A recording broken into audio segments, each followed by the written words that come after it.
doing well. I realize that the audio might be a little wonky. There we go. Hope you're all doing well. All right, welcome on in, welcome on in. I hope you have a decent Monday. Hopefully it wasn't too draining on you. And Tuesday to our friends on the other side of the globe. Hope you're doing well. Hey, Ghosty coming in with first. Hey, Shay, welcome in. BG can be a little compared to your voice for balance purposes. All right, let me just and do that. See if that helps out a bit. There we go. That might be better. Hey, Ghosty, how you doing? Let me just... There we go. Hopefully that's a little better. Let me know if that's okay, Shay. The hospital's really boring. I mean, it's there to make sure that people are healthy, so, you know, unfortunately that requires a little bit of wait time. And things that are not usually entertaining. About the same level. Okay, let me try that. Is that better? I've reduced the background music by like a few dB, so hopefully it's a little better. Test, test, test, test. 1 2 1 2 1 2. There doesn't seem to be any type of normalization. Okay, good. Good. I noticed a lot of their background music, there's no like normalization to kind of keep things even. But hey, it is what it is. That's not a bad game. Let's see. But oh, sorry. I'm like slowly waking up. But I hope you're all doing well this day. We're gonna dive into the last case of Tyrion Cuthbert. I have no idea what I'm gonna do next week because Tyrion Cuthbert has been a goddamn treat. I've been actually having a lot of fun like narrating a lot of it, so that said, how about we dive on in? I've been waiting for 4 hours. Oh my god, Ghosty, Jesus Christ, that's almost on par for what goes on over here. But let's see, yeah, we're almost 15 past the hour, so let's go ahead and dive right in, so that way we can at least get the ball rolling on here and we're not staying up until like 3 in the morning like yesterday. Yes. All right, so load new game, right? Yeah, there we go. And it's gonna be case 5. Case 5, Attorney of the Arcane. All right, let me get out of the way here, just in case. I've killed people. They were usually criminals or bandits, but it still frightened me how unaffected I was by their deaths. It always came so easily to me, and I was good at it. A little too good. People told me that taking the lives of others would be hard, but I never felt that uneasiness. Not even once. It made me think that I was some kind of unfeeling monster. And maybe I am. But the time I spent with you filled me with more happiness than I could ever have dreamed of. Instead of taking lives, I could save them alongside you. It felt good to protect you. I felt needed when I knew you were relying on me. It made me feel like I was actually worth something to someone. And whenever I saw the light in your eyes, it filled my heart with a warm feeling that I've never felt before. But it was too good to be true, wasn't it? In the end, I failed you. I couldn't protect you, just like I couldn't protect my father. I don't understand. What did you ever see in someone like me?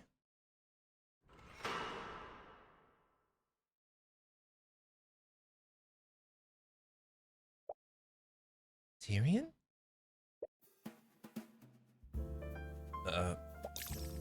You still haven't gotten out of bed yet. It's almost noon. I think I just want to rest today. You've been saying that for the last 10 days. Someone's actually here to see you. You should really get out of bed. Is it Tamara? No. I'm still not really in the mood. Can you just send them away? That's a bit rude, but I suppose I can overlook it this time. Steelwind? As the prosecutor enters your room, you immediately leap out of your bed. You try to futilely clean your unkempt hair, but you're just making it worse. Tyrion, pants! Right, sorry. We'll give you some time to ready yourself.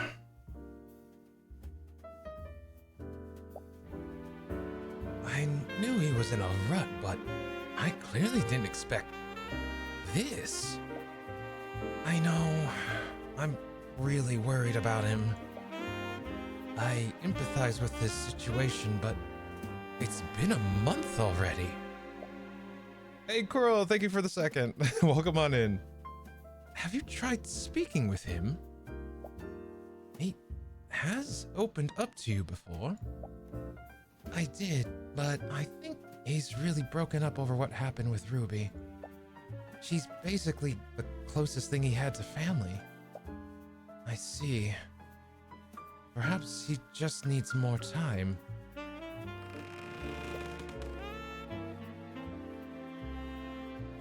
Hard. After taking some time to make yourself presentable, you exit your room to greet the prosecutor properly. Sorry about that. No, I suppose the fault is mine. I shouldn't have intruded. Anyways, what brings you here? Are you doing well, Mr. Cuthbert? You seem... I'm fine. Of course. I just couldn't help but notice your absence. You haven't taken any other clients since Beatrice's trial. I'm gonna be honest. I'm not even sure if I want to be a defense attorney anymore. What? I've spent my whole life training to be one. But I was only doing it because someone else told me to. Did you not enjoy it? You are very skilled at it. I don't know. I've been trying to take some time to think about everything. But you still haven't found any answers. Have you considered becoming a prosecutor? Your time as my stand-in made it clear that you have the ability to. A prosecutor.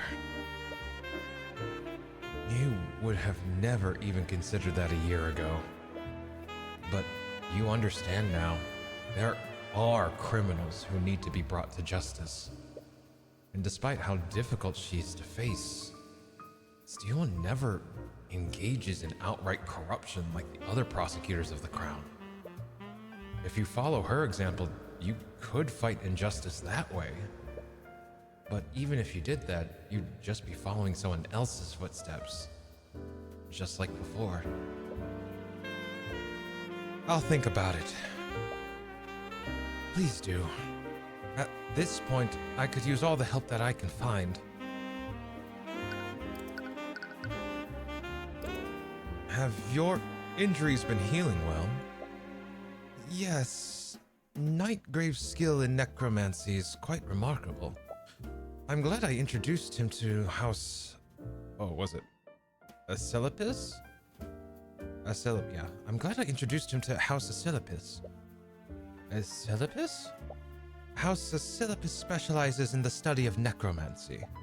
After Nightgrave's expulsion from the academy, I thought it would be only right that he be allowed to continue his studies. Right. He mentioned that he owed you a favor. It was only logical. It would have been a waste to let someone of his talent fade into obscurity. You're glad Wallace was able to continue his studies. He clearly wants to use his talents to better society. He's definitely in a better place than you are right now. Even so, should you still be moving around like this? You should take some time off to recover.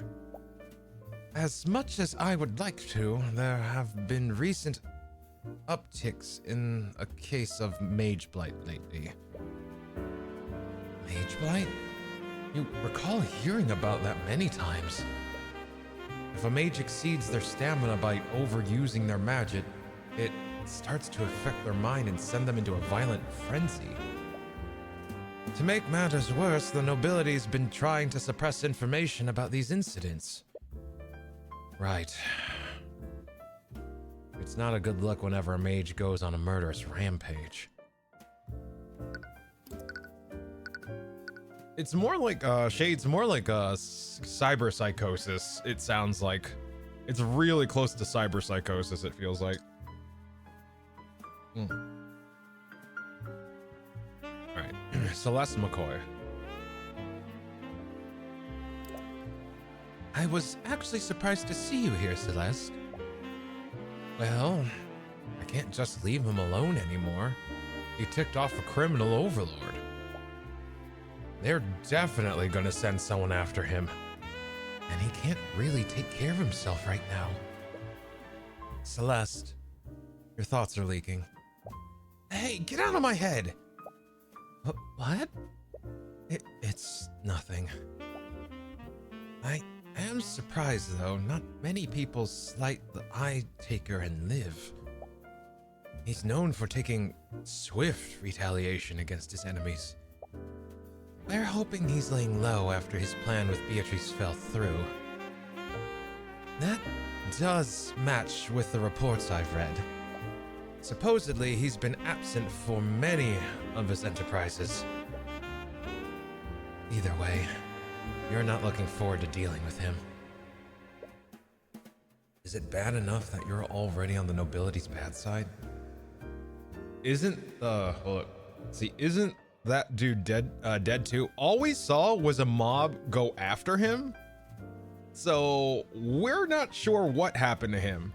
It's very likely he's dead, but we don't really know what happened. Good news, he's freaking dead. Yeah, like, and even so, they don't know. They don't know he's dead. Yeah, I think it got ripped apart in town. I think so too, but even so, I feel like a spell like Eris's wouldn't really let them know. You know, like, that's kind of hush-hush. Like, they hid the body and no one spoke of it ever again type of deal. Let's see. Let me move my audio mixer a little closer so I can actually mess with the audio effects a little more. Alright, there we go.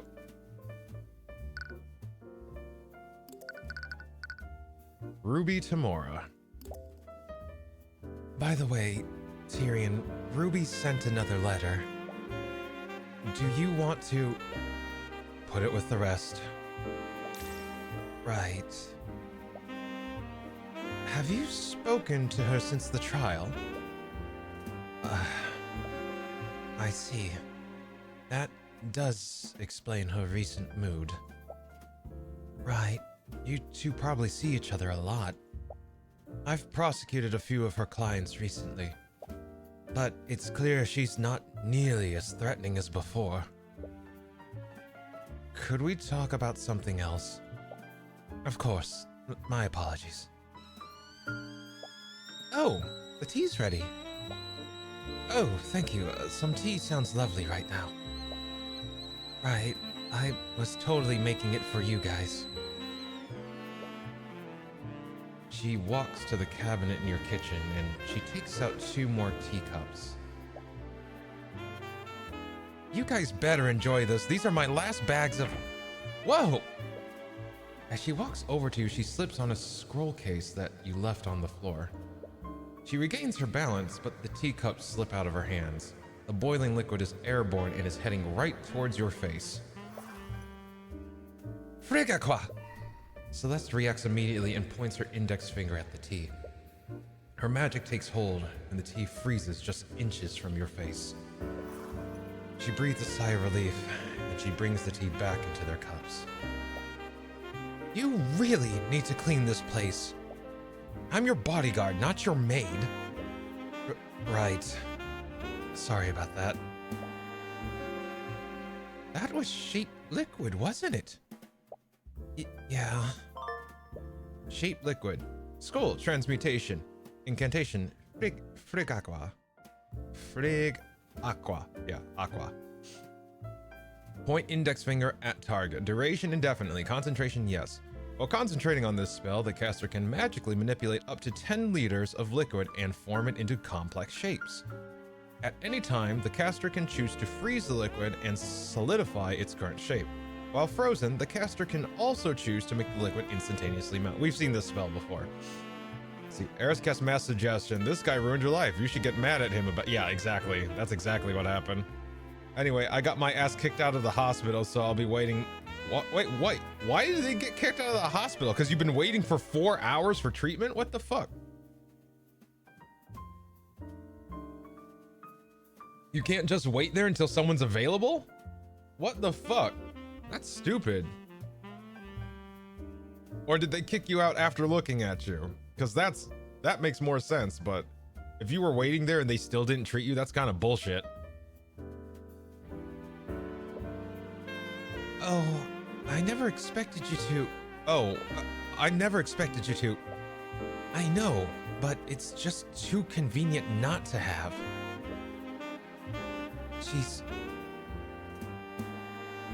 She's really opened her mind about learning new spells. No, I got my meds. It was just too crowded for me to hang out. Oh, good. All right, as long as you got your meds then. As long as they've treated you and you're like, here you go, off you go, then that's good. All right, as long as you are taken care of, then yeah, make your way home, definitely. You remember when you first met her? Back then, she only knew how to cast Mage Blade. She hated magic back then. You never imagined how diverse her repertoire would become.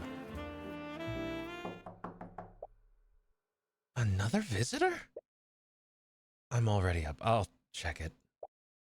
Well, whoever they are, I'm not giving up any more of my lotus tea. You open the door and don't see anyone, but there's a letter in your mailbox. Wow, Tyrion has his own home. Like, holy shit. Like, the last few cases must have paid well, because holy fuck, he has his own house.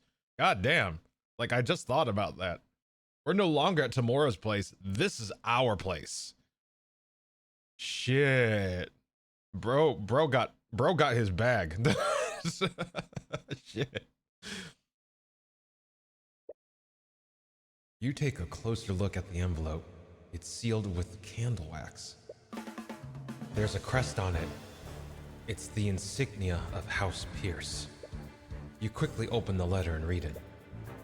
Despite supposedly being written by a noble, the paper has been torn in half, but the message is clear. I hope you understand I would never have contacted you unless I had no other choice. I know the truth behind McCoy's true parentage, and I am aware of how vital this information is to you. As you know, my execution is scheduled for next month, and I'm running out of time. I want to trade this information with you. In exchange, you will grant me my freedom. Meet me in the private prayer room within the Grand Cathedral of the Scale Lord at 2 p.m. You will save me from my fate, or else. What? Letter from Garrick Pierce. Garrick Pierce sent you a letter, but the paper is torn in the middle. The contents read as such.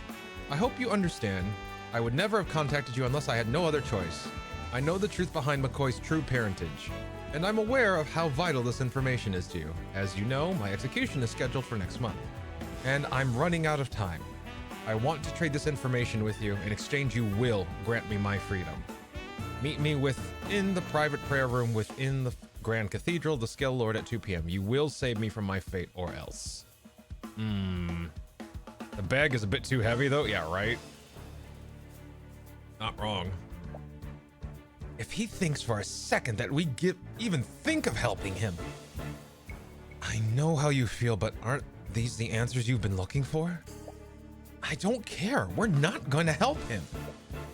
That was never an option, but there's clearly more to this. I agree. How was he able to find out in the first place? The truth is, Celeste, I've also been looking into your parentage. What? Why didn't you say anything? I'm sorry, but I didn't want to raise your hopes.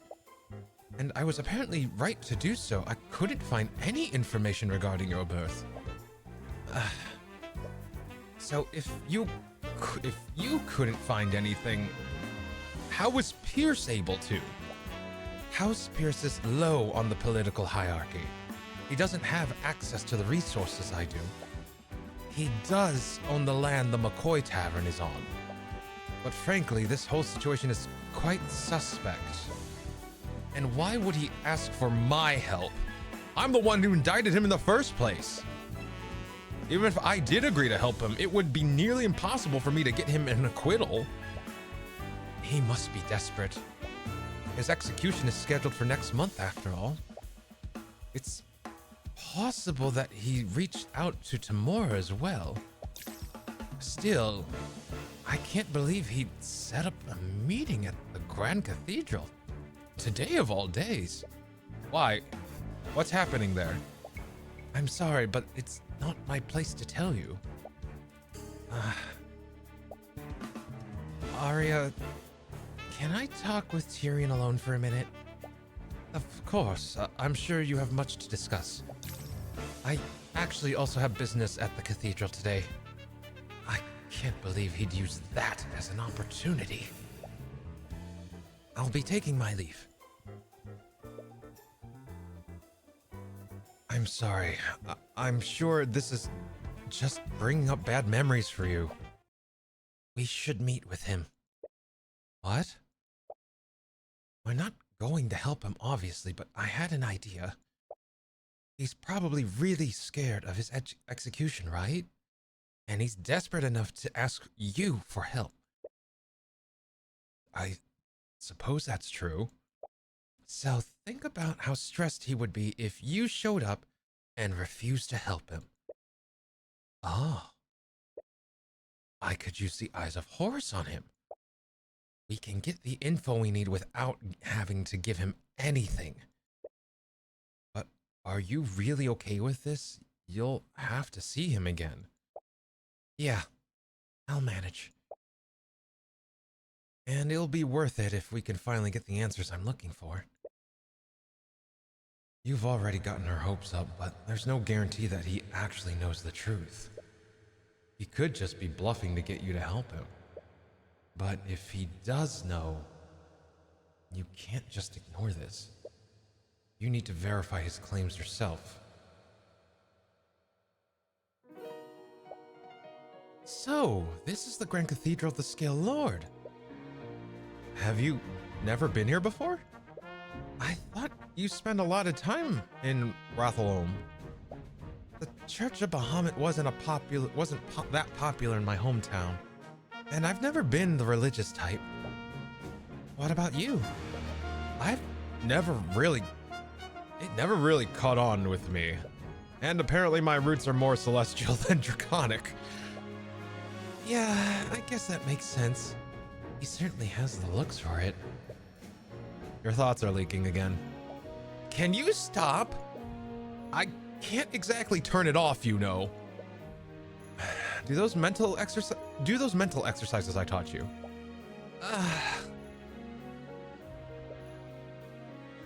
As you approach the Grand Cathedral, you see a large blockade guarded by legions of the Kingsguard. It's closed off. Is there some kind of event going on?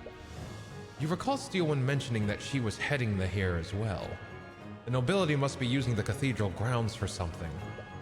It might explain why Pierce wanted to meet you here. It probably secluded from prying eyes today. Tyrion Cuthbert? As you approach the blockade, one of the knights notices you. He glances at you and Celeste. We've been expecting you. I see. You exchange glances with Celeste, but you both enter the cathedral grounds. The main building is massive, yet mostly empty. You only see a few people within, and most of them are quite familiar. You spot Lefay and Miriam as you head further into the room. They both avoid eye contact with you, but it doesn't seem to be purely out of resentment. As soon as they see you, they move their conversation elsewhere. It's clear that they still have mixed feelings about how you convicted their sister. In another corner of the room, you spot Lloyd von Sanctus speaking with another individual. She seems to be someone of equal social standing. You feel like you've seen her somewhere before, but you can't quite remember where. As soon as you enter the room, von Sanctus flashes a quick look of disdain at you. You see him slowly move his conversation out of the room as well. And finally, you see Lucio Steelwind speaking with his daughter, along with the two princes. They seem to be speaking with another individual that you haven't met before. When he notices you, his gaze narrows, and he stares at the two of you warily. Aster, especially, seems surprised to see you here. He and Lucio ask the prosecutor something, but you can't quite hear their conversation. When she responds, Aster raises his eyebrows and Lucio's expression darkens. What's going on here? This is a little awkward. Yeah. But we have some time before our meeting with Pierce. You want to do some sightseeing? Oh, are you asking me how? We are literally already out. Sure, why not? I picked up this map from the entrance, so we can use it to navigate through the area. Map of the Grand Cathedral. I'm also a little interested in what all these nobles are doing here. It is strange. Perhaps someone can tell you more? Let's see. Aster de Wyverngard. I think I saw Arya over there. We should go say hi. As you approach the group, the Grand Cathedral and the unnamed nobles stare at the two of you. Hello? The nobleman looks at you and then at Celeste. He silently scans the two of you. It's as if he's trying to read something. He then walks away without a word. Rude? At this point, I'm kinda used to it. Mr. Cuthbert and Miss McCoy, I'm surprised to see you here. What? I thought you two were the ones that invited them. I'm sad to say that I didn't. Although I am happy to see you two nonetheless. What brings you two to the Grand Cathedral today? Well, we were actually invited by another noble. We have a meeting with him. What? None of the people here are allowed to invite guests. Why didn't the guards stop you? Oh, they said they were expecting us. What? It was Lord Pierce who invited them. Pierce? That little? And to think I granted his request for temporary release. I'm sure he meant no disrespect by it. He probably had his reasons. How can you say that? This is the day of your... He stops himself mid-sentence and clears his throat. Make no mistake. Even if he is a dead man, I will have words with him about this. A gathering of nobles. I have to ask, why are all these nobles gathered here? You've taken over the entire Grand Cathedral. As you ask that question, everyone seems to tense up. The prosecutor awkwardly looks at the two princes. Prince Alaric avoids eye contact with everyone and just stares at the ground. I'm sorry, but I'm not at liberty to tell you that. It's a matter of public safety. I see. It's a little strange, but you can read the room. Prying isn't the best thing to do right now.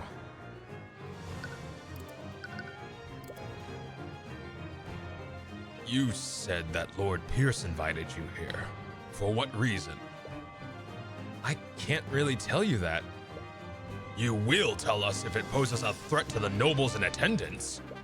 But please, Lord Steelwind, there's no need for that. Mr. Cuthbert would never do anything to put anyone's life in danger. As you wish, Your Majesty. Is this the reason why Pierce asked for temporary release? Interesting. Wait! Aster's gonna become king. Aster's becoming king, that's what it is. Yeah, that slip from Steelwind was like, yeah. Aster's becoming the king of Wyverngard. Which makes me wonder what happened to the king. So what the fuck happened to the king? Uh-oh.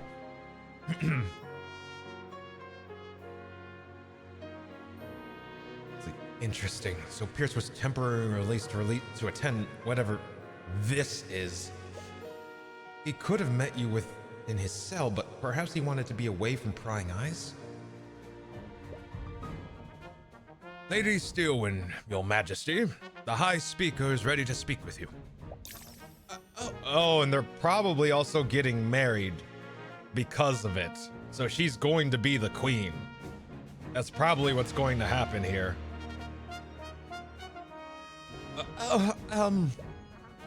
Wonderful. I've been looking forward to this all day. Shall we go together, Miss Steelwind? Yes, Your Majesty. She would like to accompany you. Wonderful. We shouldn't keep him waiting. Okay. Scale, Lord, how does she plan to marry him if she can't even speak properly in his presence? Honestly. Oh man, no, not again. Fine. All right, hold up. Here we go. I also have something important to do. Good day to you, commoners.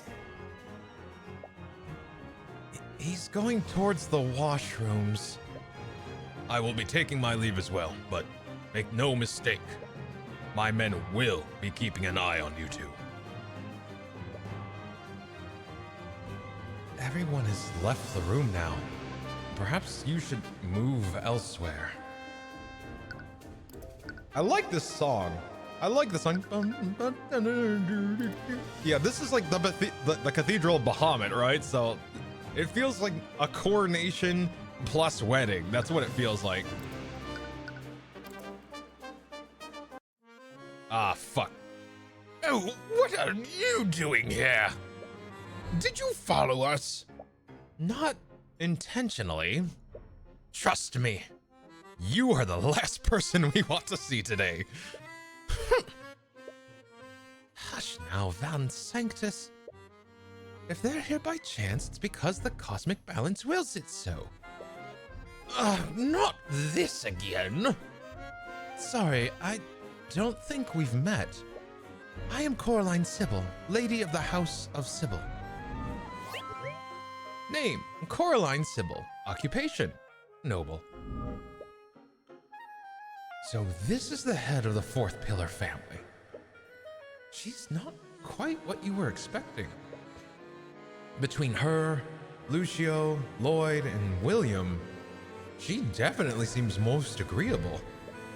For better or for worse, you've gotten to know the other pillar families decently well. It might benefit you to learn more about her. Ah, yes, pondering the orb. Hey, Hotwired, welcome in, welcome in. So you're the leader of House Sybil.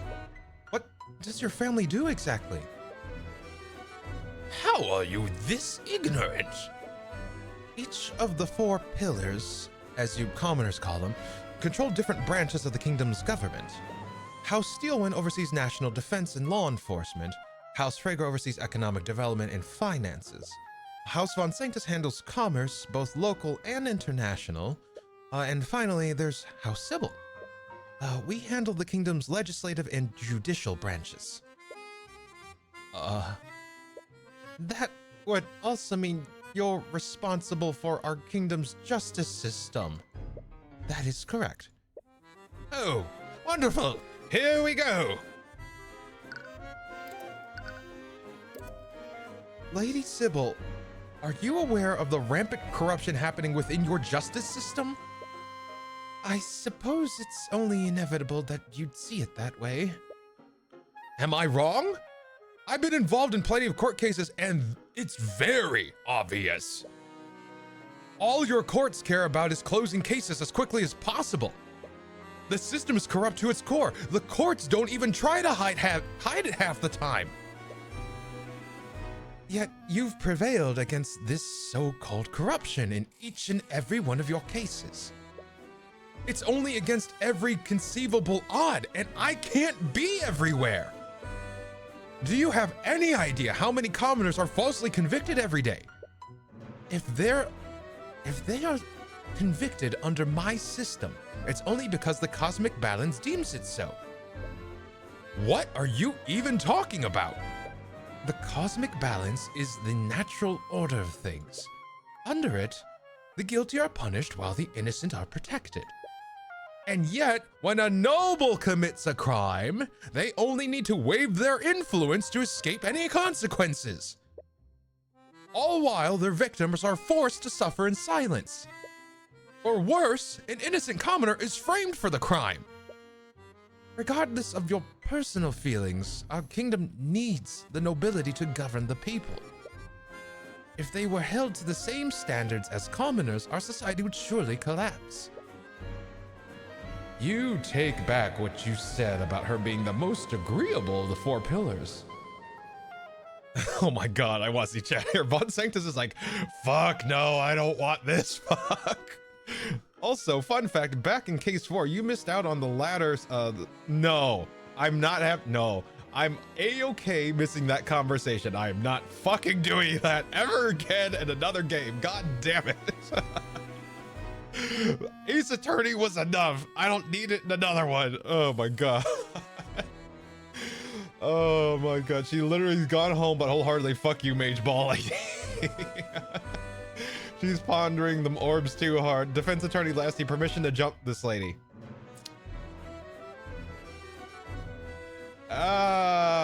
We just met them, so let's hold off on the jumping for now. I'd say go to standby.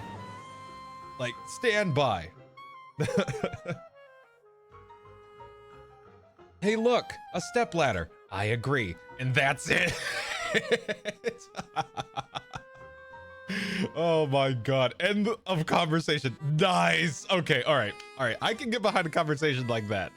Jesus. All right. All right, let me see here. Laces up shoes. Understood. All right, excellent. The nobility. So you think nobles like Pierce and Von Sanctus should be just be allowed to get away with murder? Are you still sore about that? I'm sure you realized it by now. I've more than paid for what happened with Jason Wynn. His name was Justin Way. And if you were truly paying for your crimes, you would be in prison right now. Von Sanctus made a mistake, but removing him from his position would only create more suffering. Our government is barely recovering from the death of William Freyga. Wyverngard can't suffer the loss of another house leader this close to that. And the way I see it, I think you nobles overstate your importance in our lives. We'd probably be fine without you. And I suppose you commoners are capable of coordinating macroeconomic initiatives. Oh, and I suppose you're also capable of engaging in diplomacy with other nations. Face it, as much as you are loath to admit it, ours is a symbiotic relationship. Line, let me try that again. Face it, as much as you are loath to admit it, ours is a symbiotic relationship. Or like a parasitic relationship. So what?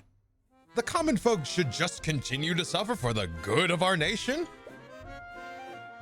Lady Sybil, the people of the kingdom you claim to be protecting are suffering because of your inaction. My inaction? You place the blame on me, but what have you done? You were once a champion of your so-called justice, but you've stopped your work as a defense attorney. How many lives could you have saved in the month that you spent on vacation? It's not his responsibility to solve your mess. You have no idea how much he suffered trying to do the right thing. Celeste, perhaps you're right. He shouldn't bear that kind of responsibility alone. But every commoner has the ability to learn and practice law as you do, Mr. Cuthbert. So why are you one of the few commoners that do so? From what I've heard, you're one of the few people who defend mages of the common folk. Every other attorney wouldn't even consider taking them as clients. Perhaps the problem lies in the common folk then. They are fully capable of raising to defend the so-called innocent, yet they do nothing. Never mind. This was clearly a mistake. Let's go, Celeste. Yeah. Finally, thank the scare lord. You okay? Yeah, I guess I should have expected that. But I never expected someone with so much power to be so out of touch with reality. Come on, let's go somewhere else. We still have some time before the meeting. Oh shit, alright, okay, we can do this. Alright,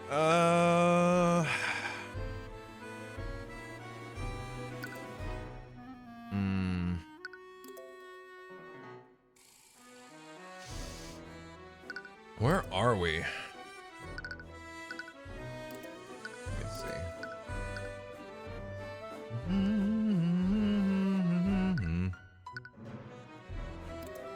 Move.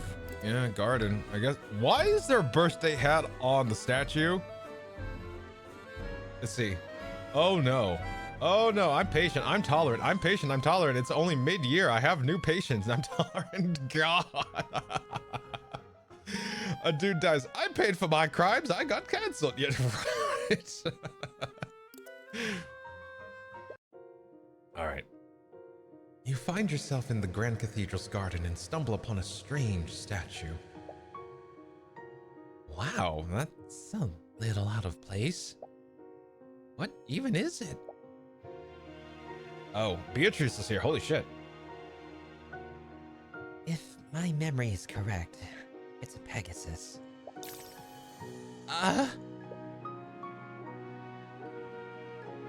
Hello, friends. As you inspect the contemporary piece of artwork, you are startled by a familiar voice. And it looks like she's not alone either. Along with Eris, she seems to be accompanied by both of her sisters. But Beatrice, aren't you supposed to be dead? Sorry, I wasn't trying to say. No, it. Oh, what? No, it's perfectly understandable. You, of all people, know what was on my blood contract. But it appears that the Lady of the Discord isn't going to use me just yet. But it appears the Lady of Discord isn't going to kill me just yet. Do you really have to do that? What? Never mind. Yeah. Right. It's a little awkward speaking to the Frege sisters after everything that's happened. But they don't seem hostile. And all things considered, you prefer their company over Sybil's. Although, you're still not sure how you feel about speaking with a murderer, especially one that you indicted. But Beatrice clearly knows more about demons and their kind than you do. Fine. But Beatrice clearly knows more about demons and their kind than you do. You wonder if she knows anything about the Heavensborn. Everything's fine, right? You seem to be doing well, all things considered. You mean how a demon now has ownership of my soul? Yeah, that. How can you be so calm about this? I must agree with Miriam. It's a little unnerving how nonchalantly you're treating this. I suppose it's the knowledge that everything is out in my hands now. There's something peaceful about it. That's certainly a positive way to look at it. You know, my offer still stands. I can try to help. Ooh, what's the wrong one?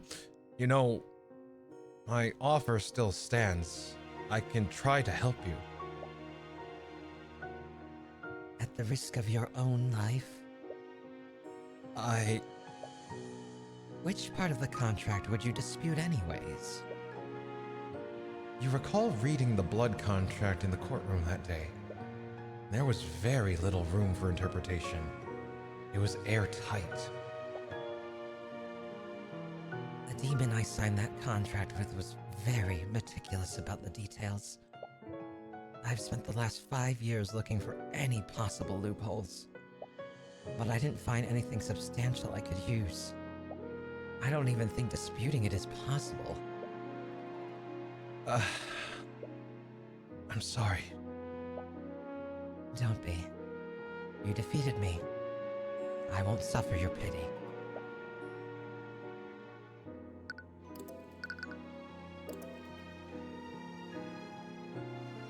I feel like we always end up randomly meeting like this, Eris.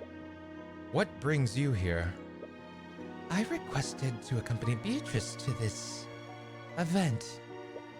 After all, I don't have many opportunities to enter a church like this. Gee, I wonder why! Is it the fact that the moment you cross over the threshold, you start burning?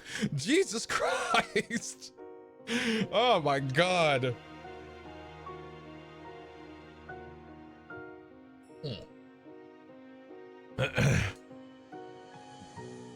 All right, hold up. Oh, beat me. Lasty beat me to it.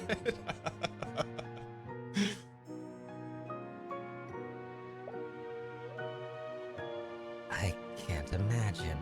Even fucking Beatrice is like, oh, really? Do go on.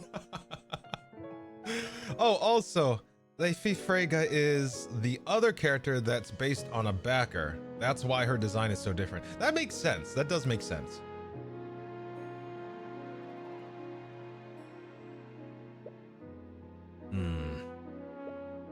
By the way, is your father still...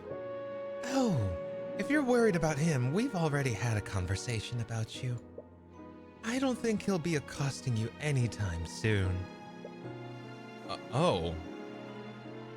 Thank you.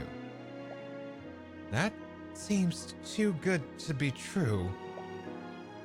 How did you pull something like that off? He may look like a hardened criminal, but he's always had a soft spot for his family. He also owed me. And I have a way of making people see things my way. She's right about that.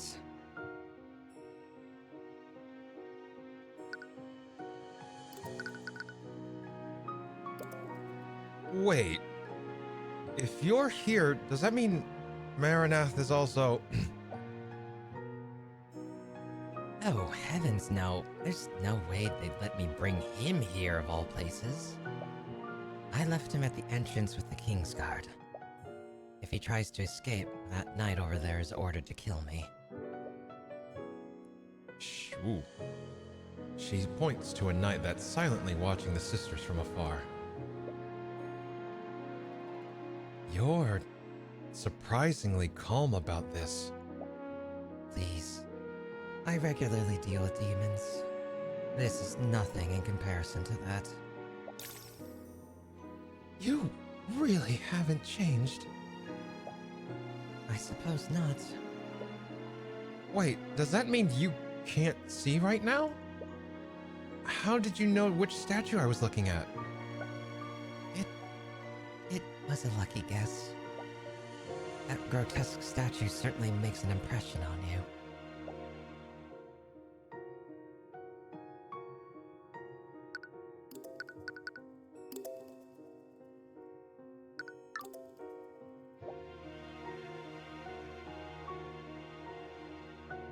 Oh, Marinath just spoke with me. He wanted me to let you know that he can smell your celestial stink from the entrance. Love you too, Marinath. Oh, wow. I probably shouldn't repeat his response to that.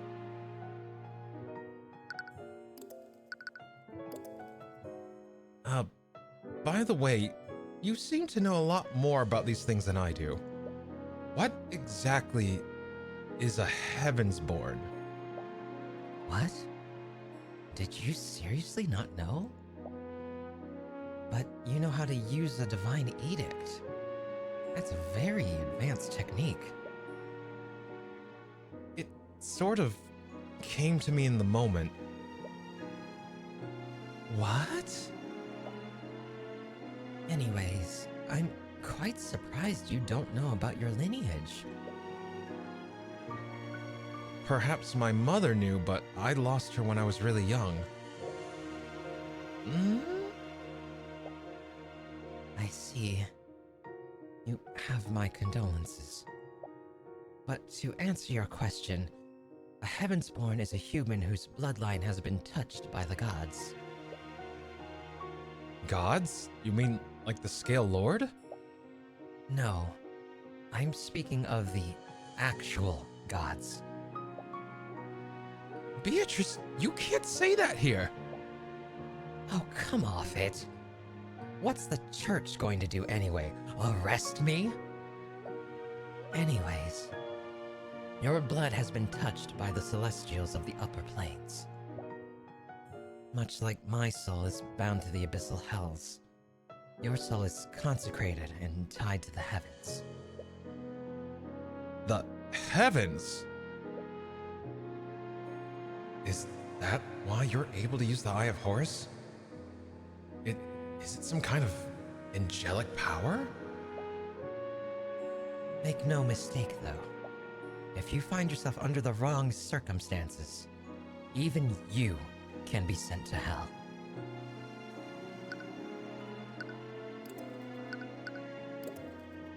The Church of Bahamut is predominant in Wyverngard, but this is the first time I've heard of the celestial gods. Ah, that makes sense. It's probably because of Wyverngard's bloody history with the theocracy of Lumina. The theocracy? Aren't they the nation northeast of us? Yes, the Luminites worship the celestial gods, while our people worship the ancient dragons. A few decades ago, our nation was locked in a bitter war with the Luminites. Even now, the Crown sees the celestial religions as a possible threat to our draconic culture. The Church has done its best to wipe out any religions that worship the Celestials.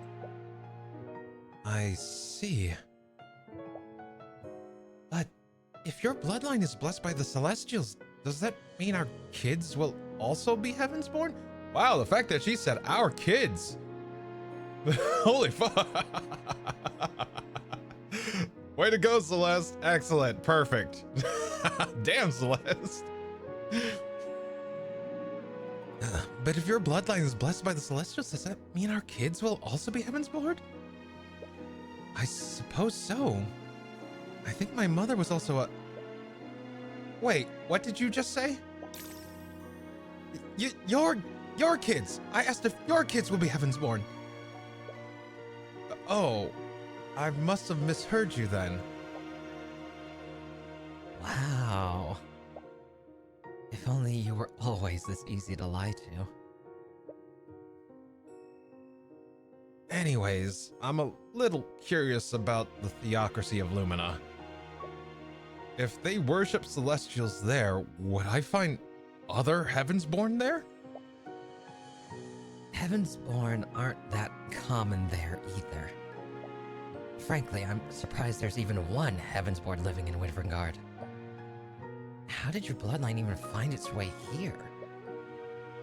I suppose I really don't know. My mother never told me about her ancestry. That makes sense. If the Church of Bahamut knew what you were, they would have definitely hunted you down. Vanguard! Welcome in, Raiders. Hey, Vanny, how you doing? Hope your stream was good. I saw you messing with some Valheim. Hope it treated you well. Yo. We're just diving into the last case for Tyrion Cuthbert here, so feel free to sit back and relax while I narrate. But if you gotta go, feel free to leave and, take care of yourselves and do what you gotta do. Hey, Frey, thank you so much for the follow. Appreciate you. Welcome on into our little corner of the internet. Hey, yeah, man, servers are up and running. Fuck yeah. I need to find the details and reinstall Valheim. It's been a bit. Let's see. We case 5. Hey, Lucian, welcome in. Let's see. But I hope you're all doing well. Hope you're having a nice Monday evening, and hopefully we can help you decompress and chill while you enjoy the rest of your evening. Yeah, I could hook you up with the info, man. Hell yeah, man. Send that my way, and I will get that stuff. I will get that shit downloaded after the stream. But thank you for the raid, Vanny, and welcome in, Raiders. Ooh, I need water. I've been speaking up a storm. All right. Right now we are getting some lore, so brace yourselves. All right. That makes sense. If the Church of Bahamut knew what you were, they would have definitely hunted you down. Great. The last thing you need is another faction that wants to kill you. Anyways, travel into and out of Wyverngard is technically illegal. I doubt Lord Steelwind would make an exception for you. He is an older veteran of the Great Luminite War. Veteran? Vet? Oh no. I hate the vet. I'm not going. You'll never take me alive.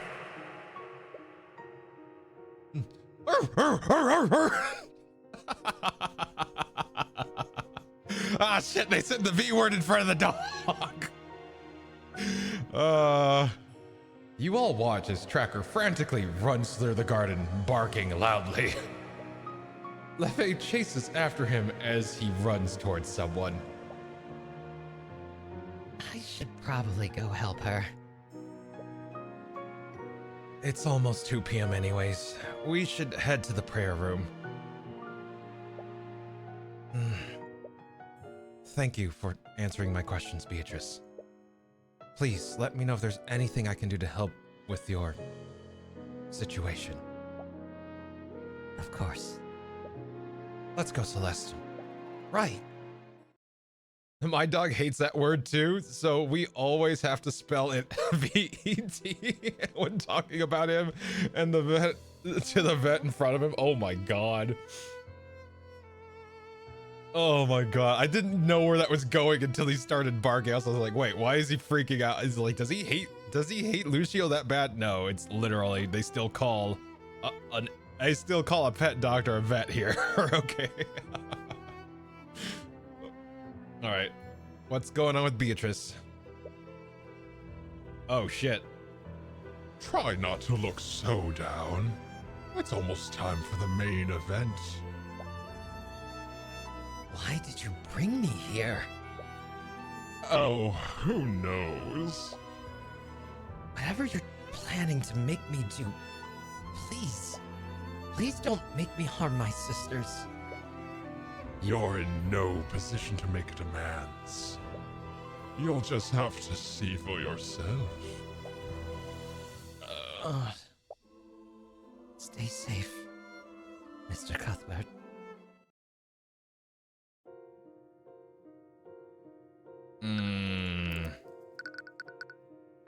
All right, where do we go? I guess it's the prayer room?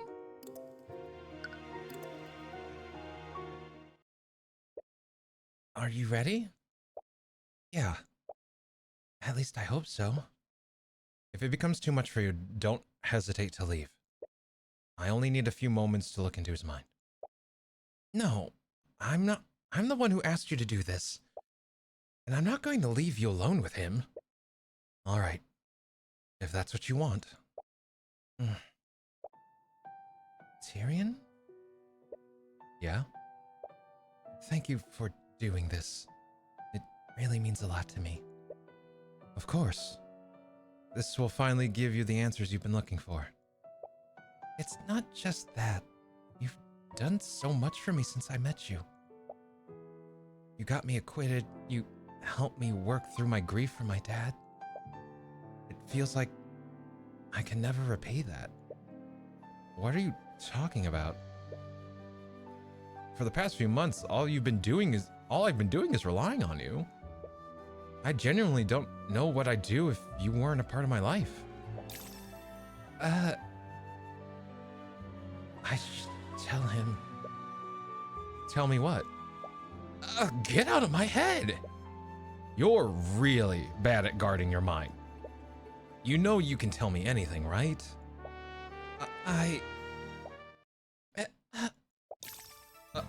Arya? How long have you been standing there? Well, I knew you'd be here around this time. I wanted to wish you luck. But then you two seemed to be in the middle of something. I didn't want to interrupt. Don't stop on my account. I'll just get out of your way. As she awkwardly skitters away, you see something fall out of her pocket. Oh, Arya, you dropped your runestone. As she picks up the runestone, she accidentally activates it. An image of a piece of evidence appears for a brief moment, but she quickly hides it. But not before Celeste sneaks a peek at it. Oh. Hmm? Oh, I see. Celeste, don't just invade her privacy like that. Don't be like that. I'm really happy for you. Thank you. Good luck. A part of you really wants to know what she saw. But one of you has to exercise some self-restraint. Anyways, let's go meet with him. Yeah, let's do this. I can tell him after. Ah, you finally arrived. I suppose this means you finally decided. Wait, you two? We got your letter. Letter? What letter? You sent us a letter, Pierce. It said that you knew who Celeste's parents were? I did send that letter, but not to you two. What? I don't like this. And so the final act begins. I've been waiting for this. What the hell are you doing? Have you gone mad? No! What are you doing? Stop! Lady Steelwind? What are you? Is this also the will of the cosmic balance? Come on, Celeste, come on, just tell us the truth, Pierce.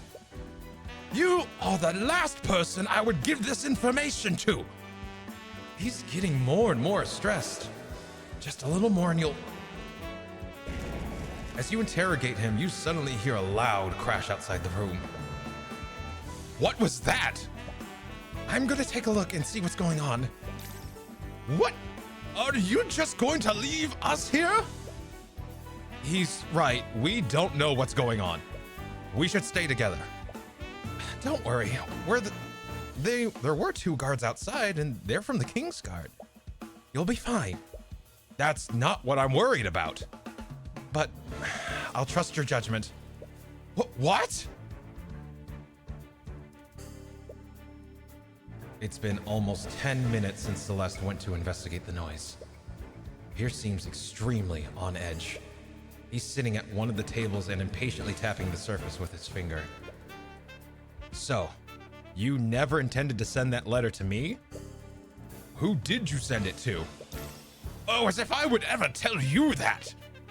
Luckily for you, he should have accumulated enough stress by now.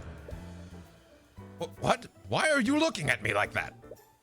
Even if I wasn't the intended recipient, you said that you knew who Celeste's biological parents were. Who are they? Are you seriously focused on that now? It's far too important. It's my only bargaining chip. Answer the question, Pierce. What was that? Samina. What is this? A blue luminous vapor enters the room, and as soon as it makes contact with you, you suddenly feel extremely fatigued. Damn it, it's a sleep spell! Let's see. Sleep, conjuration, samina, an outstretched palm. While concentrating, yes, the caster conjures a magical mist in the direction that they stretch their palm. This magical mist will travel up to 30 feet before dissipating. Any creature who inhales the mist will fall into a magical slumber. An affected creature will be woken from their slumber if they are violently shaken or experience any sort of pain. I miscalculated. No, if they got here, that means... Celeste? You tried your hardest to stay conscious, but the spell is too powerful. You feel your body slowly drop to the ground. No. Beatrice? Beatrice's actions. You saw Beatrice Frega as you were losing consciousness. You only saw her for a brief moment, so it could have been an illusion. Regardless, that means that she somehow entered the prayer room at 2:30 p.m. I'm so glad we got all this evidence before we passed out. Jesus Christ. All right, oh, delete.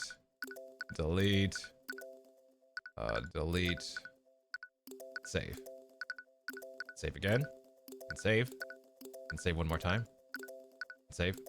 And then we'll save another slot. And then save in the previous slot. All right, we're good.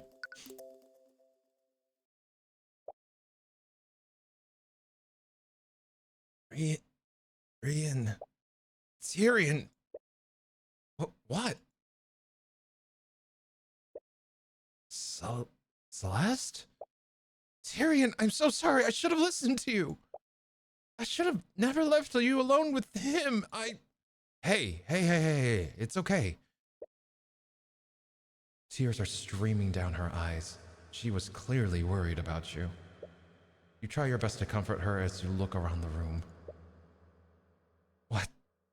happened? How long were you knocked out?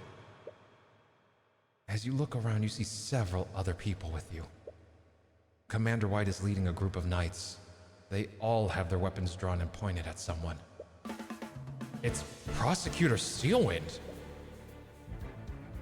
Commander, I understand your position, but there has to be another explanation.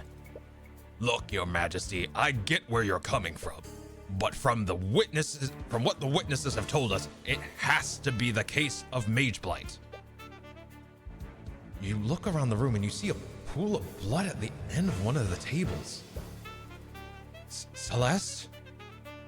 Where's Pierce? It's Tyrion. I don't know how to tell you this, kid, but Garrick Pierce is dead. What? We're honestly surprised that you're okay. But who? You look at the knights who all have their weapons pointed at the prosecutor. Wait a minute. You think Steelwind did this? It wasn't just Lord Pierce, Mr. Cuthbert. We also found the bodies of Lord Von Sanctus and Lady Sybil. Not to mention a bunch of the Kingsguard have gone comatose. Comatose? I don't want to believe it, but several people saw Steelwind acting off at the scenes of each of the murders. We also found her unconscious here, and Pierce's body was lying next to her. No, it wasn't her. I saw Beatrice before I passed out. She was the one that knocked us out. Beatrice? What the hell is going on? Commander White, you need to put me in a holding cell. It needs to be one with an anti-magic field. What? I'm a danger to everyone here. We need to go now.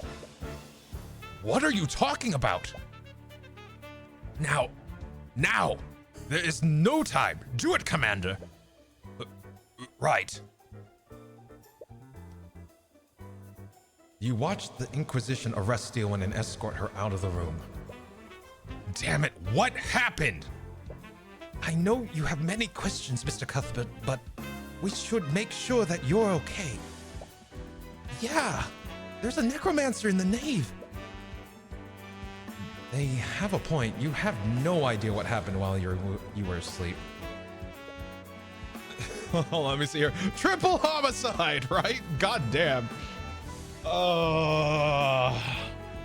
The crowd goes wild. Oh my god. We got a mass murder today? Shit. Yeah, we got 3 people. She's afraid it might be true. Yeah, she's very afraid. She wants to secure herself in case it is true. That makes... I mean, good for her, right? She's not sure what exactly happened. It could also have been Eris taking on the appearance of Steelwind. Because, you know, that's been a repeating theme in this game. Or even Beatrice. It could have been Beatrice. Because they didn't talk. They just casted the spell, right? Let's see here. You follow their suggestion, but not before making a note of the current time. It's 3:12 p.m.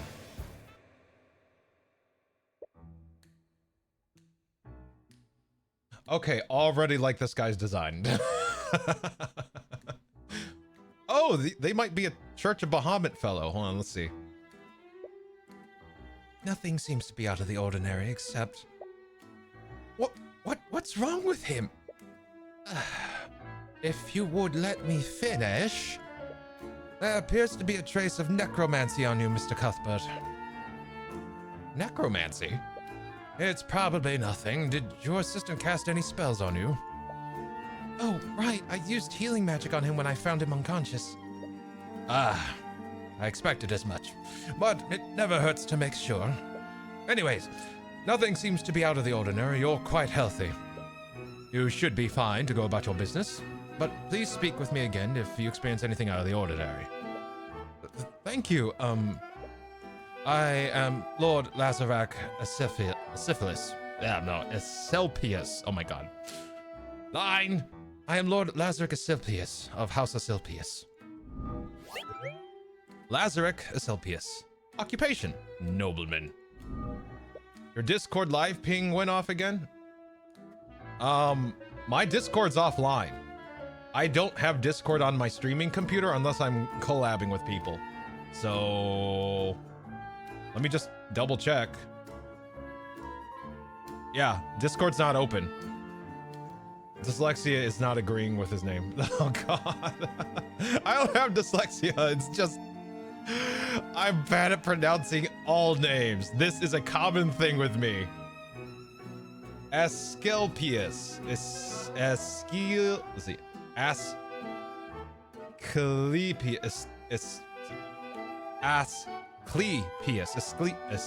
God, that's gonna be rough for me. Let's see. Oh no, Lastiel, I have dyslexia. Oh, there you go. All right. Asclepius. Thank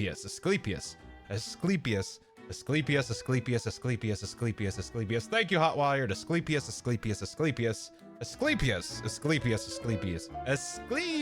There we go. Oh my god. Shay, punish yourself in the corner. I expect you to punish yourself in the corner. There you go. Let's see. I have sex daily. I mean dyslexia. Let's see. Sits in the corner and looks sad.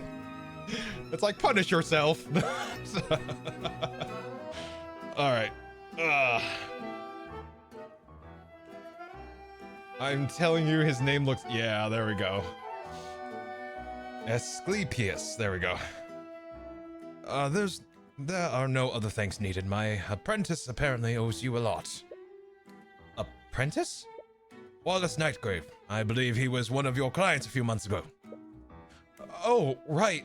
Steelwind did mention that she introduced you to? Speaking of Steelwind, I really find it hard to believe that she did this. Mr. Cuthbert, Mage Blight isn't exactly a benign condition. When it takes hold of a mage, it doesn't matter what kind of person they are. Violent behaviors almost always a result of the delirium it puts them in. It's unfortunate, but mages have to be held responsible when cases like this happen. Unless someone is framing her. Tyrion, I fought her. What? Do you remember back when we heard that sound, that weird sound? It was outside. Yeah. Line! Do you remember back when we heard that weird sound? I went outside to see what was going on. I saw her outside, and the guards there, they were all unconscious. I tried to ask her what was going on, but she didn't say anything. She just attacked me. What was her emotional state like? Well, she was pretty cold and emotionless. It almost looked like she was sleepwalking. That's actually pretty strange. What do you mean? When someone is affected by Mage Blight, they enter a state of extreme psychosis. Psychotic episodes like that raise the affected mage's paranoia to ridiculous levels. That's why these cases almost always end up in violence. If she was affected by Mage Blight, she wouldn't have looked anywhere near as calm as you're describing. You might be onto something, Mr. Cuthbert.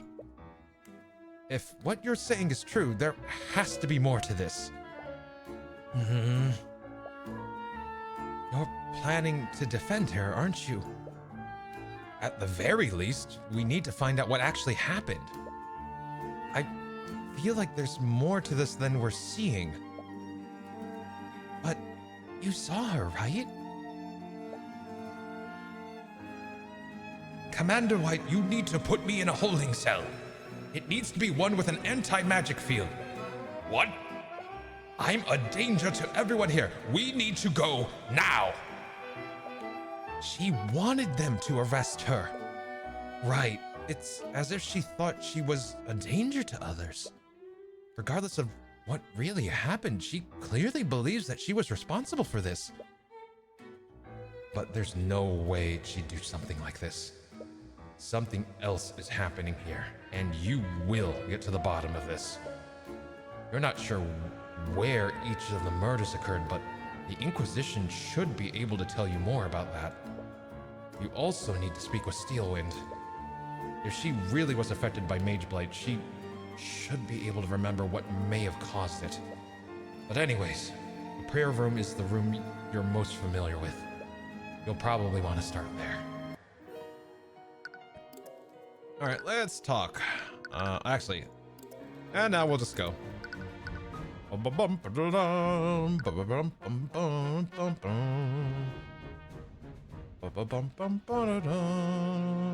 sorry, I really like that song. I think it's like one of the better, like, definitely like military kind of like nobility type of songs. I really like it. All right, prayer room. Meds are so gross. You take meds for what they do, not how they taste. Like, that's something my dad always beat into my head. Just like, you don't take them for how they taste, you take them for what they do. Hey, do you think 3 murders is... Let's see. Hey, do you think the 3 murders is to make up for his hiatus? What, like, so you're telling me he gets a murder like every week and a half? Jesus, he took a month off vacation. He took a month off. You're telling me that he normally just goes through murders like a week and a half? Jesus Christ. It's like, okay, I can fit you in after the 2nd murder of the month, and that will finish out the rest of the month, but it could spill into my 1st week of the next month, so I might have to charge you over for that because it's taken up, you know, a whole other 3 days, and you know, Jesus, like, that would be such a fucked up way to book people. Oh my God. Let's see. He's a defense attorney for magic crimes. What do you want? I imagine we could manage. If magic is a thing, we can manage our time a little better. Just saying. You arrive at the prayer room. It is now swarming with knights from the Inquisition. You find yourself staring at the chalk outline where Pierce's body once was. You can't help but feel a little uneasy. But you've been to plenty of crime scenes before. But even if you were unconscious, you were here when the murder happened. It's a little unnerving knowing how close you came to death. Are you okay? Yeah. But now's not the time for an existential crisis. Steelwind's future counts on you figuring out what happened. You still don't know what happened after you fell unconscious. The Inquisition believes that Steelwind broke into this room, knocked you and Pierce out, and then killed him. But you remember it clearly. You saw Beatrice before you lost consciousness. There's more at play here than you realize. Celeste also fought Steelwind after Beatrice knocked you out. Perhaps she can tell you more about how she was acting. Yeah, let's see. Fight with Steelwind. Let's review what happened. Before Beatrice knocked me out, we heard a commotion outside and you went to investigate. Can you tell me more about your fight with Steelwind? What was she like? Well, she wasn't her usual self. It's like she was in some kind of daze. I noticed it even before she attacked me. Something was wrong with her. Oh, yeah, and she didn't even respond to me when I talked to her. It's like she didn't even recognize me. But from what Lord... Oh my God, I'm already forgotten. Asclepius. But from what Lord Asclepius said, she wouldn't have been acting more erratically if she was affected by Mageblight. Let's see. But from what Lord Asclepius said, she would have been acting more erratically if she was affected by Mageblight. It's possible that you fought someone disguised as her. I guess that's possible. But whoever they were, their magic was still extremely powerful. And several members of the Four Pillar families were assembled here. It could have been one of them.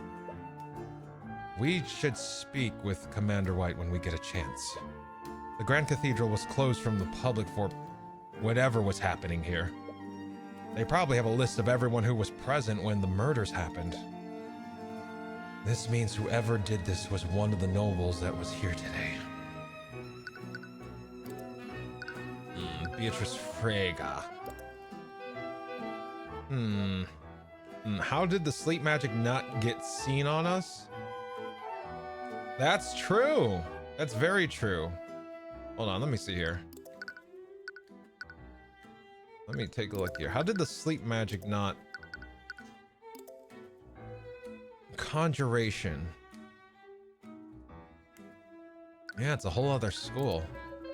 Let's see. Beatrice can cast invisibility, so I doubt she'd let you see her.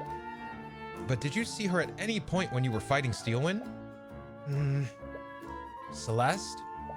Sorry, I don't know. I was too focused on staying alive.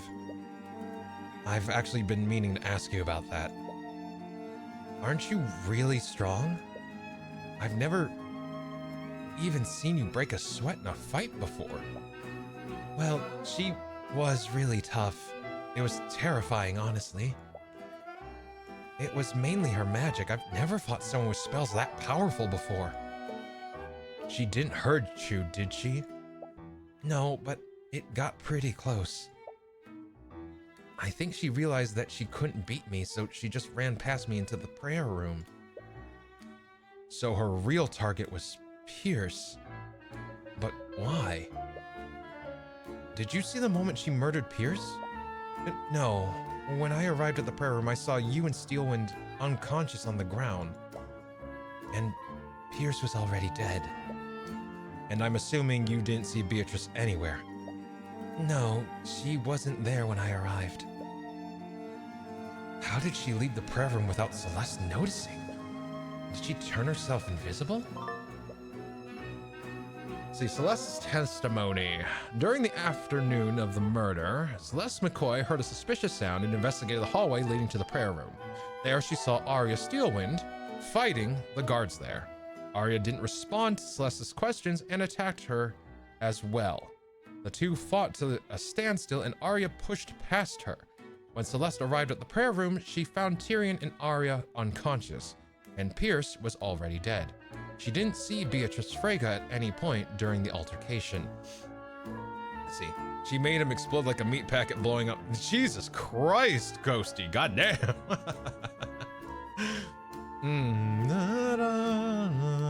All right. You know what? Let's do an exam and do detect magic. Arcane. There we go. Oh my God. There's a lot in here. There are traces of conjuration magic all over the room. That must have been left by Beatrice's sleep spell. There's a trace of necromancy on the ground here. It's probably from when I tried to heal you. Oh, there's a trace of transmutation here. It's all over the area around his body. Interesting. Did the murderer wound him using a transmutation spell? All right. Okay.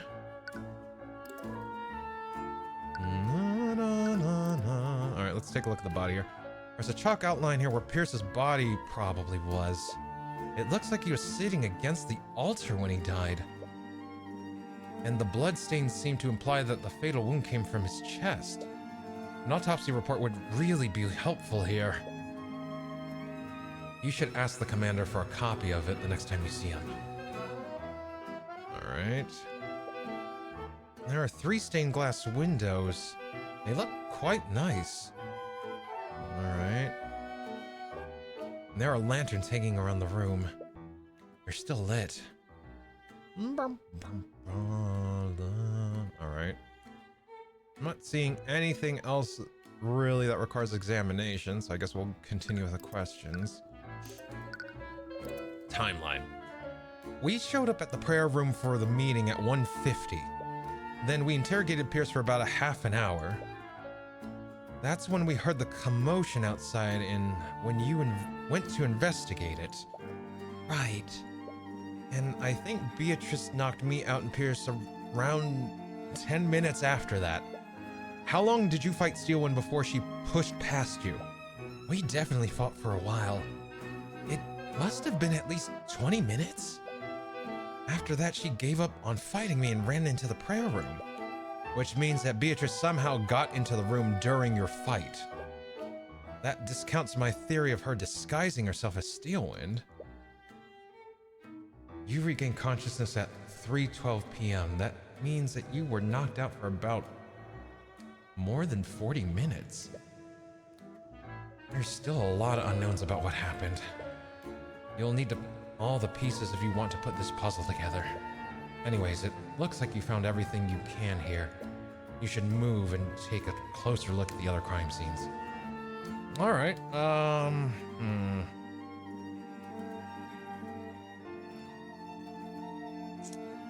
Where do we go? I mean, there's the nave. There is that. Well, no, we came from the nave, right? How about the common room? Oh my god! What the Woo, they went full black mage. Oh my god. Holy fuck. You retrace your footsteps and find the common room. This was the last place you saw Von Sanctus and Sybil before everything happened. You look around and see that most of the room has been entirely scorched. You can still smell the scent of burnt cloth and flesh in the air. What happened here? Was there some kind of fire? Yeah, we think the perp lit a fire using magic. As you enter the room, Commander White approaches you. He seems to be occupied by the typical legion of knights. Commander White? Hey, kid. You oh, whoopsie.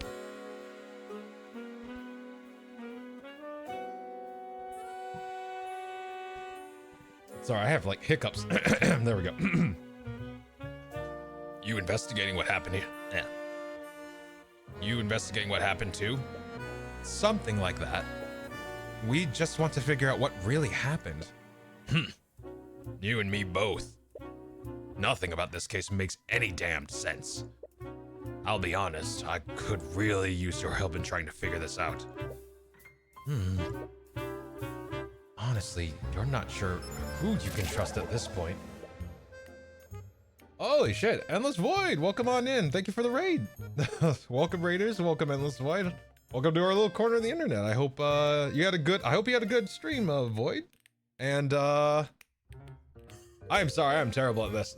I'm still waiting for the coffee to kick in. But I hope you had a good stream, Void. Welcome on in. Welcome to our little corner of the internet. And I hope that we can help you chill and relax and decompress for this evening. We're just going through some Tyrion Cuthbert in the last case. Let's see. He sends his minions on. Welcome, welcome. Good, good. I hope you had a good evening, and listen, I hope you had a good stream as well.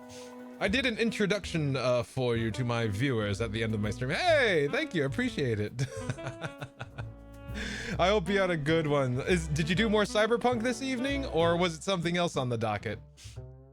Let's see. Let's see. No. What'd you do? What'd you do this evening? I made a horror mod pack for Minecraft. Nice. It's been a while since I've tackled some Minecraft, but that sounds really fun. That actually sounds like a really nice creative thing to kind of hang out and do. That sounds really, really cool. I hope you were able to get a lot of things. I don't know. Is it called like packaging when you do a mod pack? Do you package everything together, or is it like compiling? But I hope you got a lot of things put in there. I hope you had a lot of goodies put in that pack. The mod pack is called Eerie Enigma Shadows of Fear. Ooh, I like that. I like that name. Well, thanks again for the raid. Appreciate you, Endless. And again, welcome in, welcome in. Let me see. But the commander is leading, the commander is leading the investigation. And he's bound to have information that will be useful to you. All right, there we go. Just want to finish that line. It's in 1.12.2. All right, hold up. I haven't installed Minecraft in a while, but I will put a note. Hold on. Let me put a note here. 1.12.2. Actually, let me. 1.12.2. Eerie Enigma. Eerie Enigma. Shadows of Fear. There we go. It's right there in my investigation notes now.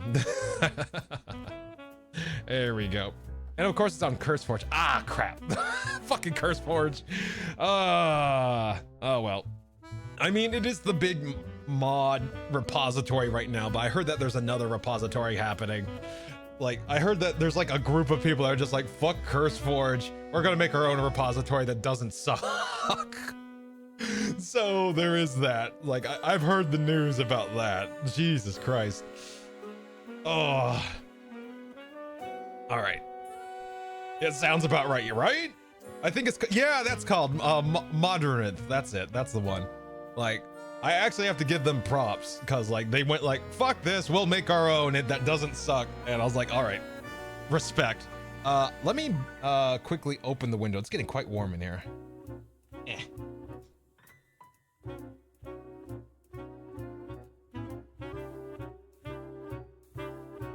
I need to turn on a fan too, because goddamn. Ah, hold up. Wait, no way. Are you serious?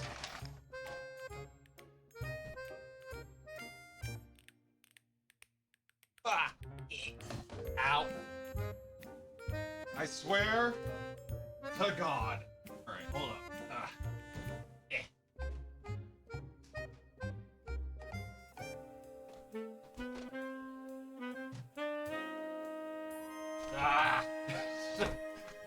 It's not even that far. What the fuck? All right, hold up. All right. Wow, that sucked. All right. Okay, we're good. Ow. Let's see. Detective, are you okay? I don't know. Everything is falling apart. There we go. All right, we're good. I think. Oh my God. Can I show you an image for the mod pack? Yeah, sure. Can you, Shay, can you, allow Endless Void to, allow him to post a link? And then when, it should be exclamation permit. There we go. Let's see. And then you can post the link and then we can take a look here. The mod pack is not out yet. Oh, let's see here. If you have a link to an image, that's fine. That works too. Like if you have a Discord image, that will also work. There we go. Let's see here. Oh, all right.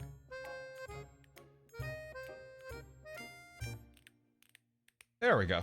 All right, cool. Let me take a look here. Ba-doo-doo. Oh shit. That looks really good. I like the art. That is fancy as fuck. I like that. All right. I see you. Looking good. Oh, that's from AI. Uh-oh. Be careful with that. Be very careful with that, Endless. Ugh. Well, shit. Oh, God. Oh, well. I'm of the belief that AI is not going away and it can be a very useful tool, but it needs to be used responsibly. And training of AI needs to be ethical. There we go. My buddy made it from AI? Okay, gotcha. All right. All right. Let me get some cold air in here, because jeez Louise. It is too warm. All right.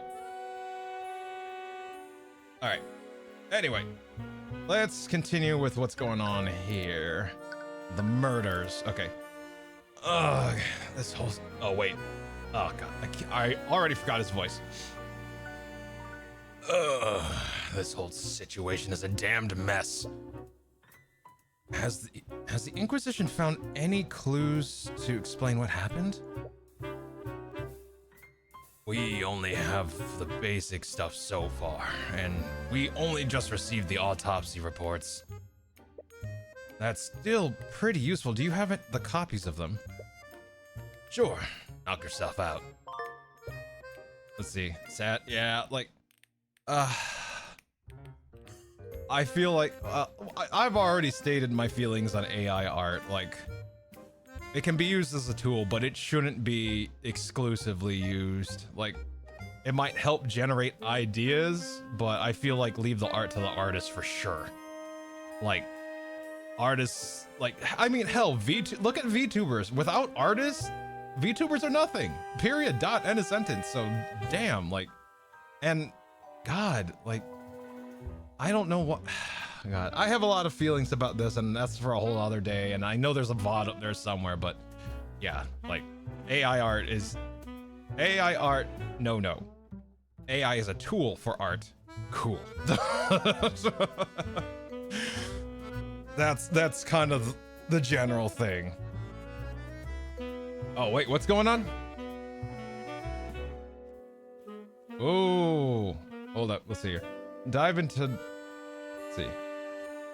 Oh yeah, there's a character limit. Let's see here. Yeah, let's see. Dive into darkness with eerie enigma. Yeah, like, yeah. There's a.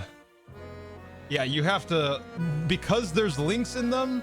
That's why there was a timeout, and there's also a character limit, so you have to be careful with that. It's Steam-Labs, so like I've adjusted it as best I can, but not Steam-Labs, but Stream Elements.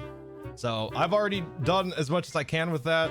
I apologize that you got timed out, but yeah, just gotta be careful with that. We have a character limit? I didn't know that. Yeah, it's at max. It's at max. I can't push it much further than where it already is. So it is what it is. All right. Autopsy report. Garrick Pierce died at 2:45 p.m. in the prayer room. Cause of death was blood loss. A shard of frozen liquid was found stabbed through his heart. It is very likely that this was the murder weapon. The wound also shows heavy traces of transmutation magic, and traces of conjuration magic were found throughout the room. Did he get killed the way he killed the person that he kills? Did he get killed the same way that he murdered someone? Oh, shit. Oh. Damn. Okay. Autopsy report. Coraline Sybil died at 2:18 p.m. Cause of death was suffocation. Her body was found floating in a nearby lake outside the Grand Cathedral. Traces of transmutation, evocation, and necromancy magic were found on the body. Oh my god. Let's see. Autopsy report. Lloyd von Sanctus died at 2:05 p.m. The cause of death was suffocation. The fire in the common room burnt the body too much to be discerned by any specific wounds he might have suffered. However, a small trace of evocation magic and the burn mark were found on the victim's left shoulder. This implies the body was hit with a fire-based evocation spell. Traces of abjuration magic were found on and around the body. What the fuck?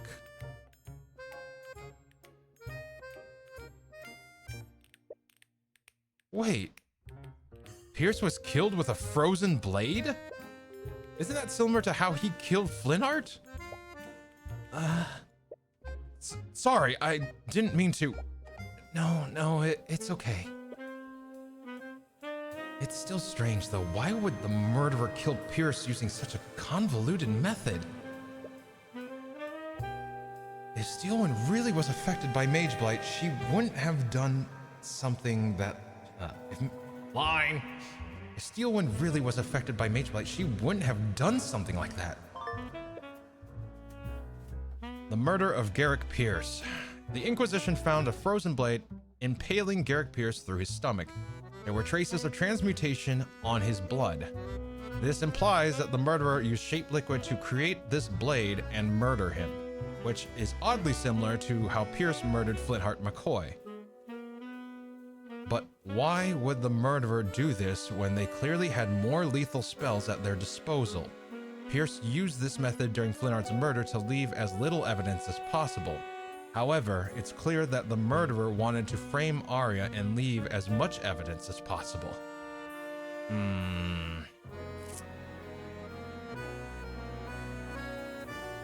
Yeah, there's a lot of similarities here.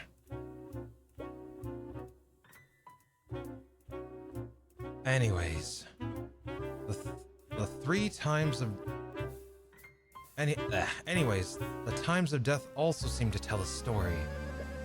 If we look at the reports, the murderer must have killed Von Sanctus, then Sybil, then Pierce, in that order. Yeah, that's our working theory too. If we look at this map, we can see where the prayer room and the common room are.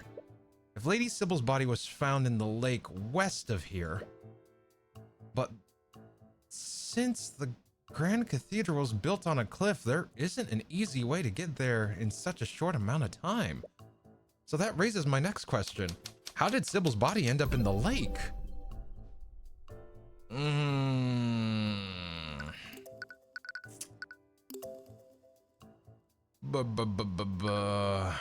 Let's see. How did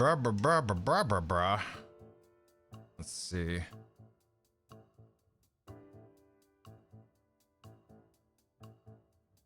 How did her body end up in the lake? I mean, if it's on a cliff, wouldn't it just be easy to yeet it off a cliff? Like the cathedral is on a cliff, right?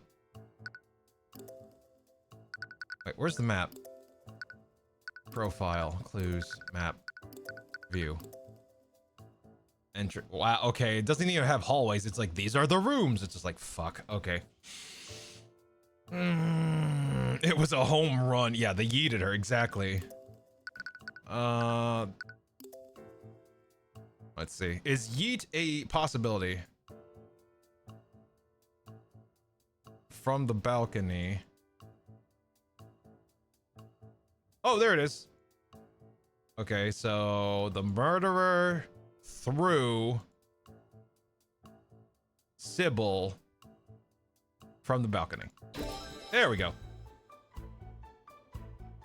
The Grand Cathedral was built on a cliff over the lake, and the westward balcony just happens to be right over it. Yeah, I guess that makes sense. But we even have a witness who saw Steelwind there. Really? Who was it? It was High Speaker Tyrion Archius. Archius? Is it? No, it's Archius. Archius. Okay. God, I am terrible with names. It was High Speaker Tyrion Archius. High Speaker? He's the shot caller of the Church of Bahamut. He stands at the top of the religious hierarchy from what I hear. He spotted Steelwind near the west balcony and noticed that she was acting suspiciously. He called out to her, but she ignored him. So she knew that he saw her, but she didn't attack him. Yeah, he really lucked out. But if she was having a psychotic episode, he would have noticed that. From what you said, all she did was ignore him. You're right. The whole Mage Blight story doesn't really add up. Either way, we'll just have to talk to him directly to find out more. Putting that aside, there's something else that's strange. What's that? It's about the order that the murderers occur. Oh, whoopsie. It's the order. Line. It's the order that the murders occurred in. What's strange about the order of the murders? The murderer killed Von Sanctus, Sybil, and Pierce in that order. This means that the murderer went to the common room, then the west balcony, and then finally the prayer room. But if we look at the map, the murderer's route seems a bit strange. Let me see that map. Big zigzags. Yeah, right. I don't know. Let me see here. Went to the prayer room, then the balcony, then the common room. Let's see.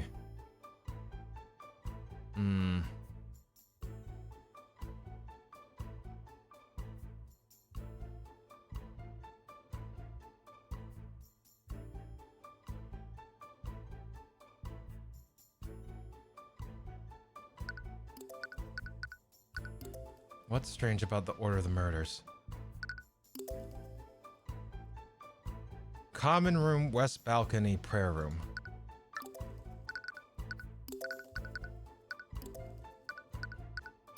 Common room, west balcony, prayer room.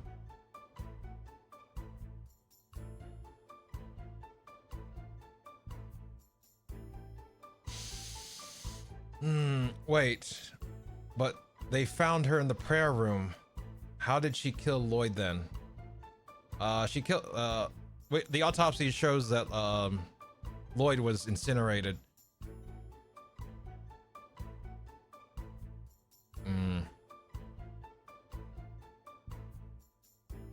Why was that order specific?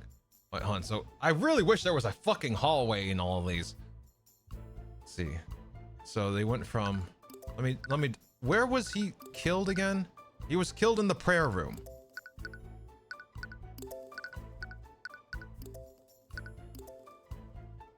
And the murder went common room, balcony.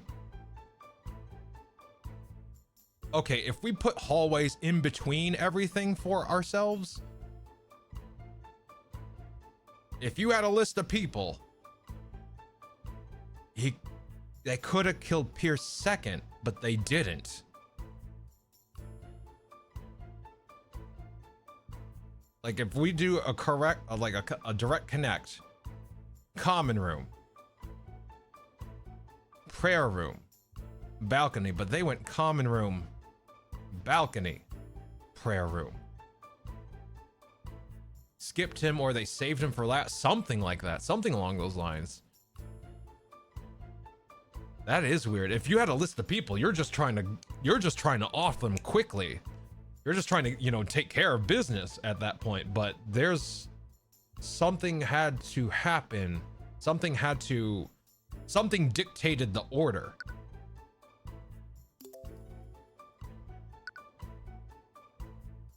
I wonder if that's it. The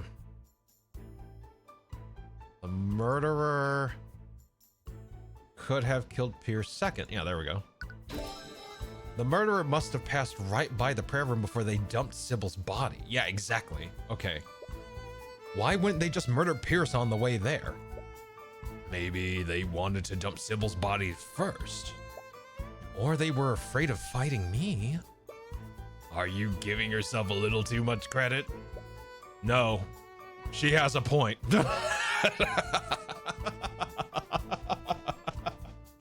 We fucking backing up Celeste. He's like, oh, aren't you giving yourself a little too much credit? And we're like, no, she has a point. That's a legit point. No, legit. Oh my god. It's like, oh no. It's like, let's see you tussle with Celeste and see how long you last. God damn. Celeste is a scary adventure of massive levels here, right? She has a freaking nickname, right? The Crimson Demon of the Eastern Kingdoms. Come on now. No. I love that Tyrion was just straight up. No, she's got a point. Out of everyone who fought the murderer, Celeste was the only one who didn't die or fall comatose. Anyways, there has to be a reason why the murderer deliberately chose that route. Murderer's route. Judging from the time of death, the murderer went from the common room to the balcony and then to the prayer room in that order. But that wasn't the most direct route. There has to be an explanation for that. Okay, you've created a rough outline of the murderer's actions. But the real clues will lie with how each of the individual murders occurred. And that starts with figuring out how Von Sanctus was murdered. Alright. See,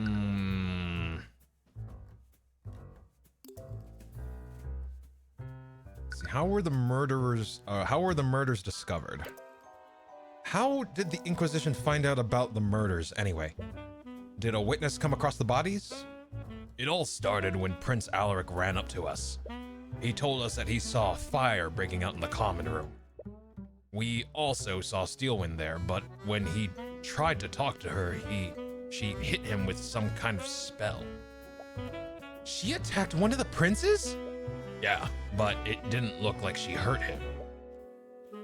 That guy from the house, Asclepius, inspected him and he told us he wasn't injured. I'm glad that he's okay, but wouldn't Arya have used a more violent spell if she was being affected by Mage Blight? It's possible she was throwing spells randomly, and she just happened to get he just happened to get really lucky. I suppose that's possible. But was there anyone else nearby when this happened? I would have expected a Prince of Wyverngar to be under constant guard. Yeah, that was kind of my mistake.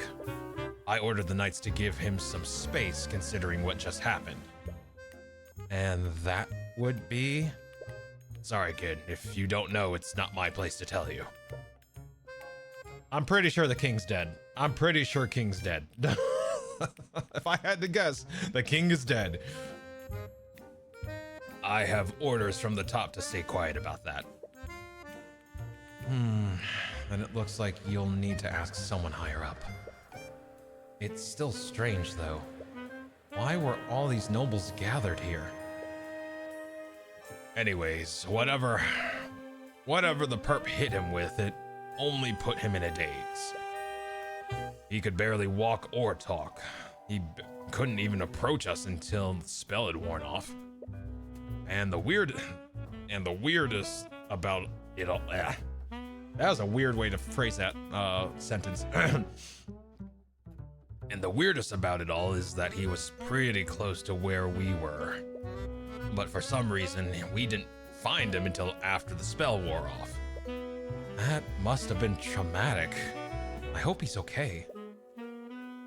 But why didn't anyone see him during this time? After he told us about what was happening, we went to put out the fires. That's when we saw a bunch of guards knocked out outside the prayer room. Did you see me? No, this all happened around 3:10. Right, that was probably well after Steelwind moved into the prayer room. Celeste must have already followed her into it. The report. The Inquisition discovered something was wrong when Alaric de Wyverngar reported that a fire had broken out in the common room. He also told them that Arya Steelwind cast a spell on him earlier that severely debilitated his senses. When the Inquisition arrived at the scene, they spotted the unconscious guards outside the prayer room. They did not see Celeste McCoy and Arya Steelwind. This all happened at 3:10 p.m. Okay. Comatose guards. When you arrested Steelwind, I recall you mentioning that a bunch of guards were comatose? Did the murderer use some kind of spell to knock them out? I don't think so, and I'm just as lost as you are about that. I caved, I have bread now. Good, eat. Let's see, you're recovering, you need food. Let's see. Some of the victims didn't have any magical traces on them, so we know that they're not under the effects of a spell, but they still haven't woken up. That's odd, to say the least. Is there any common thread between the knights who fell comatose? That might help us deduce what happened to them. Well, we found all of them at the locations where Steelwind was spotted. That can't be a coincidence. But he just admitted that they weren't being affected by any kind of spell. What's going on here? Several knights from the King's Guard were found unconscious after the bodies were found. They have been unresponsive since the massacre, and due to a lack of magical traces, they are clearly not being affected by any kind of arcane spell.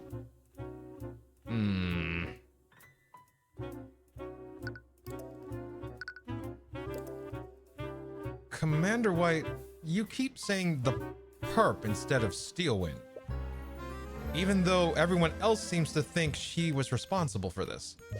Do you also suspect that she's being framed? It just doesn't add up. If she did give herself Mage Blight, her actions wouldn't have been so deliberate. And she's definitely not the type of person to just go around murdering people. Even if she was, she led a lot of the Inquisition's investigations recently. She's investigated plenty of homicides with us, and she knows exactly how we do things.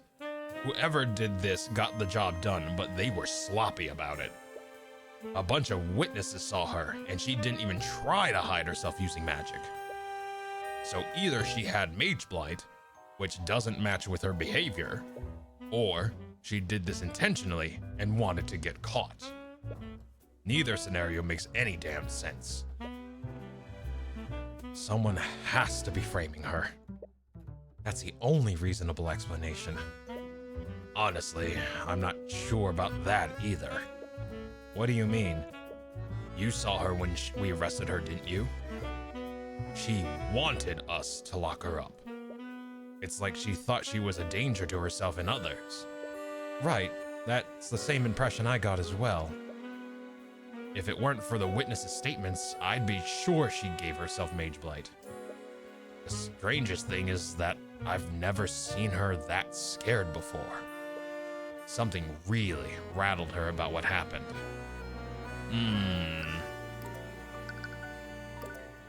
Did you follow up on what I said about Beatrice? I know she was in the room when Pierce and I fell unconscious. She has to be involved in this somehow. Well, she's already in prison, so we're already ahead on that account. But when we asked her what happened, she said that she couldn't remember anything. That's such an obvious lie. She has to be hiding something. Normally, I agreed with you, but she's not the only one with missing memories. Steelwind also can't remember anything. What? It looks like you'll have to speak with her about that. Anyways, what about Eris and that knight who was guarding her? Did they see anything? Sorry, kid, but Eris Illmater has been missing since everything went down. What? Do you have any idea what happened to her? No, but I wouldn't be too worried. What? A witness to the crime is missing and possibly hurt. Look, kid, you may be a hotshot attorney, but I've been in this business a lot longer than you have.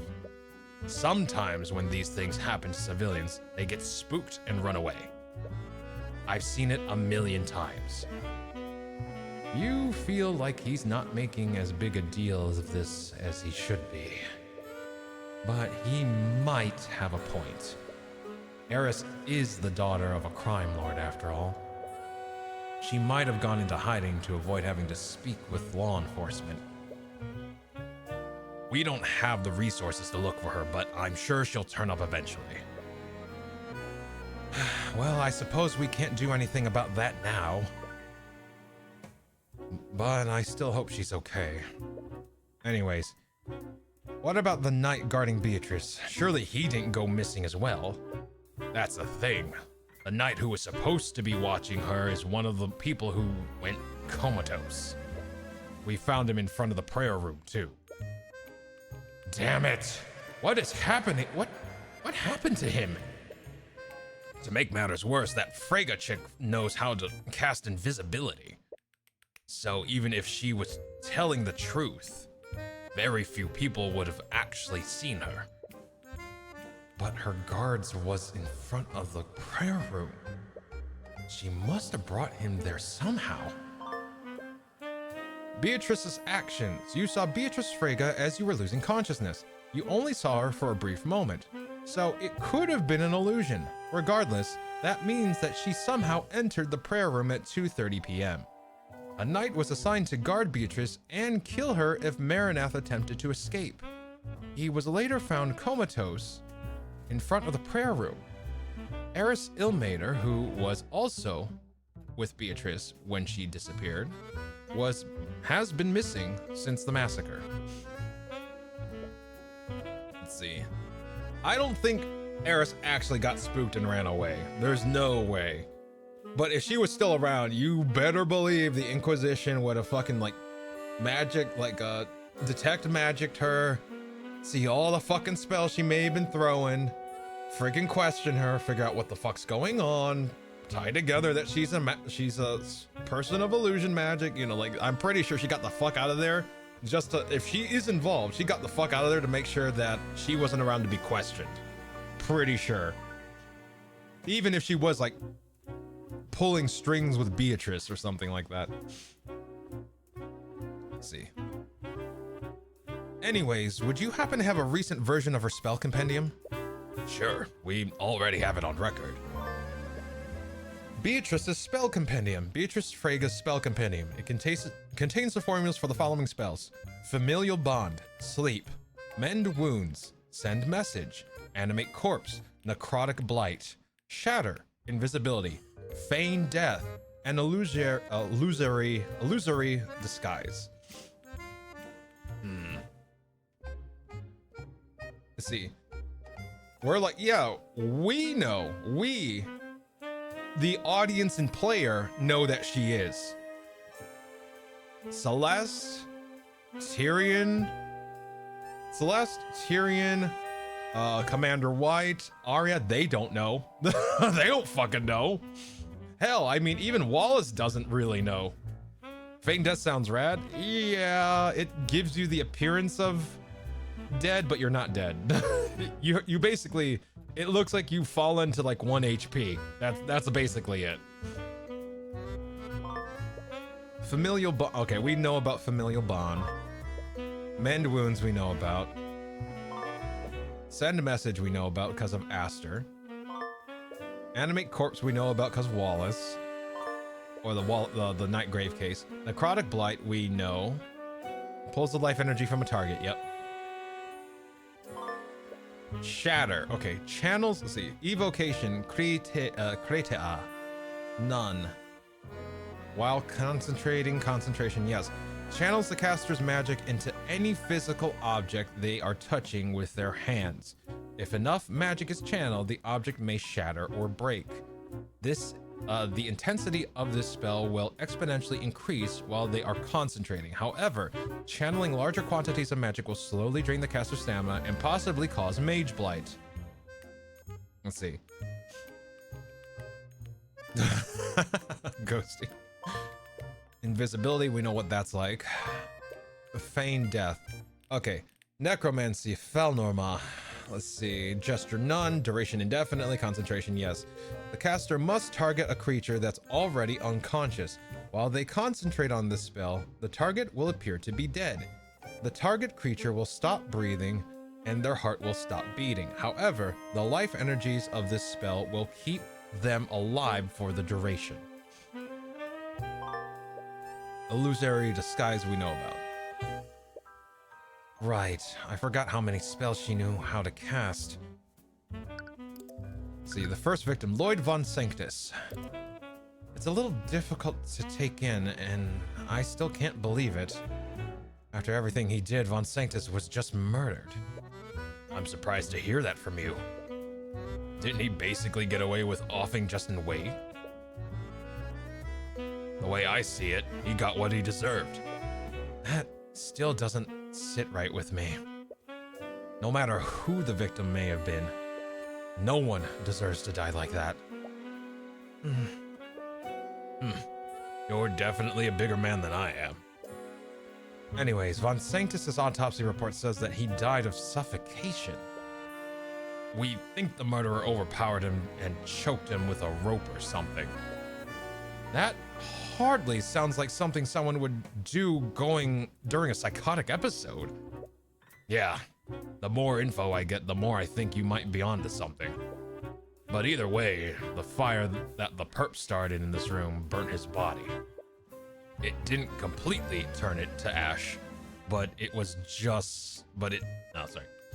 didn't completely turn it to ash, but it was still pretty charred.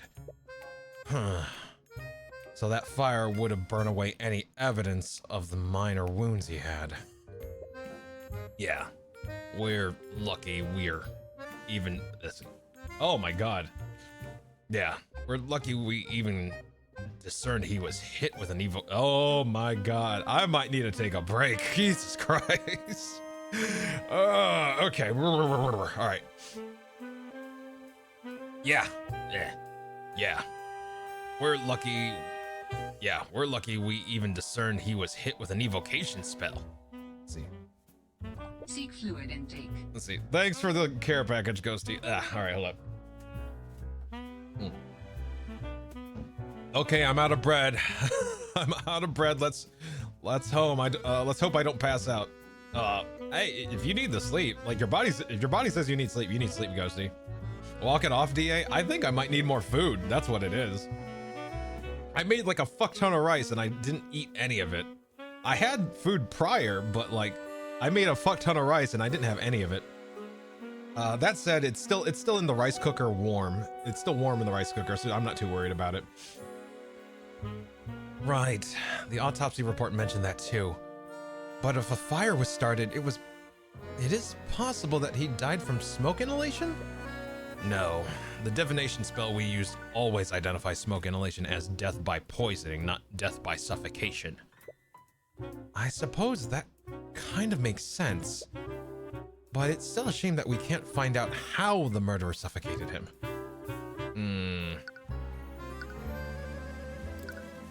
Spell compendiums. We still know very little about how the murders occurred. Do you have records of each of the victims' spell compendiums? They might help us understand what each of the victims was doing during the attack. Sure, knock yourself out. Garrick Pierce's spell compendium. It contains the formulas for the following spells. Prestidigitation, Conjure Light, Conjure Water, Frost Wave, Shape Liquid. Okay, so no new spells. Sibyl's spell compendium. Coraline Sibyl's spell compendium. It contains the formulas for the following spells. Slow Fall, Foresight, Strike True, Detect Magic, Stone Skin. Von Sanctus's spell compendium. Lloyd Von Sanctus's spell compendium. It contains the formulas for the following: Mage Blade, Force Cage, Send Message, Mend Wounds. We know what Prestidigitation does. We know what Conjure Light does. Conjure Water. Let's see. Causes water to. We know that one. Frost Wave. We know that one. Force Cage. Let's see. Abjuration. Forzare. Gesture. Point index finger at target. Duration 1 hour. Concentration. No. For the duration, the caster creates a magical 10 foot by 10 foot by 10 foot cube around a target within 30 feet of them. The walls of this cube are impenetrable and can't be destroyed by anything, not even the spells that can normally dispel spell effects. Furthermore, any attempts to magically teleport into or out of the cube will fail. If there is more than one creature in the target space, they will be pushed away from the center of the cube. Sibyl's a terrible wizard, right? Mage Blade, we know what that does. Slow Fall. Transmutation. Fethura. Point index finger. Duration 1 hour. Caster counteracts the force of gravity affecting them, causing them to fall significantly slower when airborne for a duration. Foresight. Divination. Incantation. Forheim. Form a triangle with both hands. Duration 24 hours. Concentration no. The caster invokes the ultimate form of divination magic to see brief glimpses into the near future.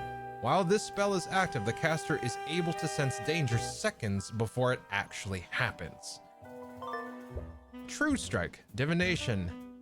Non-optima. Makes a circle with thumb and index finger. 10 minutes. Okay. The caster increases their ability to predict the results of all their actions for the duration. This is used for the purposes of aiming or doing other activities that rely on dexterity and skill. Detect Magic. We know what that's about. Evocation's red, transmutation, yeah, so we know about this. Let's see. Repario Arcanum. Let's see. Stone Skin. Transmutation. Tenprotec. create X with both arms. While concentrating, yes, the caster creates a thick layer of stone around their body. This stone layer will deflect and protect the caster from any physical trauma. The stone layer can be slowly broken through continuous attacks, but as long as the caster concentrates on this spell, the stone layer will instantaneously repair itself. See, you know, I said she'd be absolved of those thoughts if something like this occurred. Gods, am I a fool? God damn. Okay, wow. That is a lot to work through. Yep. This is what happens when a bunch of mages are caught in the middle of a murder. Honestly, you've been lucky until now. Nevertheless, I'll need to look over each of these spells when they become relevant. Orm's like, hey, welcome to the big leagues. Orm straight up went like, welcome to the big leagues. Welcome back, Endless. Welcome back. Let's see. All right. Oh my god, what do we do from here? All right, so let's see. We've said everything we can, and maybe we go elsewhere. Where do we go though? Prayer room? I mean, we're still at the church, right? So, wait, weren't we just here though? Oh no, we had the autopsy report, so maybe we can figure something else out. Let's see, examine. We have the autopsy report now. Back, talk. Okay, I was wrong. Maybe we go to the garden? Maybe we go to the garden.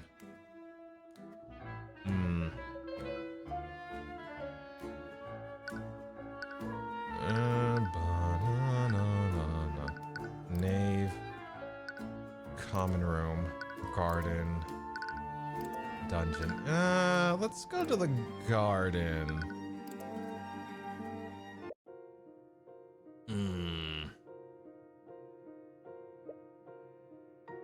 It's just you, Celeste, and the statue. The horrible statue. I don't feel safe here. Why is that statue freaking you out? Why is that statue freaking you out so much? That Pegasus is literally a celestial like you. I don't know, but I feel like it's suffering through the eye. It's an inanimate object, Tyrion. Let's move somewhere else. All right, whatever it takes to get you to stop acting so weird. Let's see. What goes through the mind of such a tortured creature? What is it with you and this statue? I don't know, but it feels like its emotions... It feels like its emotions... I can feel its emotions as if... Line!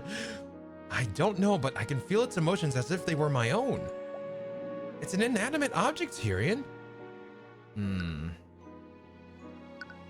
Repario Arcanum. Nothing. All right. Let's see. Let's see. Move. Common room, prayer room, nave. Let's go to the nave. Nothing new here.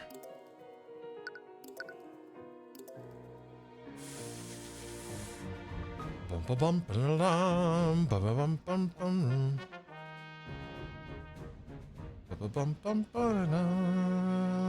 right, let me see here. I guess we go to the Inquisition dungeon. That's like the only other place I don't see on this list here. We've been everywhere else.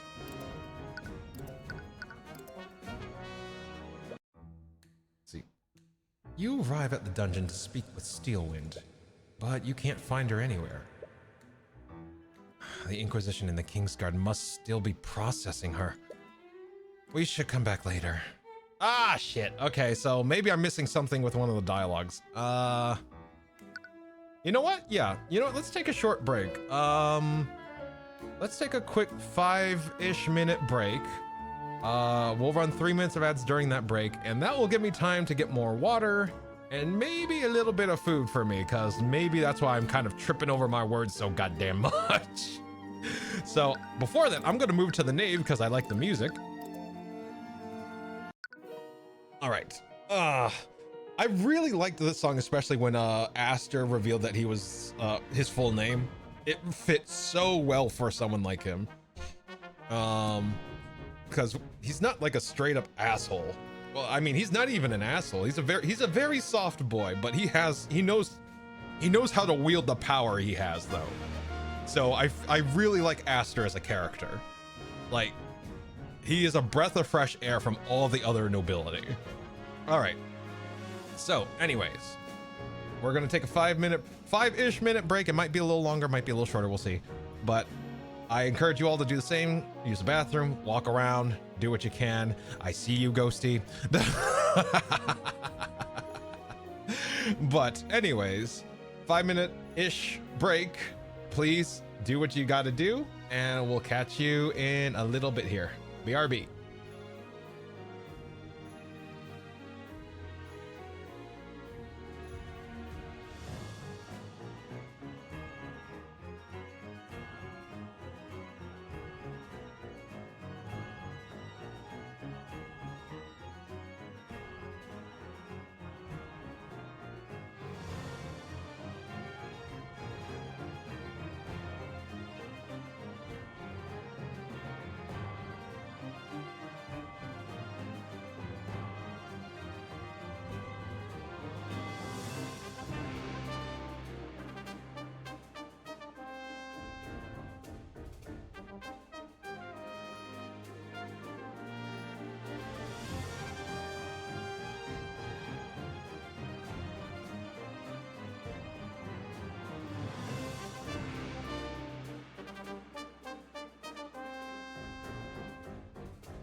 All right.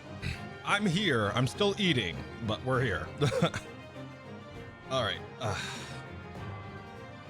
I don't want to just like have you all sitting in not silence, but you know, just like, oh, here's a BRB screen. Did you eat enough? I haven't eaten yet.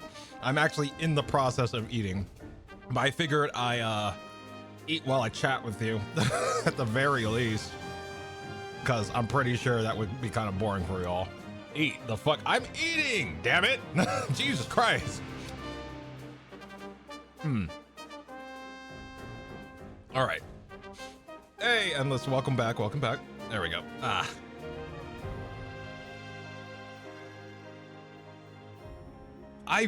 God, I'm not gonna lie, Ghosty. I really want to tell Angel about what's going on over here. Oh my God.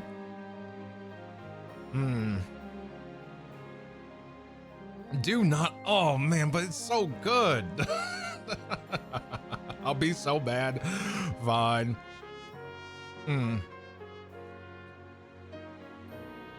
Oh, what's going on? Oh, nothing. It's just one of the characters in the game looks very much like a mutual friend. That's all.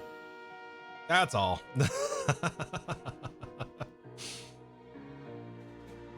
All right. Bum bum bum ba la.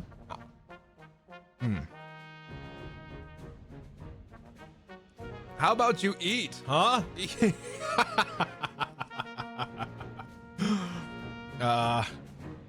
Good sir, please tell me. I won't. I promised Ghosty that I wouldn't, but I'll just say that they are a noble. I'll say that much. They are a noble.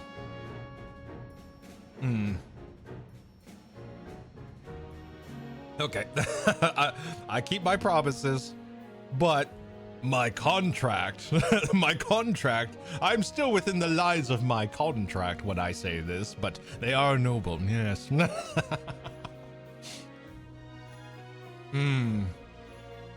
right.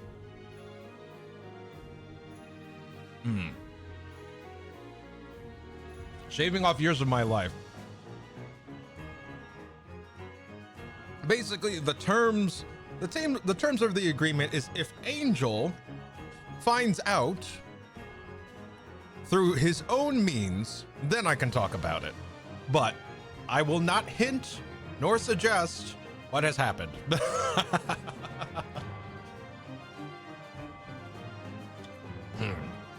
There we go. Who's Angel? He's our mutual friend, that's all.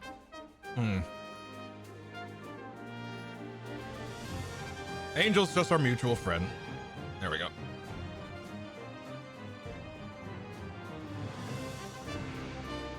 Dun dun dun dun dun dun dun. Ah.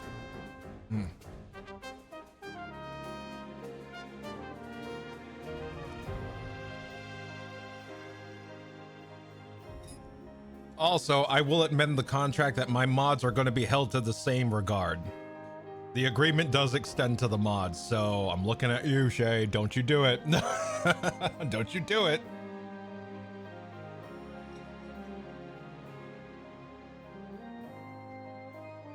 All right.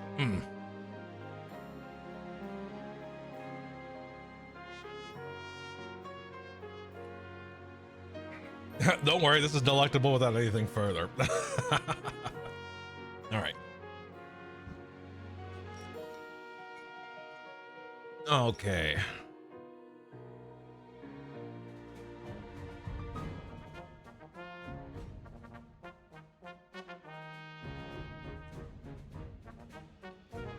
Yes. My name is Aster de Wyverngard IV, heir to the throne of Wyverngard. I really like that scene. I like that scene with this music. It's really well done.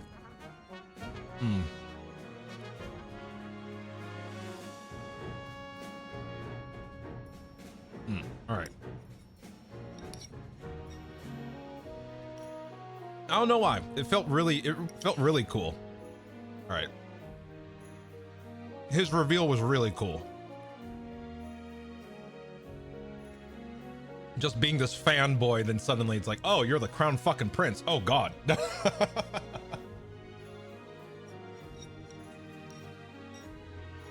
That said, he was dressed way too goddamn nice. He was dressed way too goddamn nice to be like just some common noble fanboy.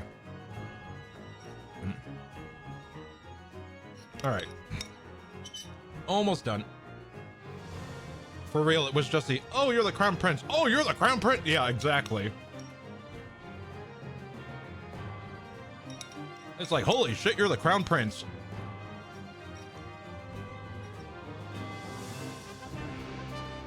All right. Okay. Let me just get some more drink down my throat. Giggity.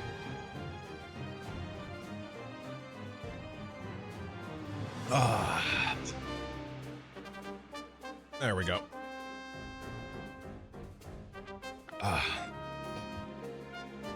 I have a caffeine drink in my hand and I need it. Clearly I need it.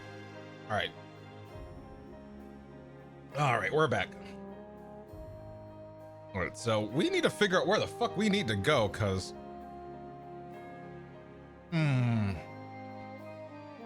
oh wait, I'm dumb. I totally forgot. This is where a fucking murder took place. Why didn't we just fucking do detect magic? I'm dumb. I'm really dumb. See, the food's helping. Food's fucking helping. I was like, oh yeah, I didn't do a once over of the fucking crime scene. Okay. All right. Yeah, see, I was missing all this. There's a chalk outline in the center of the room. Now, this must be where they found Von Sanctus's body.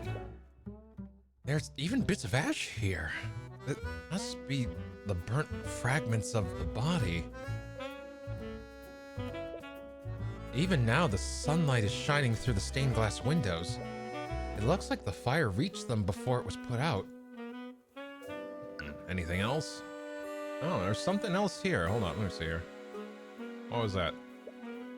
There are scorch marks all over the room. The fire must have spread pretty far. Yeah, it was probably going for a while.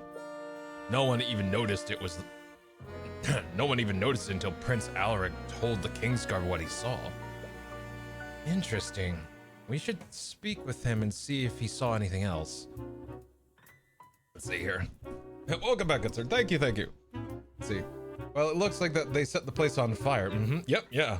Great deduction there. Let's see. I imagine the place will look with evil yeah, right?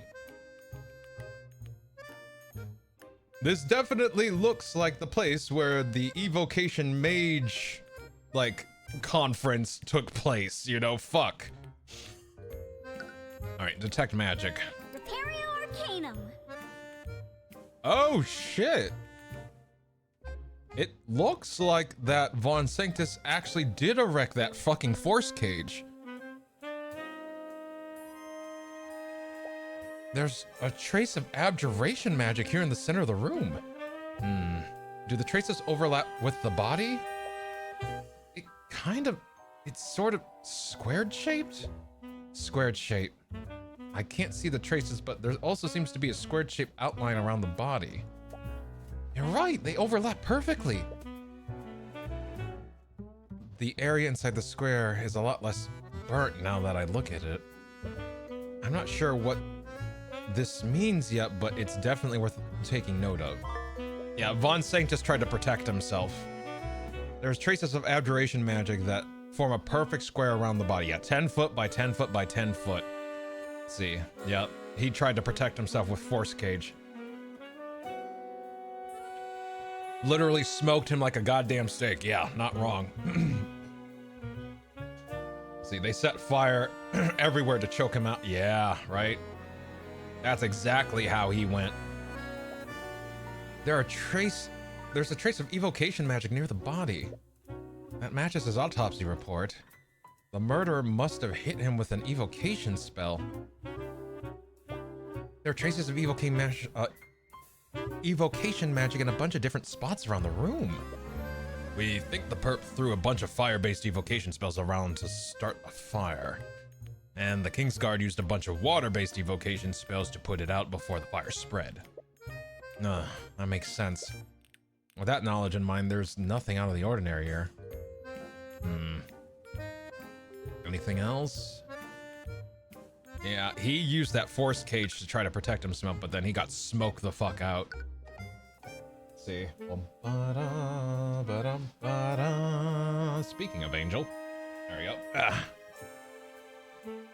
Alright. But Orm said he died via suffocation. If it was smoke inhalation, autopsy would have been poisoned to death. Yeah, I'm thinking that what had happened is that probably what happened is that he was essentially cooked to death. It wasn't smoke inhalation that killed him, it was the heat inside a confined space. Yeah, he could have suffocated inside the cage. Yeah, it wasn't the smoke that did it. It was the heat. I think it literally cooked him. You know how you can like cook something and still burn it? You know, like I think something like that happened.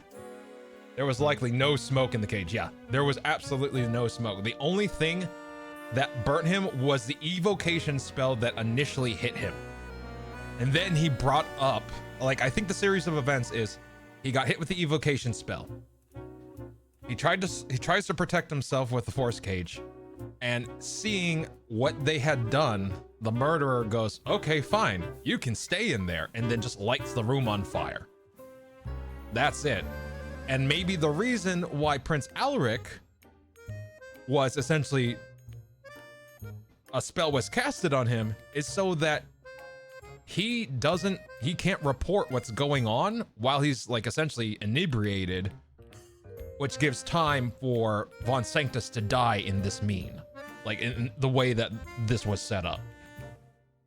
That meat does sound good right now. God damn it, Ghosty. Yeah, just heat made the air unbreathable. Exactly. All right.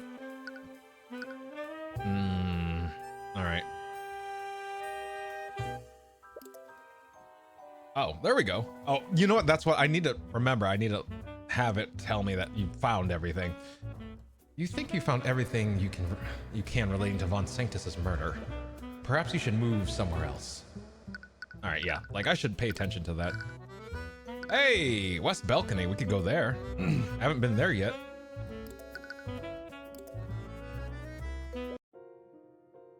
You arrive at the west-facing balcony of the cathedral. Supposedly, this is where the murderer threw Sybil's body into the lake. Oh, hello there. Oh, it's this guy. Oh, hello there. As you inspect the area, you catch the attention of an old man nearby. From his garb, he appears to be someone who works at the cathedral. I don't believe we've met before. What are you doing here? Sorry for the intrusion. I'm Tyrion Cuthbert, and this is my bodyguard, Celeste McCoy. We're investigating the murders on behalf of Prosecutor Steelwind. Tyrion Cuthbert? I have heard of you. He doesn't look nearly as criminal as I expected him to be. Judging from his thoughts, he probably hasn't heard many good things about you. But forgive my rudeness. I'm Tyrion Arceus.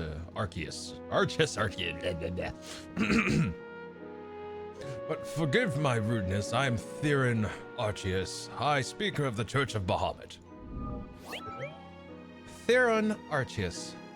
Occupation: High Speaker. So you're the one who saw Steelwind here during the murders. Do you mind if we ask you some questions? He scans you wearily. I suppose there would be no harm in that. We heard that you saw the prosecutor acting strangely here. Could you tell us more about what you saw? Did it look like she was having a psychotic episode? I wouldn't go that far. But she was certainly acting strangely. how did you come across her?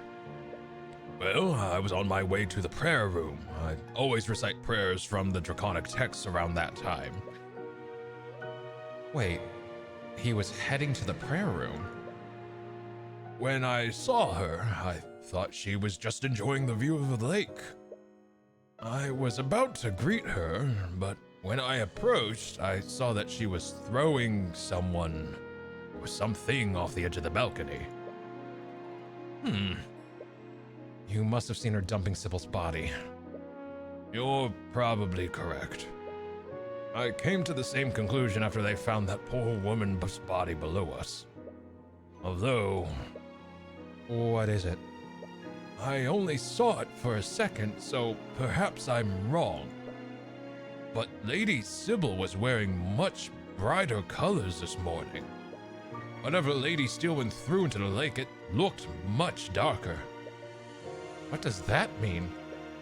I'm sorry, but I can't really explain it. Perhaps I was just seeing things. My eyes aren't as good as they used to be after all. It could have been just a trick of the light.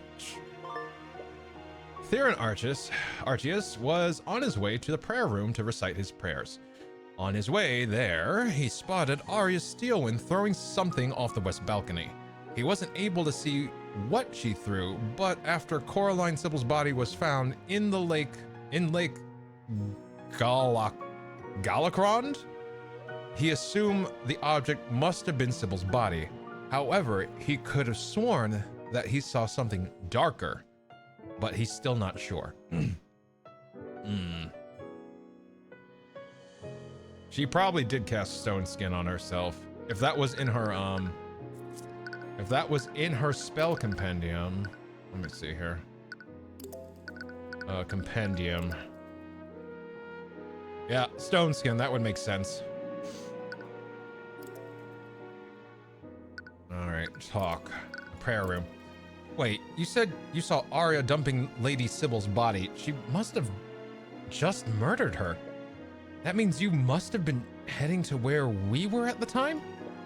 Oh, were you praying there with Lord Pierce? Not exactly. What? That's not what the guards told me. The guards? Do you mean the ones standing watch outside the prayer room? Yes, they told me that Pierce was praying with some acquaintances of his. They said the same thing to Lady Steelwind as well. Wait, Steelwind was there too? Yes, she appeared to be waiting for something. But anyways, I didn't want to disturb them, so I went back to my quarters to pray there. The High Speaker didn't see her fighting Celeste. She must have started her attack after he left, but why would she bother waiting? Either way, we can't exactly question those guards. Yeah, they're still comatose after the attack. Archis' testimony. Theon Archis was on his way to the prayer room to recite his prayers. On his way, he spotted Arya Steelwind throwing something off the west balcony. He wasn't able to see what she threw, but after Coraline Sybil's body was found in Galacrond, he assumed the object must have been Sybil's body. However, he could have sworn he saw something darker, but he's not sure. After witnessing this, he attempted to enter the prayer room, but was turned away by the knights guarding it. Why didn't you hear anything? Actually, the High Speaker's quarters aren't that far away from the prayer room. How did you not hear anything? It must have been because of the magical wards in my room. Magical wards? Are they for security reasons? Not exactly. I actually suffer from chronic insomnia. Even the smallest sound will wake me up at night. Years ago, I had some mages enchant the walls so sound couldn't travel through them. I can't hear anything from outside the room once I shut my door. That does sound awfully convenient, but you doubt that he'd lie about something you could so easily verify. Either way, you should make a note of this. Soundproof room. Supposedly, Tyrion Archis suffers from chronic insomnia and can be woken up by even the smallest sound. As such, the walls on the High Speaker's quarters are completely soundproof once he closes the door. This should explain why Archis didn't hear the fight between Celeste McCoy and Arya Steelwind. Okay. Examine. I can see a military stronghold in the distance. They must be able to see a lot from that high up. This balcony provides a perfect view of Lake Galacrond. A lot of people probably come here when the Grand Cathedral's open to the public. There we go. There's some sort of debris on the ground. Let's see. You pick up one of the pieces and feel it in your hands. It appears to be some kind of gravel. Yeah, stone skin. Repario Arcanum. There are traces of transmutation on the pieces of this debris. That would imply that a spell specifically targeted or created wherever this came from. But I doubt someone created these bits of gravel. It must have broken off something else. Debris near the balcony. You found some bits of Earth-like debris near the westward balcony. They have traces of transmutation magic on them. This also happens to be where Theron Archis saw Arya Steelwind dumping Coraline Sybil's body. Yep, that was it. Let's see here.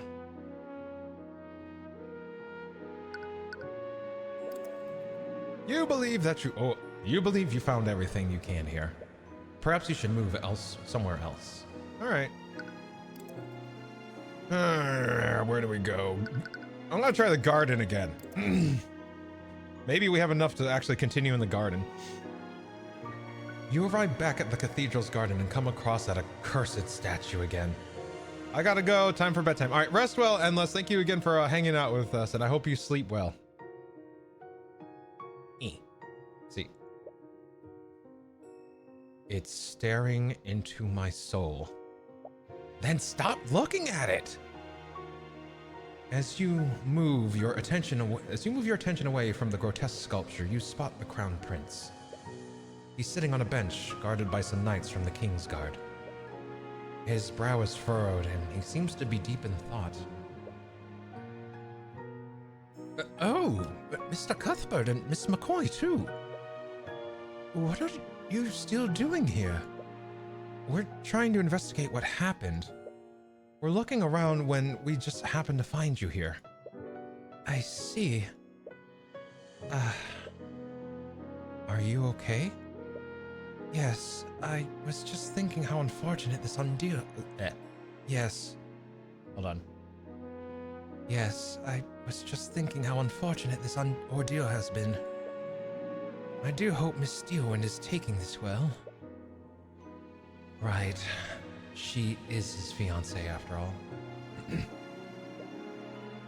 He must be extremely worried about her. We're trying to find out what exactly happened. Do you mind if we ask you some questions? I see.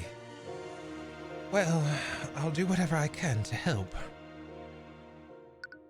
All right. You said that you two were investigating the murders. You weren't planning to defend Miss Steelwind, were you? If she would have me.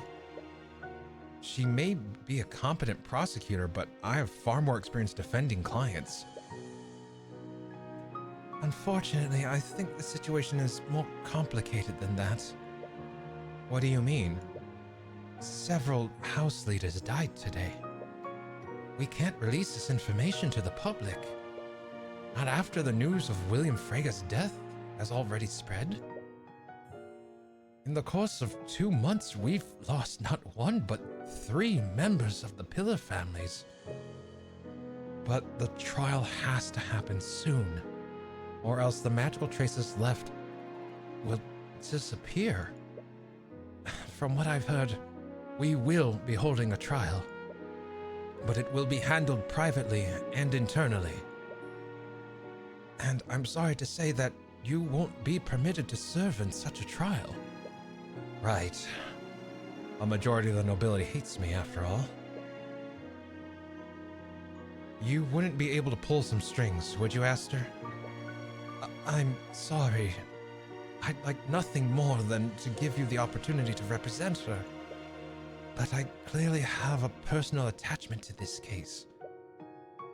If I try to tip the trial in her favor, it will only harm her chances more. Right. I see what you mean. But even if we can't help her during the trial, we can still investigate the crimes on her behalf. Yes, I would really appreciate that. If new evidence is found, perhaps we can exonerate Miss Steelwind of the charges against her.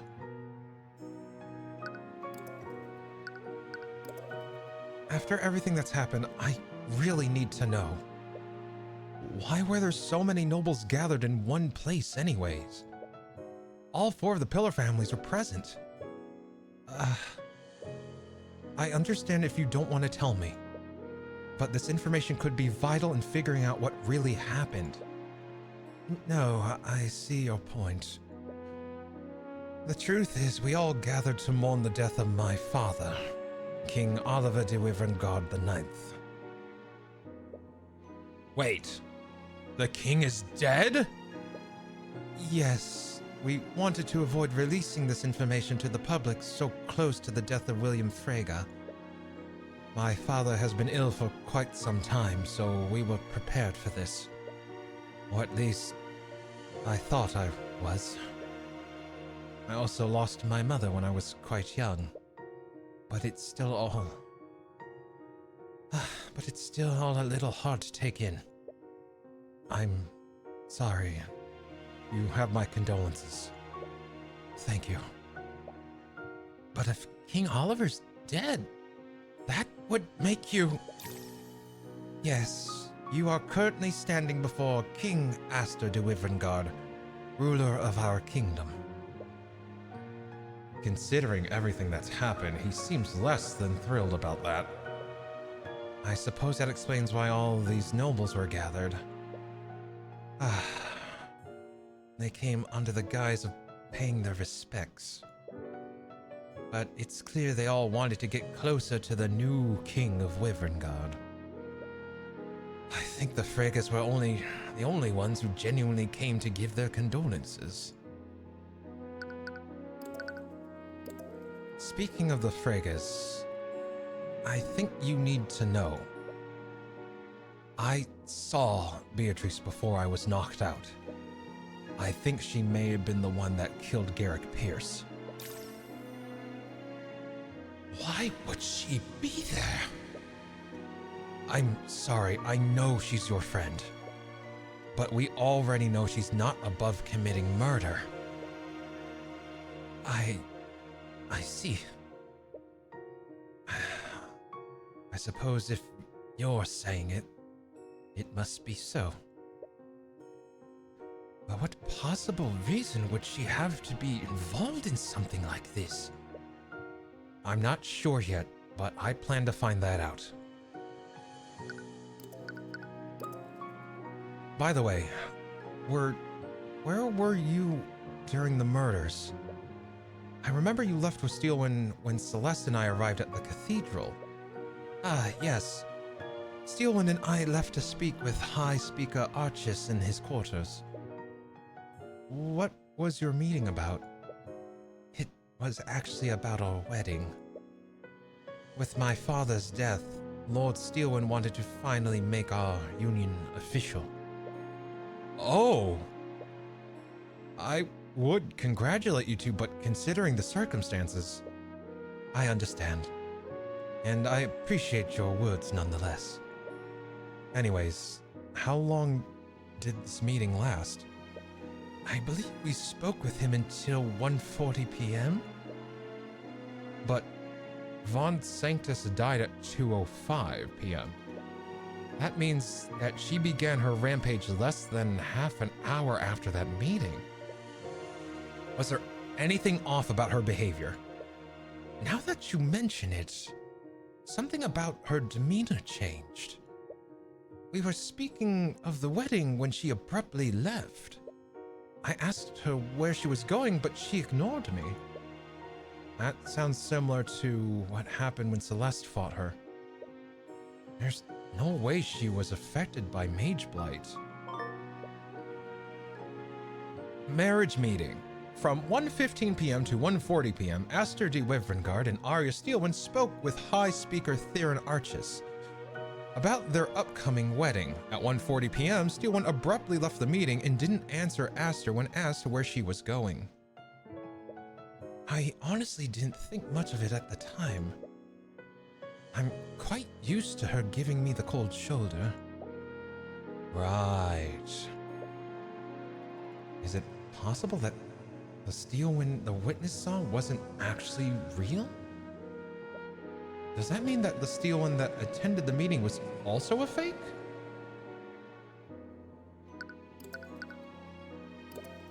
Anyways, what happened after your meeting with the High Speaker? Did you see Steelwind after that? Actually, I found myself caught up in something else entirely. At 2 p.m., I went to pay my respects at my father's coffin, but apparently someone had set a magical trap there. What? It was a glyph of contingency. Glyph of contingency. Evocation. Kol Ten Gen. The gesture of a contingent spell. Let's see. Gesture. The gesture of the contingent spell.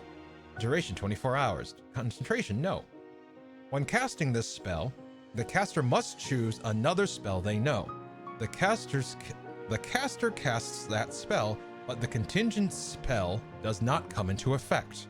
Instead, it takes effect when a certain condition specified by the caster upon casting the spell is fulfilled. The contingent spell takes effect immediately when that condition is fulfilled. So it's like explosive runes. Got it. I've heard of that spell. It's like a trap you can set. You can infuse it with any spell into it. It requires a second contingent spell to place that trap. Wait, it cost. Well, I said that whole. What? I misread that entire thing. I have heard of that spell. It's like a trap you can set, and you can infuse it any spell into it. But it requires a second contingent spell to place that trap. Which spell was it? It was a force cage targeting me. Was the murderer trying to attack Aster too? I don't think so. They would have used a more lethal spell if they wanted to. But from the sounds of it, force cage can't be dispelled. It's the spell that Von Sanctus casted that had the square outline. That's the spell. It's the same spell. So, Aster would have been trapped inside it for that full hour. We think the murderer used this as a distraction. Because of that trap, the Kingsguard consolidated most of their attention and forces on my location. As a result, there were fewer people guarding Von Sanctus, Sybil, and Pierce. And the ones that were there all fell comatose. They can't tell us what happened to them. The trapped king. At 2 p.m., Aster de Wyverngard went to pay his respects at his father's coffin. Unbeknownst to him, however, there was a glyph of contingency set to trap him inside a force cage. The trap triggered and Aster was trapped in that magical cage for its duration. This caused the Kingsguard to consolidate their forces at Aster's location. As a result, Lord Lloyd Von Sanctus, Coraline Sybil, and Garrick Pierce were left with far fewer guards defending them. And yet another oh my god. And yet another inexplicable event is added to the list. That's the best I'm gonna get. After everything you learned, you highly doubt that Steelwind was affected by Mage Blight. So someone must be behind what happened, but who? Anyways, it seems he's told you everything he knows. He probably didn't witness much after he was trapped by that force cage. You should move somewhere else and follow your other leads. Alright, sorry Aster. Damn, Aster, goddamn.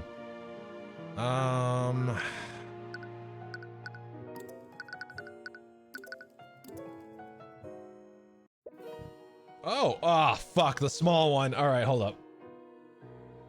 She attacked oh, hold up. Ba-ba-ba-ba-ba. Ba-ba-ba-ba-ba-da-da. Ba-da-da-da-da-da-da-da-da. Hold up.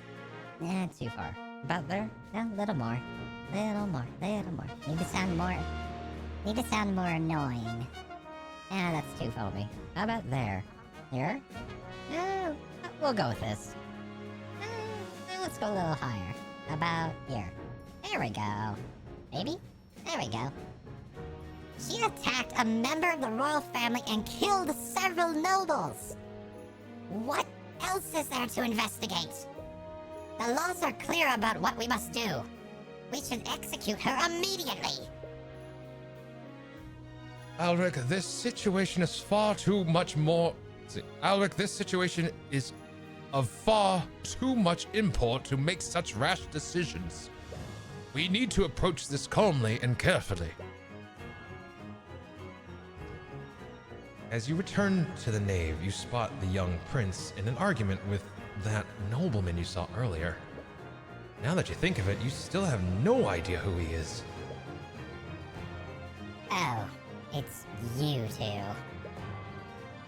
Your Highness?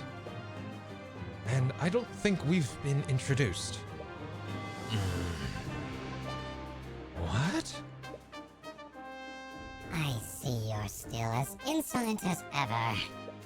You stand before Sir Remus Vergile, Archduke and Royal Vizier, to the Wyverngard throne. I believe he means advisor. Name, Remus Vergile. Occupation, Royal Advisor. Archduke? You didn't even know the Kingdom of Wyverngard had a title like that. Why haven't you ever heard of him before? Why are you two still here anyways? I thought the cathedral was closed for the investigation. We're investigating what happened on behalf of the prosecutor Steelwind. I see. Anyways, I have much to attend to. I'll be taking my leave. You sense a tinge of anxiety. Is he avoiding you? Actually, since we have you here, we have some questions for you. The both of you. The both of you. You should know your place, knave.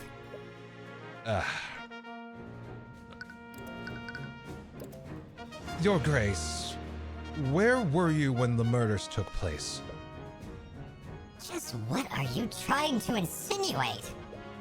Please, Alric, there's no need for that. To answer your question, I was speaking with Lady Frega's familiar. Tracker? No, it was the demon who calls himself Maranath. What? Why would you want to speak with him? He was actually the one that sent for me. According to him, he had some information that was of great import to me. You didn't make a contract with him, did you? Of course not. What kind of desperate fool do you take me for? No, he gave me the information. He gave me the information he had freely. But why would he do that? Demons are supposedly always trying to trick humans into making deals with them. Looking back, it must have been a distraction. What a fool I was. I knew he was playing with me.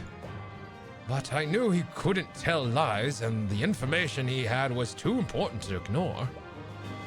If you don't mind me asking, what was the information about? I'm sorry, but I can't reveal what he told to me. It could endanger people that I care about. But rest assured, I doubt it has anything to do with the massacre. Your Grace, we've only just met. I can't exactly just take your word for it. I suppose that's fair. But believe me when I say that I plan to take this information to my grave. That's ominous. But he's clearly intent on keeping their conversation a secret. Anyways, several members of the Kingsguard were watching us. They can verify my alibi. How long did this conversation take?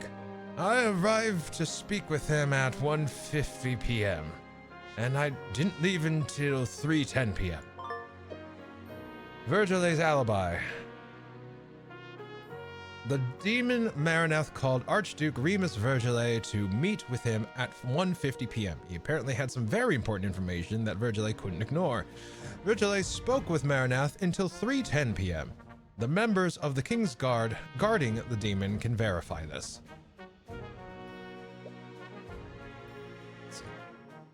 So, he was accounted for during the time frame of the murders. But why would Maraneth go to the trouble of distracting him in the first place?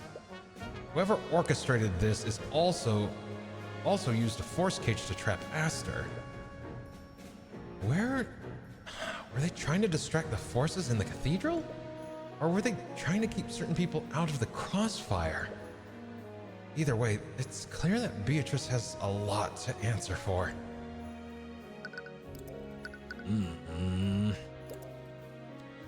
Your Highness, we heard the prosecutor cast a spell on you when you saw the fire in the common room.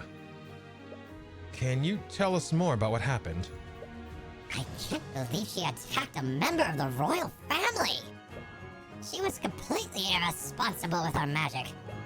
I understand. Well, I understand your feelings about this, but we can't say for certain that she inflicted mage blight on herself. We don't even know if it was actually her. I saw her with my eyes. Plenty of other people did too. Either way, where did this happen? It was on the path outside of the common room. I saw smoke coming from the building and I saw Steelman walking away from it. So, this must have been after she murdered Von Sanctus. I have a feeling I already know. What? I have a feeling I already know the answer, but was she behaving erratically? No! She was very deliberately casting a spell on me. Which once again implies that Mage Blight wasn't behind this. Do you know which spell she cast on you? I'm not sure. I've never been affected by a spell like that before. From the magical traces on him, we know that it was a transmutation spell. Transmutation spells manipulate and change physical matter. It's scary to think about what that might do to a human body.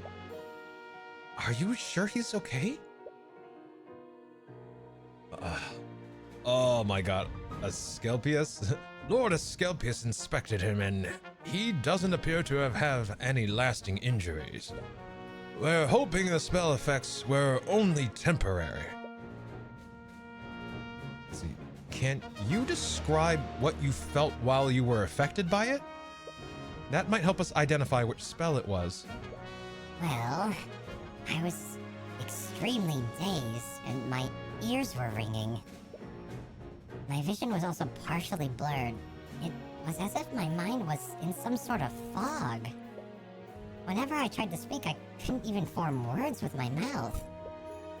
I could only make grunting sounds. I couldn't walk either, so I had to crawl on the floor. I'm sorry you had to go through that. That must have been traumatic. But what kind of transmutation spell would do that to him? It had to be something that affected his senses. Let's see. Feign dead? No, I don't know. I doubt that.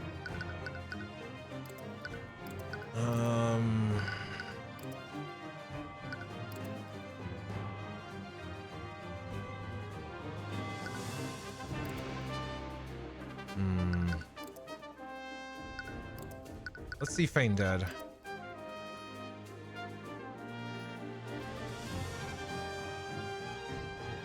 Yeah, he was still breathing and he was still moving, so that can't be it.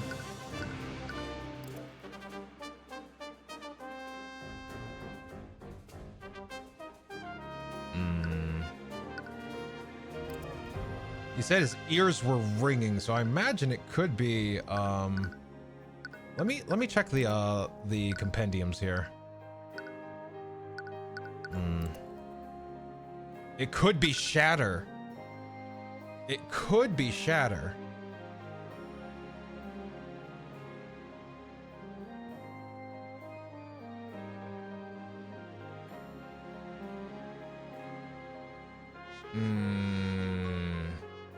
Very EP. No worries, Ghosty. Pass out. If you gotta pass out, pass out.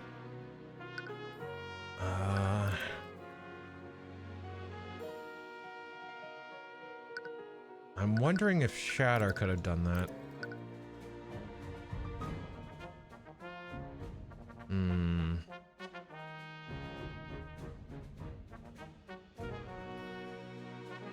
I don't know.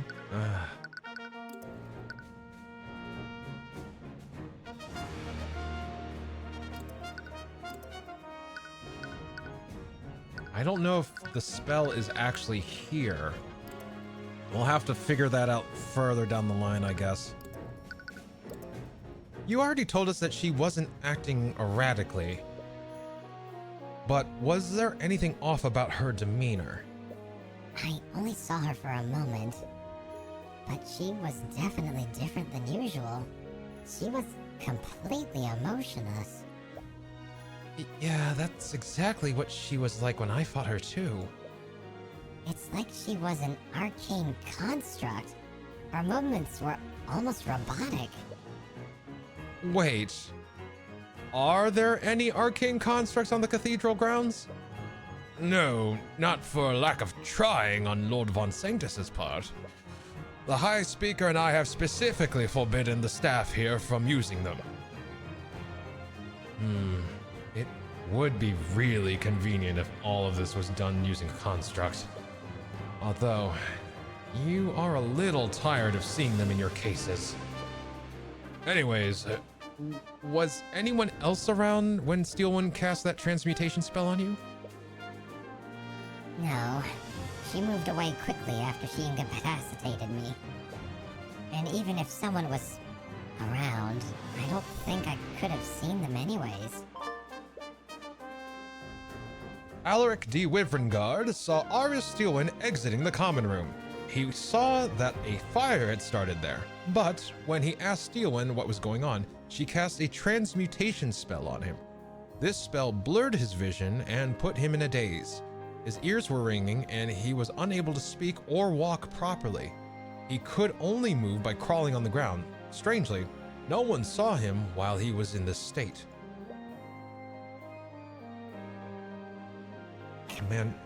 Commander White also saw that he was surprised no one saw the prince until after the spell wore off. I wonder if it was some combination of invisibility and something else. What happened to him? That covers Alaric's account of what happened, and we even got the Archduke's statement too. But there's still one last person we need to speak to. Arya. She and Beatrice supposedly have no memories of what happened. If it were only Beatrice saying that, I'd probably doubt it. But if Steelwind also doesn't have any memories, it becomes a lot more credible. She definitely has to be missing a piece. We need to put this together. Are you going to the dungeon to speak with her? I am. Wonderful. I will be accompanying you. What? As the royal advisor, I have a vested interest in the investigation. While I trust Lucio to leave no stone unturned, I hear you have quite the talent for seeing what the crown cannot. Well, it's not as if you have the authority to stop him, but you still don't know him very well. You'll need to be wary of what you say in front of him.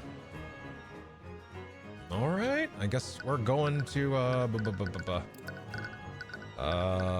Inquisition. You arrive at the dungeon and see the prosecutor sitting in a holding cell. She seems extremely stressed. It's as if she's trying to figure something out. Huh? Mr. Cuthbert and Your Grace. Steelwind gives a wary look to the Archduke. How are you doing? as best as I can, all things considered. What brings you here? We're trying to investigate everything that happened. I see. I was wondering if you could answer some of our questions. Steelwind, I know your situation is pretty grim right now, but you know you can trust me. You're not the person I'm worried about. At this moment, I don't even know if I can trust myself. What? We heard that you don't have any memories of what happened. Is that true? It is. No matter how much I try, I can't recall anything. What is the last thing you remember? I believe I was leaving my meeting with the High Speaker and His Majesty. After the meeting, I was planning to return to the nave to speak with my father, but I suddenly felt extremely nauseous. I thought some fresh air might help me feel better, so I went to the balcony. The one over Lake Gracaland? Yes, that one. The last thing I remember, I was losing consciousness as I looked at the lake. And did you cast any magic before this happened?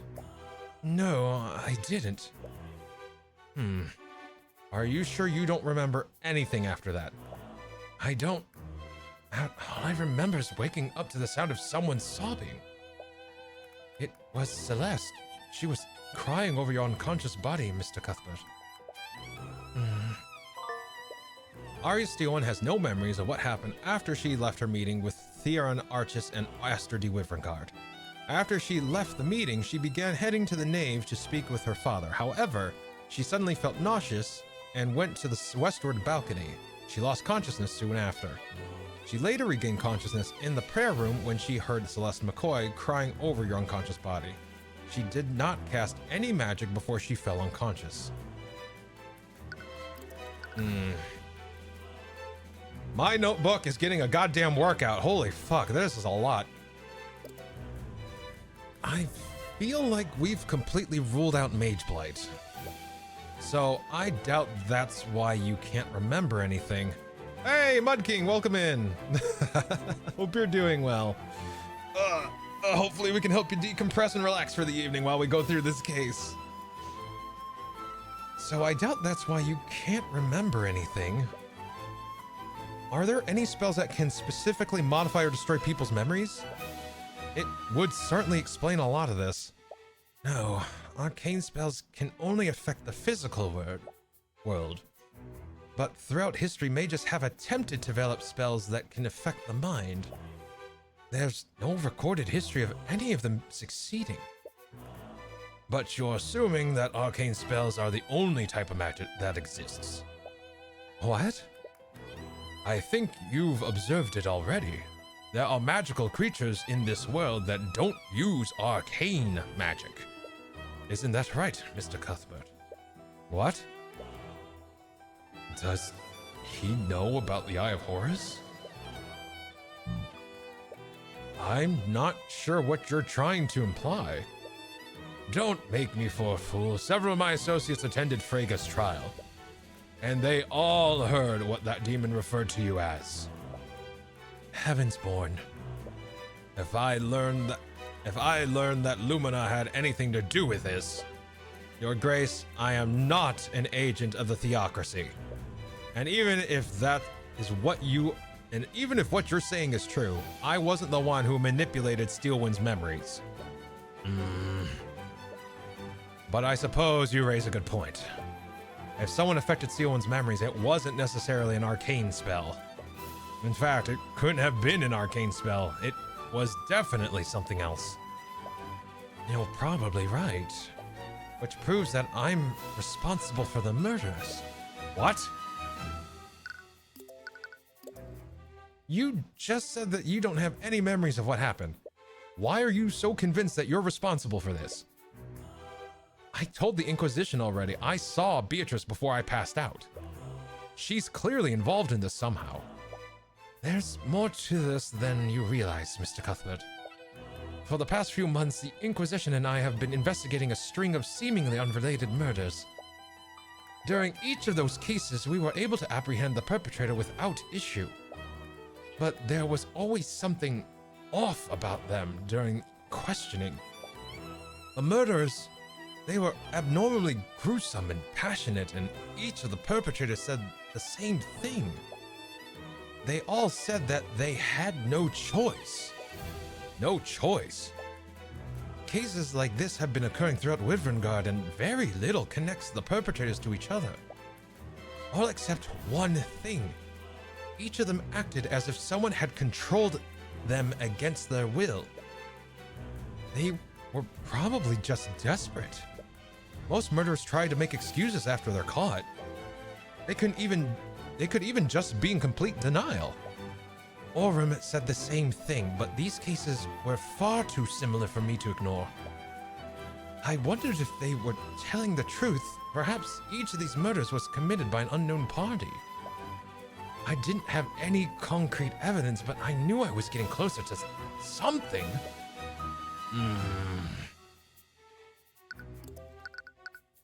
The purple conspiracy. Steelwind, I don't mean to be rude, but this sounds completely insane. You don't even have any physical evidence to prove these murders are connected. There's one piece of evidence, but it's hardly concrete. But it does tie each of these cases together. She takes out a small parchment from her pocket and shows it to you.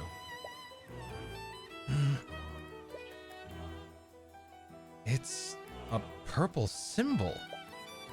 Several of the people we arrested had an item with this symbol on it. None of them could remember where it came from, or even what it was. But they all somehow knew that it was called the Purple Mark.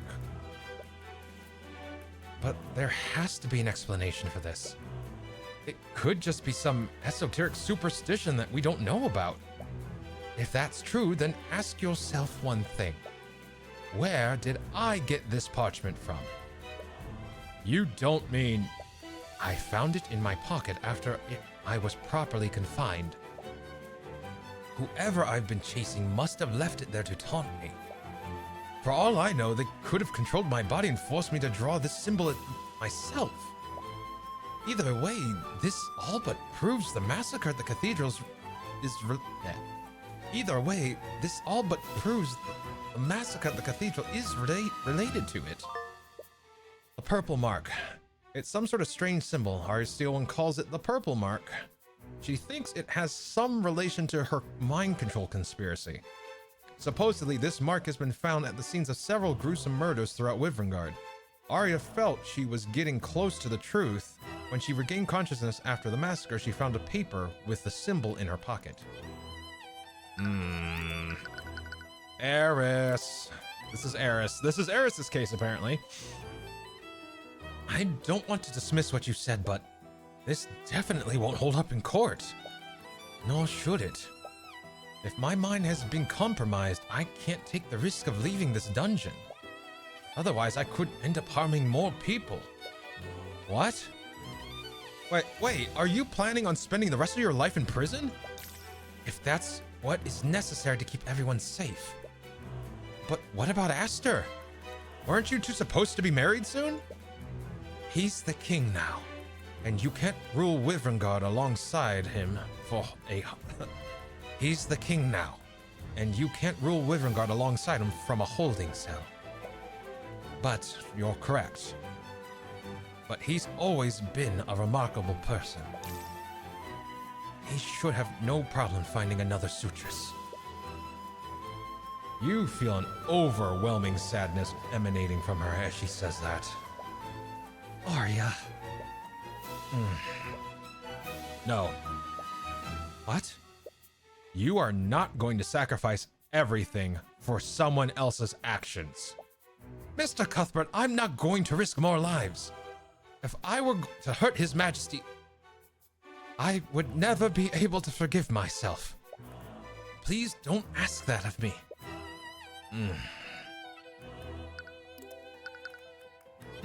Saving Steelwind's future art. I don't think I have enough for this. Do I have enough for this?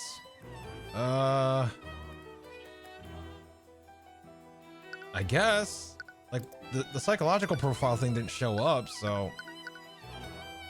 And we didn't get the thing that said, oh, you should move on, so, you know what, I'll just go with it. Hold on. Before I do that, I'm gonna save. I haven't saved yet. Alright, there we go, saved. There we go. Alright, talk. Steelwind is going to throw away everything she cares about for the greater good. Even if she was the one who did all this, she's not the one who's responsible. You can't let her resign herself to a fate like this. Yes.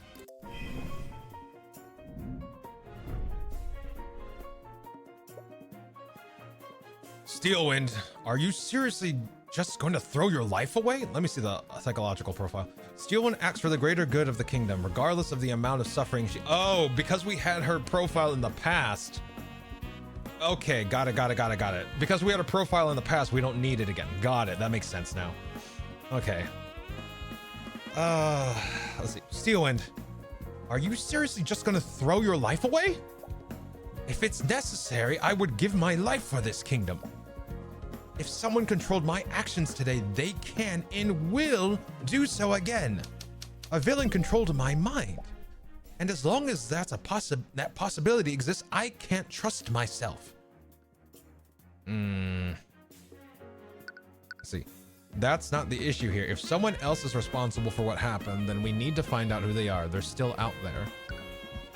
But that's assuming this person can continue to do so. We don't know how this mind control works. We can't just drop this without finding out what really happened. Do you even understand what you're saying? You will lose everything if you just let this happen. She's a rational person. She's more rational, so... But that's assuming this person can continue. Yeah, there we go. You're jumping to conclusions. I think this is more rational than deflect. If you're rational, you don't typically deflect. You still address what's being said to you, so... Doubt. But that's assuming this person can continue to do so. You said yourself you haven't found any evidence to prove your theory. We don't know how this mind control works, and we don't have enough information. We can't just drop this without finding out what's really happening. I suppose you're right.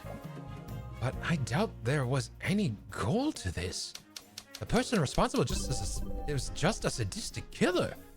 I've been investigating these murders for months, and I've never been able to find any personal clues as to who the perpetrator is. There's no way to connect them to this.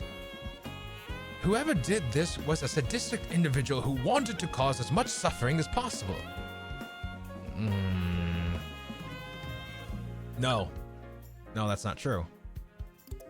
That's not true. Aster.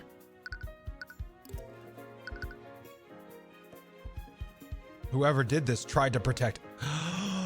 Oh, what if it is Beatrice? What if she... Because she still has feelings for Aster. What if it is Beatrice trying to protect... Hold on. What does her compendium look like?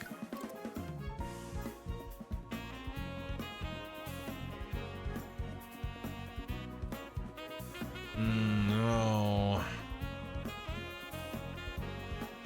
I wonder. I have to wonder. The only one that could have tried. No one in this compendium has that that spell that doesn't have. They don't have the contingency.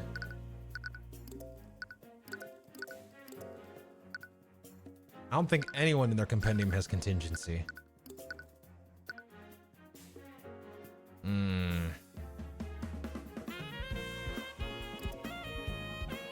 A person responsible was just a sadistic killer. Aster's testimony. That's gotta be right. That's not true, Steelwind. Whoever did this had very specific targets in mind. Both Prince Alaric and the High Speaker saw you when the murders were being committed. Not to mention, they set a trap for Aster. What? Let's assume that someone was controlling you. They wouldn't have left Alaric Archius or Astra alive if they were trying to kill as many people as possible. I suppose you have a point there, but even so, that hardly narrows things down. If someone was controlling me, they wouldn't need to enter the cathedral to use me. The perpetrator didn't need to enter the cathedral to commit the murders.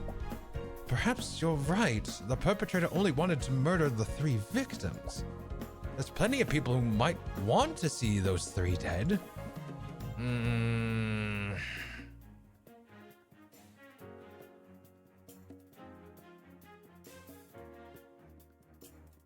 The perpetrator didn't need to enter the cathedral to commit the murders.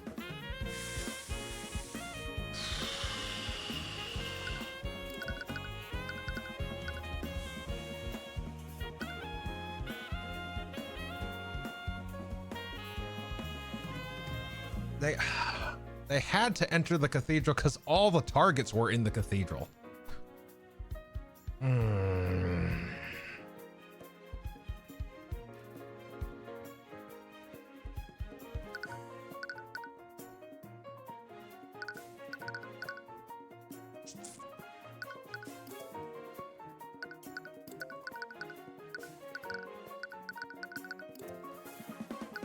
Abjuration. Is there anyone else that's an abjuration expert?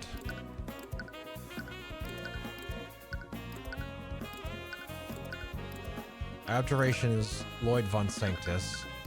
Evocation, illusion, divination, evocation, conjuration, necromancy, none. Lloyd von Sanctus is the only one that is focused on abjuration magic. Abjuration's the magic that typically deals with barriers and protection. You know what? I gotta use the bathroom. I'm holding it in really hard right now, but I don't think I'm gonna make it after this. So, BRB, I just gotta use the bathroom real quick. BRB.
Okay, we're back.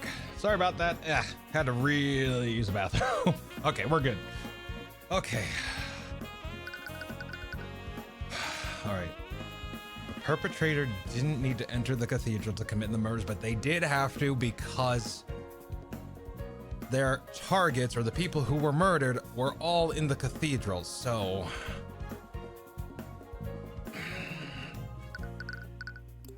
Lloyd von Sanctus is the only one with...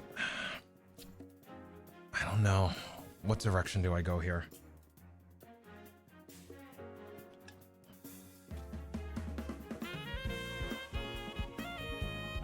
because Aster was protected. Lloyd Von Sanctus was protected until he got cooked. All right, let's see. Hold on.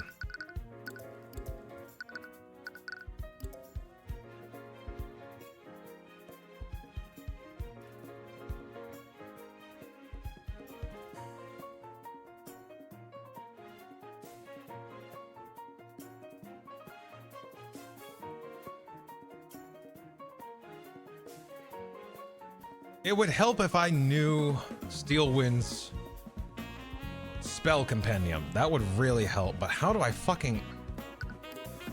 The perpetrator didn't need to enter the cathedral to commit the murders. God, what do I... I'm not confident in any of this.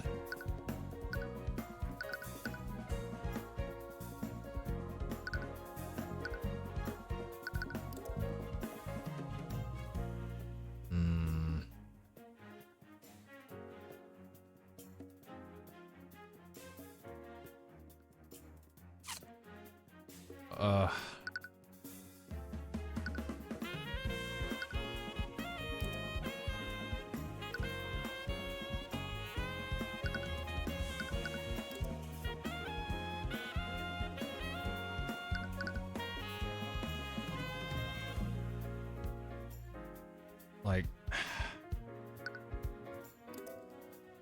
Garrick was in the prayer room, so definitely had to go do that. She's probably the only target that wouldn't necessarily have to be in the cathedral, but was.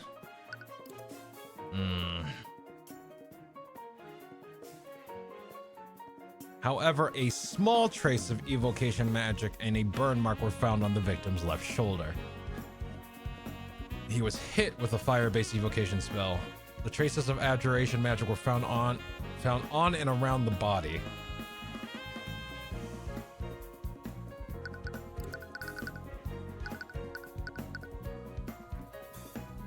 Okay, if I was going to friggin' get rid of these three nobles, the timeline shows that we went from common room. He was in the common room, so he was the first victim.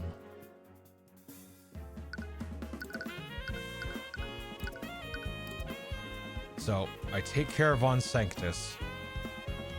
I take care of Sybil. Then I take care of Pierce.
The perpetrator didn't need to enter the cathedral to commit the murders.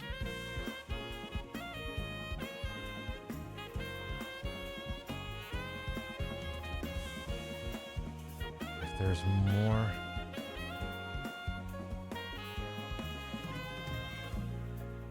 That makes no sense. That doesn't make sense in my head. Contingency? I don't think it's contingency. It said that they didn't have to... The perpetrator didn't need to enter the cathedral to commit the murders. That's not true. We know that's not true, but why would Arya say that? Why did Arya say that? Hold on, let me see. Let me reread what her reasoning was.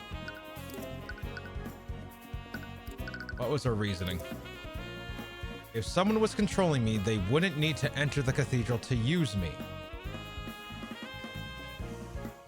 The perpetrator didn't need to enter the cathedral to commit the murders. Perhaps you're right. The perpetrator only wanted to murder the 3 victims. There's plenty of people who might have want... Hold on. What was before that?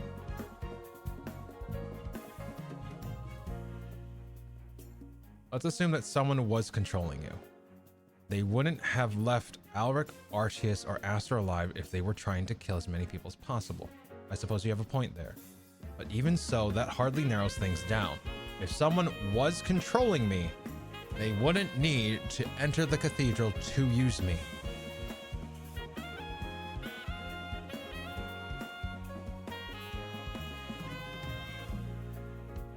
They wouldn't need to enter the cathedral.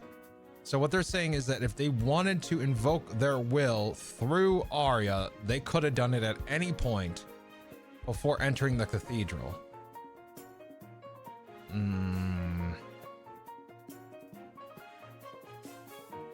Huh. Is that...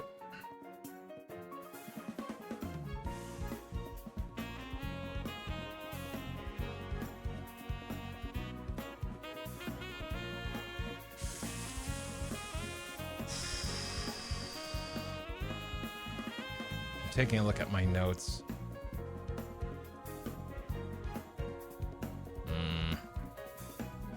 That makes no sense to me.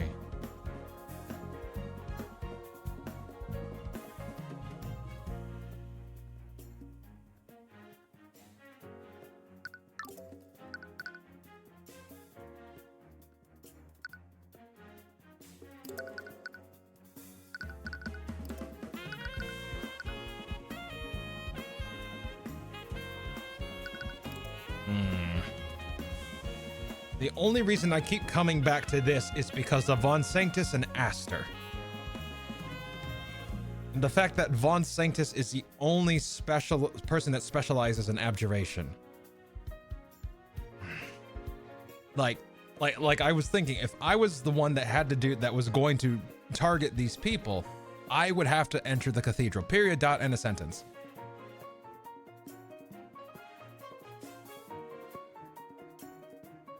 And I'm using Arya to do it.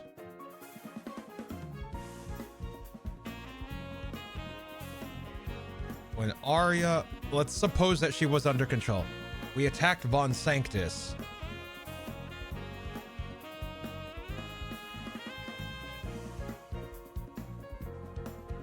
Wait a minute. Wait a minute. Okay, hold on. The spell blurred his vision and put him in a daze. His ears were ringing and he was unable to speak or walk properly. He could have...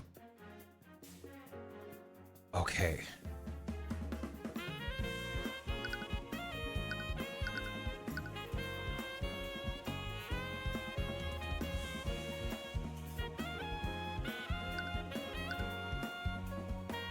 Alric was in the common room when this was occurring. It was occurring after the room was set on fire. She cast a transmutation spell on him. Evocation, transmutation.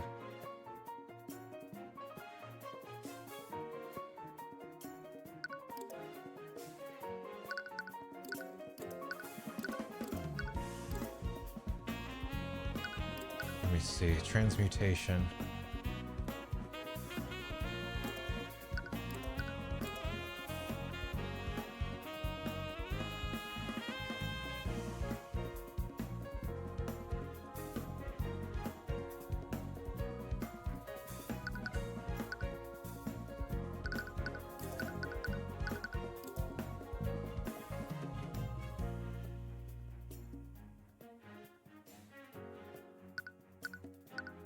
Hold on. Transmutation.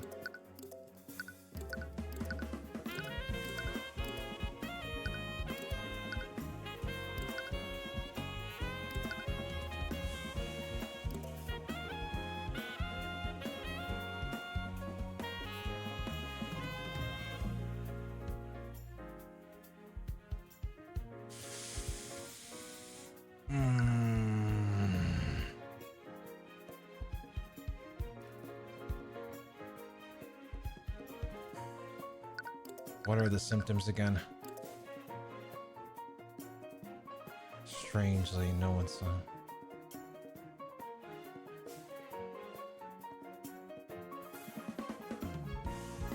He said he can only make grunts.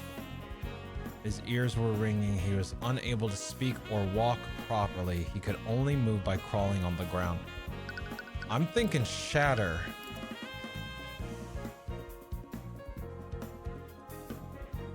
I'm thinking he got the effects of a stun grenade. Because I'm trying to think of what happened in that room with Von Sanctus. You can only shatter. You have to be touching. You have to be touching whatever it is you're trying to shatter with your hands. So if what Erlich went through was the effect of a flashbang, that would explain what happened, because Von Sanctus was the first victim. And we saw after the detect magic, he protected himself with a force cage. Force cage cannot, it says, cannot be destroyed by anything, not even spells that can normally dispel spell effects. Furthermore, any attempts to magically teleport in or out of the cube will fail. So he was under protection. I'm betting that they tried, it says the intensity of the spell will exponentially increase while they are concentrating. Now, I'm wondering if Force Cage does have a limit, like it's incredibly high, but you need a high level mage to break through this. And I'm thinking Shatter might be the spell. And God. But that said, they said that the spell that is on Erlich was abjuration or transmutation. Wait, was it transmutation or abjuration? No, it's transmutation. Okay, hold on. I'm gonna save. Oh wait, I can't save. Fuck. Okay, fine.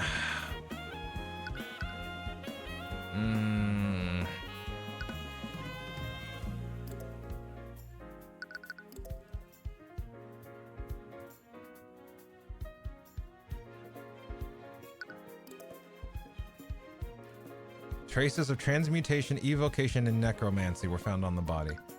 Traces of transmutation and conjuration were found throughout the room.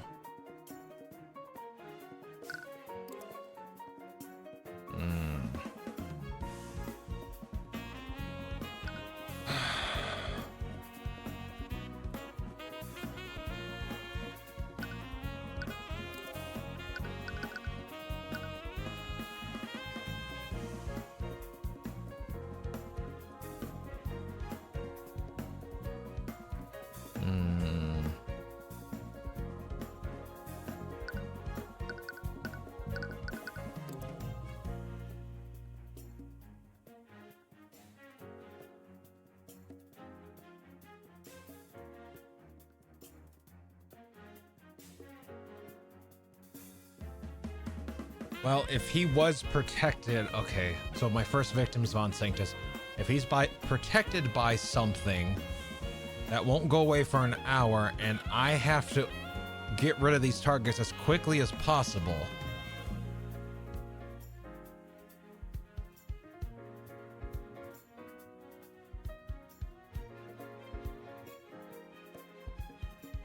It's what we said earlier. He was cooked to death. We would have to have been there to set fire to the room to cook him. But that said, he would only cast the spell if he's reacting to being attacked. So, you know what? I'm convinced. Oh shit. Okay. So that, God, I wish I wasn't fucking doubting myself. God damn it. There's one thing you're overlooking. Before the murder started, someone trapped Aster within a force cage using the glyph of contingency. Yes. But they didn't harm him. Yeah, sounds like a classic case of doubting your own brilliance. I was very much agonizing over it. But they didn't harm him. It was probably just a distraction. Even so, this gives us two very important clues. The first is that whoever did this is capable of casting those two spells. This means that the perpetrator was a mage. That's true. And the second clue is the most important one. Whoever set a trap for Aster, they did so within 24 hours of triggering it. That means that the perpetrator must have been someone who attended the funeral. So, it was one of them? That narrows down our list of suspects substantially. There's a chance we can identify who did this. And if they really did control your actions, we can find a way to prevent them from doing so again.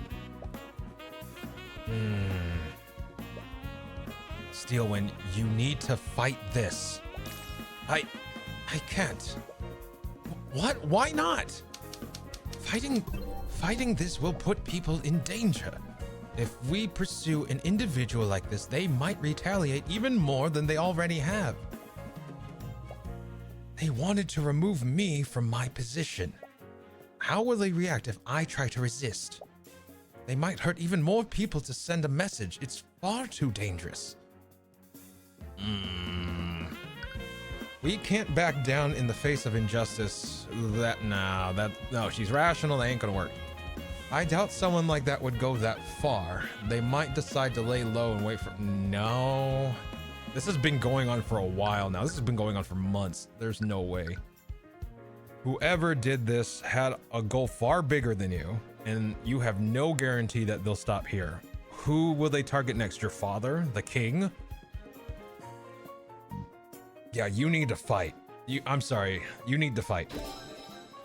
Whoever did this had a goal far bigger than you, and you have no guarantee they'll stop here. 3 nobles died today, and 2 of them were near the top of the political hierarchy. What if they decide to go after more victims? Who will they target next? Your father? The king? We need to catch them before they can do more harm. I know you're frightened about what happened to the people closest to you, but we can't let someone that dangerous get away with this. Oh, thank God. Oh my God.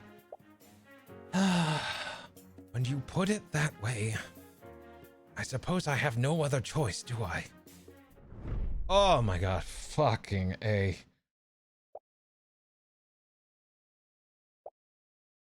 I never realized it before, Mr. Cuthbert.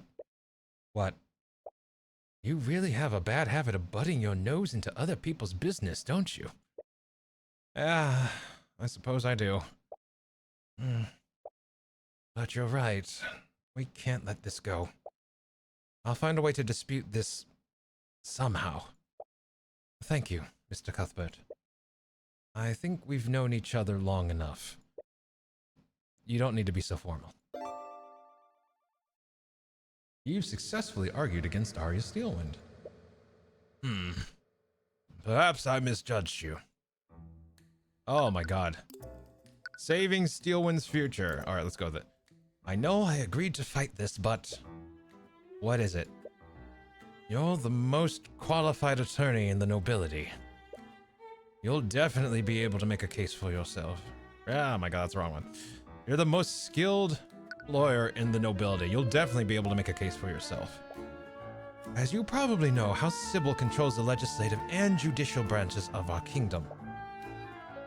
And they've nominated my father as the prosecutor for my trial. What? No one believes my theory of mind control. Everyone believes that I overspent my magic and gave myself mage blight. As a result, they blame House Steelwind for Coraline Sybil's death. Now, the only way for him to redeem House Steelwind is to convict me and sentence me to death. But he's your father. There's no way he would. This isn't the first time something like this has happened. When I was a child, my mother accidentally overused her magic and induced my mage blight within herself. Mage Blight. In her resulting psychotic episode, she massacred an entire village of commoners. No. House Steelwind almost lost everything after that. To redeem himself, my father personally oversaw my mother's trial and her execution. That's... My father values his duty to Wyverngard over everything else. Nothing matters more to him than that, not even his family. Oh. I want to have the confidence in myself, but I don't know if I can face him like this. Mr. Cuthbert, what is your stake in all of this? What? You hate the nobility, don't you? So why are you so intent on helping Miss Steelwind? Because she's innocent. I know she is. She would never be irresponsible enough to give herself Mage Blight. Mr. Cuthbert, it doesn't matter if she's a noble or a commoner. She's being oppressed by the system and she deserves a fair trial. Well said. What? I, Remus Vigile, oh my god. I, Regis Vigile, hereby grant you the privilege to serve as Miss Steelwind's counsel. Wait, really? I will be acting as the judge and arbiter of Miss Steelwind's trial. It is within my right to grant such permissions. Thank you. But why would you... Do you think I've made a mistake? No, of course not. I'll serve as Miss Steelwind's attorney. If she will have me. Of course. There's no one else I would trust more with this. And please, you've done a lot for me already. You don't have to be so formal. Please, call me by my first name. Celeste has already taken to doing that. But since you'll be defending, you'll probably need this. Arya's Spell Compendium. Oh, there it is. Arya's Steelwind Spell Compendium. It contains the formulas for the following spells: Mend Wounds, Firebolt, Shape Liquid, Dispel Magic, Steel Wind Strike, Detect Magic, Polymorph, Hold Creature. Okay, so Contingency's not in here, Shatter's not here. Okay, alright, that helps us. That helps us a lot. Oh, alright. Firebolt. The caster launches a fiery projectile that's hot enough to inflict third-degree burns. This projectile can travel 120 feet without collision before its magic dissipates. Once it collides with something, it will set the object ablaze if it is flammable. Hold Creature. The caster completely restricts... Hey, that might be... That's what hit Alaric. That's what hit Alaric right there. The caster completely restricts the movement of the target. While concentrating on the spell, the target will be unable to move any part of their body. Even subtle movements such as gestures required to cast certain spells are impossible. As a result, the target will also be unable to move their mouth to speak. Steelwind Strike. The caster strikes targets in their choice within 40 foot radius with a slashing force. Each slash has the might and power of a mage blade and can cut through thick metal armor. It's the ultimate spell of House Steelwind, and its spell formula is a closely guarded secret. Polymorph. The caster transforms a target within 30 feet of them into an animal. The animal can be any creature that can fit within a 2 foot by 2 foot by 2 foot cube. For the duration, the target's senses and intellect will also be changed to match that of the animal they are transformed into. Or it could also be Polymorph. Alaric probably got hit with Polymorph. Dispel Magic. Choosing any magical effect within 120 feet, the spell that is creating that effect immediately ends, unless the targeted spell is immune to being dispelled. However, this only ends the spell's effects. It does not undo the effects of the spell. For example, dispelling a shaped liquid on an affected liquid will only prevent the caster from further manipulating the liquid. It will not unfreeze the liquid or change its shape back to normal. Then it's settled. We will hold the trial at my home, the city of Ladon. Ladon? I've never heard of that place. Speak with Lucio. He knows the location well. Before you can ask any more questions, the Archduke leaves without a word. He really has a bad habit of just walking away from conversations. But I guess we should consider ourselves lucky. Even if it is unorthodox, this situation will let us approach this like any other trial. You had no idea what you were in for when you agreed to this. And what proceeded next would be unlike any trial you've ever been in. But even so, you persevered as you've always done in the name of justice. Regardless of what you have to sacrifice to do so. Alright. Save. We save again. And save for good measure. And save one more time. Alright, there we go. Time check holds up card. We'll go one more hour. The fact that it took, what, 7, 8, 9, 10, it took almost 4 hours to get that part of the story out of the way. We might have to make this a two-parter. Holy fuck. But yeah, I will go until midnight, and we'll go from there. Unless, let me see here. Let me see what's going on. All right.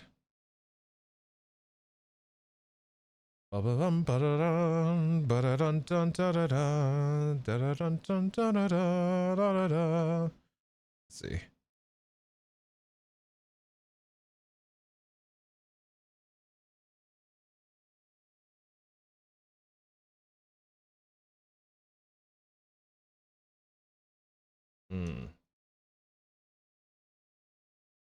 Hold up. All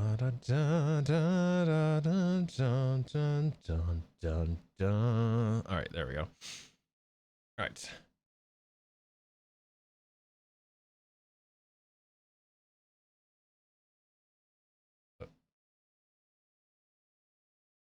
Sorry, someone achieved something really cool, so I'm congratulating them. There we go. All right. Tyrion, we're definitely lost. Whoa, what is this place? You followed Lord Steelwind's directions to the letter, but it appears you found yourself in the ruins of an old city rather than the estate of the Archduke. I don't understand. This should be the place. The map even has the giant tree north of here. This can't be the city of Laodon that Vergilius mentioned. It doesn't look like anyone's lived here in centuries. But Lord Steelwind's directions were pretty straightforward, so why are we... Wait a minute. Did he give us the wrong location on purpose? Please. What kind of dishonorable cretin do you take me for? Lord Steelwind. What are you two standing around here for? The trial will be starting shortly. He's not alone. Well, he's not alone either. He's flanked by a division of the Kingsguard in Aria.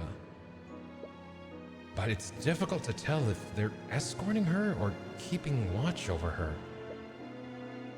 You can see one of the knights channeling a spell over Aria. It must be an anti-magic field.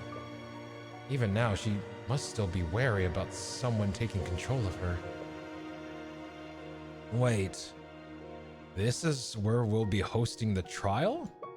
Yes, the Archduke has always been sentimental about this place.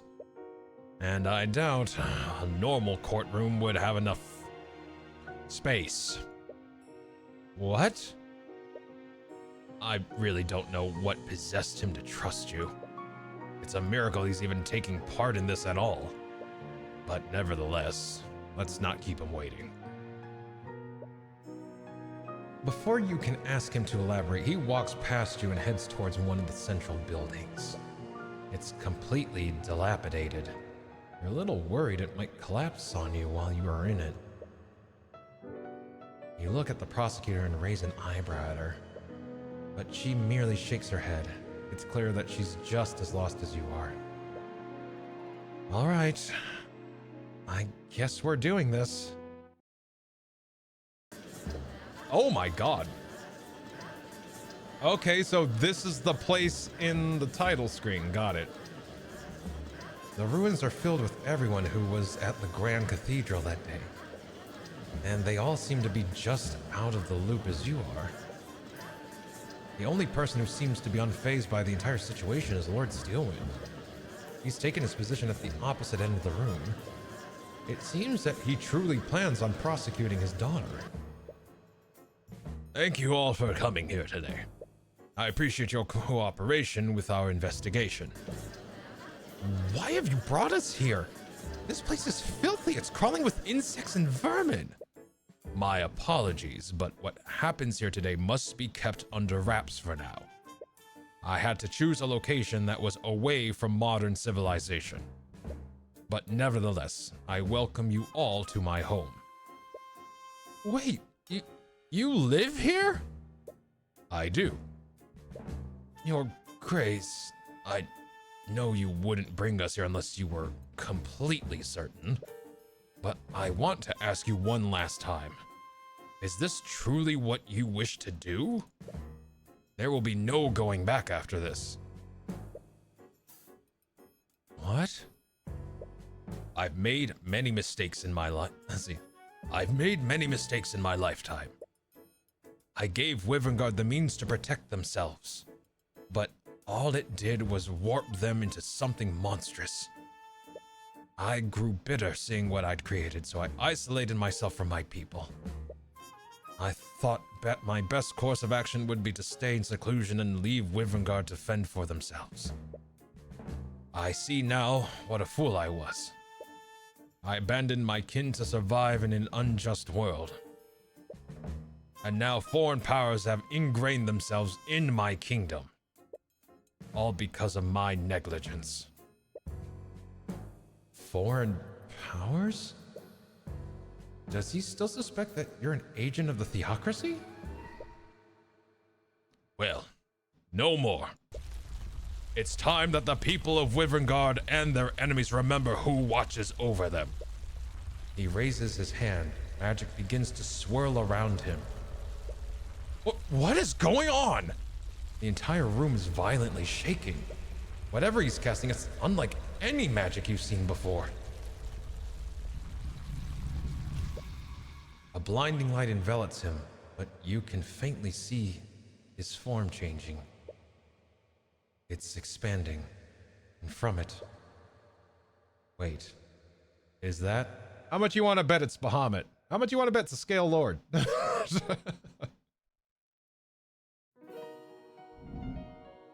Called that shit.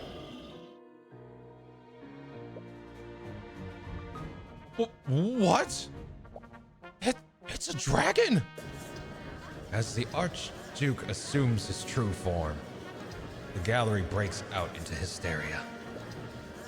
One of them kneel in reverence to the ancient dragon, and some of them cower in absolute terror. You even see some of them attempt to flee before they're stopped by the knights of the King's Guard. I need a voice for him. Hold up. Test. Hold up. Let me get a voice for him. Let's try. No. No. Let me try. Enough! No, that's too demonic. How about I do this? there we go. Enough! Maybe put some reverb on that. Enough! Nah. Enough. No, too demonic. Enough! How about here? Here? There we go. That doesn't seem nearly as evil. Ha ha ha. Yeah, there we go. We'll do that. We'll do that. See, Draconic Aura afflicts like half of them and they're all crying, shitting themselves. Yeah, basically. Enough! This may not be a court, but I will have order. You're an ancient dragon? No, you're the last ancient dragon. That is correct, Heavensborn. I am the Lord of all lords. You all stand before Rathelion, the Scaled Lord. Rathelion, the Scaled Lord. Occupation. Scaled Lord. Look, he's the god. I'm just telling you. Remus Virgile is an alias I assume when I walk amongst your kind. But make no mistake, even in my human form, I have always had the strength of an ancient dragon. Until now, only the lords of House Steelwind and the kings of Wyverngard have known my true identity. But I will not hide any longer. My will alone will determine how this trial ends.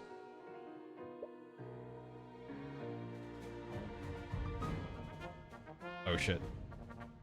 I wonder if Rathelion is still alive, like you said. I wouldn't be surprised. Despite everything, our kingdom's constitution still includes him in our government. Wait, really? As the savior of our kingdom, he was given an honorary position on our political hierarchy. His authority technically rivals that of the king. So that's why you're acting as the arbiter? You're the only person with the authority to convict any and all of the nobles here. Make no mistake, Mr. Cuthbert. I will remain impartial regardless of what transpires here. I will not interfere in this trial, nor will I try to manipulate its outcome. I will only mediate its proceedings and pass judgment when necessary. Well, that's certainly terrifying. Now then, with introductions out of the way, shall we proceed? Of course, Your Grace. The prosecution is ready. The defense is also ready. I'm sure we're all thoroughly aware of why we've gathered here.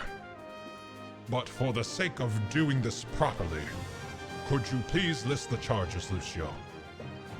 Of course. The defendant, Arya Steelwind, is charged with several counts of manslaughter. Her victims include many knights from the Kingsguard who are still unresponsive. And of course, there's Lloyd von Sanctus and Coraline Sybil, the heads of House von Sanctus and House Sybil, respectively. What is this farce? This trial has been over before it began. Lady Steelwind clearly overestimated herself. Even a child knows to be wary of mage blight. No, don't you see? This is Bahamut's judgment. The divine powers that be clearly think she's unfit to rule at the king's side. Might I remind the court of my own testimony? I witnessed Beatrice Frege enter the prayer room before I lost consciousness. Isn't it suspicious that this occurred around 15 minutes before Pierce's death? Objection! Oh damn, this guy's got some fucking... He's gruff, holy shit. Objection! Jesus Christ, alright. If I recall correctly, you only caught a glimpse of her. You don't know if it was someone else's disguise and an illusion. You don't even speak to her. You didn't even speak to her. That's all the more reason to call her to the stand to explain herself. She's already testified that she has no memories of what transpired during the massacre. There's no need to drag this out any longer than necessary, Cuthbert. My client has a right to a fair trial, and Beatrice Frege's involvement clearly implies some sort of foul play. Enough. I find Mr. Cuthbert's request to be reasonable. And I agree that Lady Frege's actions are quite suspect. Very well. Let the defense have his battle. I only hope for his sake that his blade strikes true. Why is everything a war metaphor with you? Hold on, let me get Eris's thing set up here. Let me make sure that she's... My dearest Tyrion. Let me see if I can... Enough! Enough! My dearest Tyrion. My dearest... Okay. All right, so they are different enough. Okay, they're different enough. Maybe I pitch that one up a little more. Enough! Enough! No. Enough! Enough! Enough! Yeah, actually, yeah, that's not too bad. Enough! I just want to make them distinct so they don't sound like the same person. Enough! Enough! Enough! There we go. Yeah. We'll go with that. All right. Beatrice. I'm glad you're safe, Mr. Cuthbert.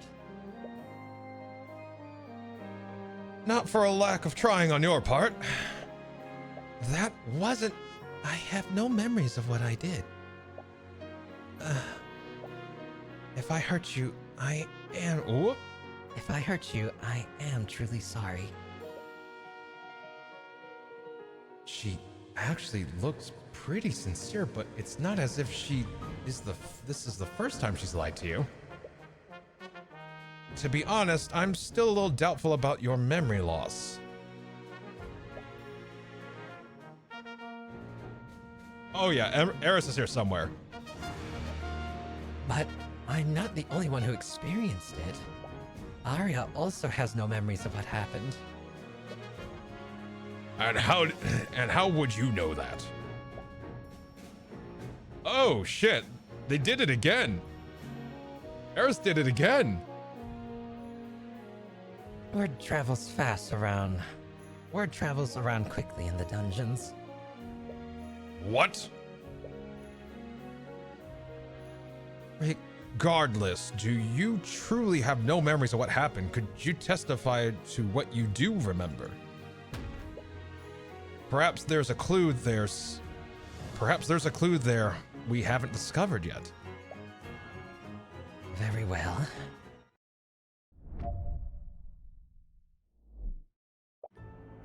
Of course it's the creepy one. I was with my sisters and my guide, Iris Ilmater. I was speaking with them in the garden when I suddenly felt ill and lost consciousness. When I woke up, my sisters found me. They said I had gone missing for over an hour. I was confused, but when I later heard what happened, I realized that someone must have taken control of my body. I have no memories of what happened, and from what I understand, the same thing happened to Arya. And to make matters worse, there's nothing that indicates who may have controlled her actions. So she's also saying that someone else was controlling her. Well, her testimony does match up with Ari's statement, but there's something off about the way she's testifying. If she were trying to lie to you, she would have been a lot more vague. What is she doing? She's doing what her little companion did. I'm replacing words. Oh my god. Let's see here.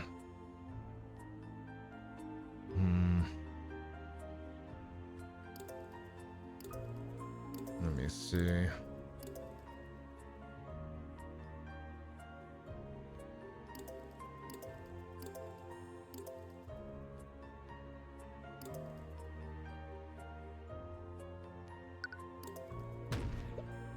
She's been missing since the massacre happened. I really hope she's okay. Oh, make no mistake. Oh, wait, let's see. Oh, make no mistake. She's definitely okay. What makes you so sure? Do you remember anything about what happened to her? No, but it's just a feeling. Enough of your speculation. Tell us what happened next, Frege.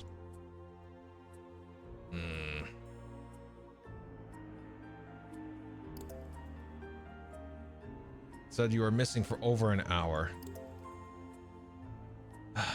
I was confused, but I later heard what happened. I realized that someone must have taken control of my body. I have no memories of what happened, but from what I understand, the same thing happened to Arya.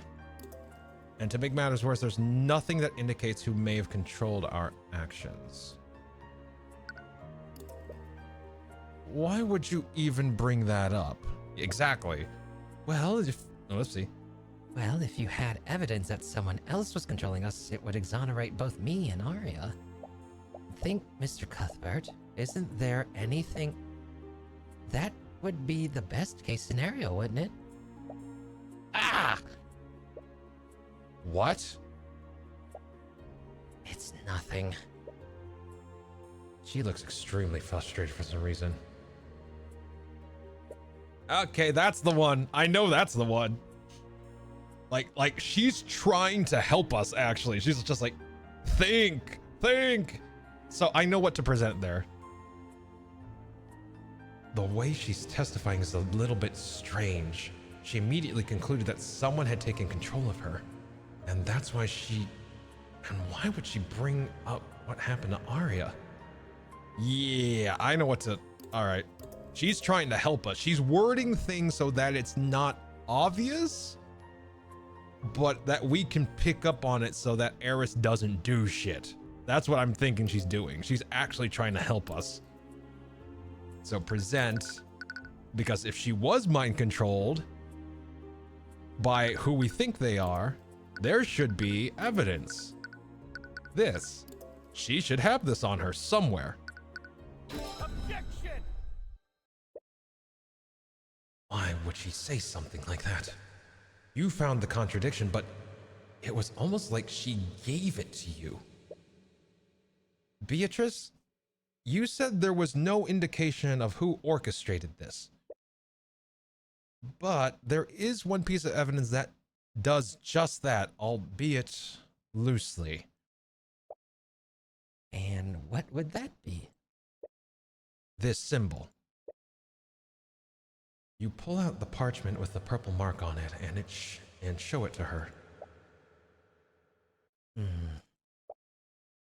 Marwa, what are you doing? What's wrong? He's using his powers to suppress our connection. Magic? I can't actually see what you're trying to show me. Maranath, can you stop being petty and just let her see it? I don't take orders from you, Heavensborn. I wonder, Mr. Cuthbert, what is on that parchment? You see, Beatrice, Arya has been investigating a string of murders throughout Wyverngard. These murders appear to be unrelated despite how gruesome they are. But they all share one thing in common. This symbol was found at each and every crime scene. Objection! Don't tell me my daughter has roped you into her little conspiracy theory. Your mind control defense would be laughable if it weren't downright insulting.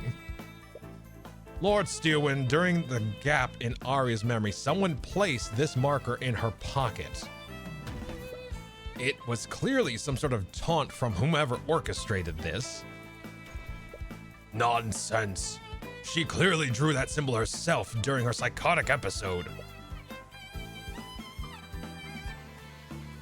I've had to listen to her go on and on about her insane theory. She was just obsessed with it. Mr. Cuthbert, aren't you curious about what just happened? What are you talking about? Think about it. Why did... My apologies, I don't know why I said that. Ah! everything okay, Beatrice? Yes, I'm perfectly fine. Anyways, it looks like you'll have to figure the rest out on your own. Figure out the rest on my own? What do you mean by that? There's nothing to figure out. Your Grace, these two are making a mockery of us by spouting these insane theories. The defense clearly has no case. End this at once. Considering... Whoa, no, too high. All right. Considering what I know, I'd like to indulge this theory. What? The judge is finally giving you a chance for once? That's a first. You shouldn't waste this opportunity. You've actually been noticing it for quite a while. Beatrice has been acting strangely since the trial began. It's suspicious, but not in the way that seems to implicate her. It's almost like she's intentionally trying to make you realize something.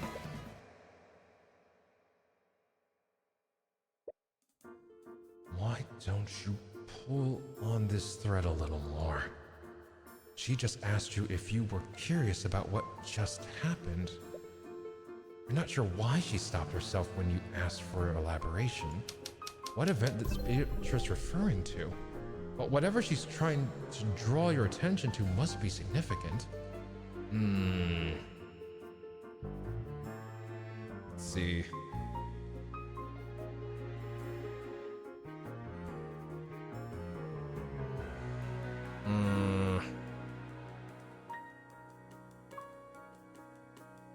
Marinath hid the purple mark from Beatrice? There it is, yeah. Marinath, he didn't allow Beatrice to see the purple mark. He'd only do that if Beatrice would recognize it normally. Why would Marinath interfere? Marinath is her familiar and he used to follow her orders. But things have clearly changed now that she belongs to the Empress of Discord. So why would a demon like Marinath interfere like this?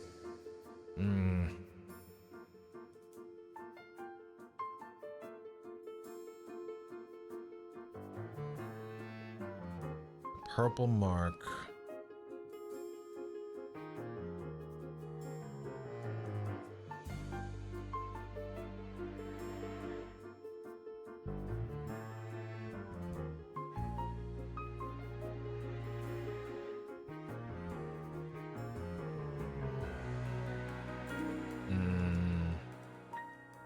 The purple mark is related to... Yeah. We know what Eris is. The purple mark must be related to a demon somehow. But that's the only explanation as to why he would prevent her from seeing the mark. But Arya has been investigating murders throughout Rivengard. Does this mean that her investigation also has something to do with the demon? Arya suspected that each of the murders was acting against their will. And now both Arya and Beatrice are also claiming that they were controlled. How could something demonic control Beatrice? You can't explain what happened to Arya and these other individuals. But you do know why Beatrice might not have full control of her actions. It's the contract, right? Like, it has to have something. Yeah, there it is. I just saw it. Due to a blood contract. So, Beatrice lost control of their actions due to a blood. Yeah, that seems right. Yeah, bam. We already know the contract. You recall what was written on Beatrice's contract during her trial. It said what would happen if she failed to claim House Freyga. Her soul, her mind, and her life would all be claimed by the Empress of Discord. What does this tell us about Arya? If this Empress of Discord owns Beatrice's mind, would that mean they could also control Beatrice against her will? But if that were true,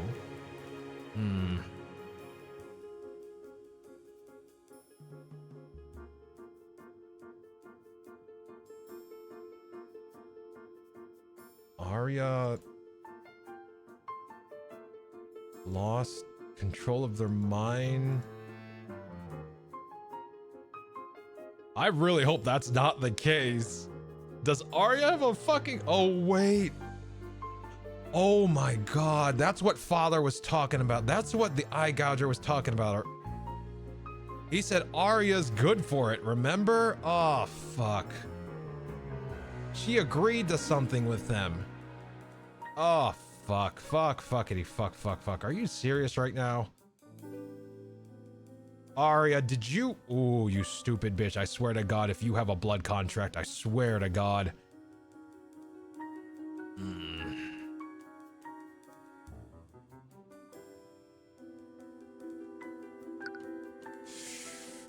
Fuck! God damn it. God damn it, Arya.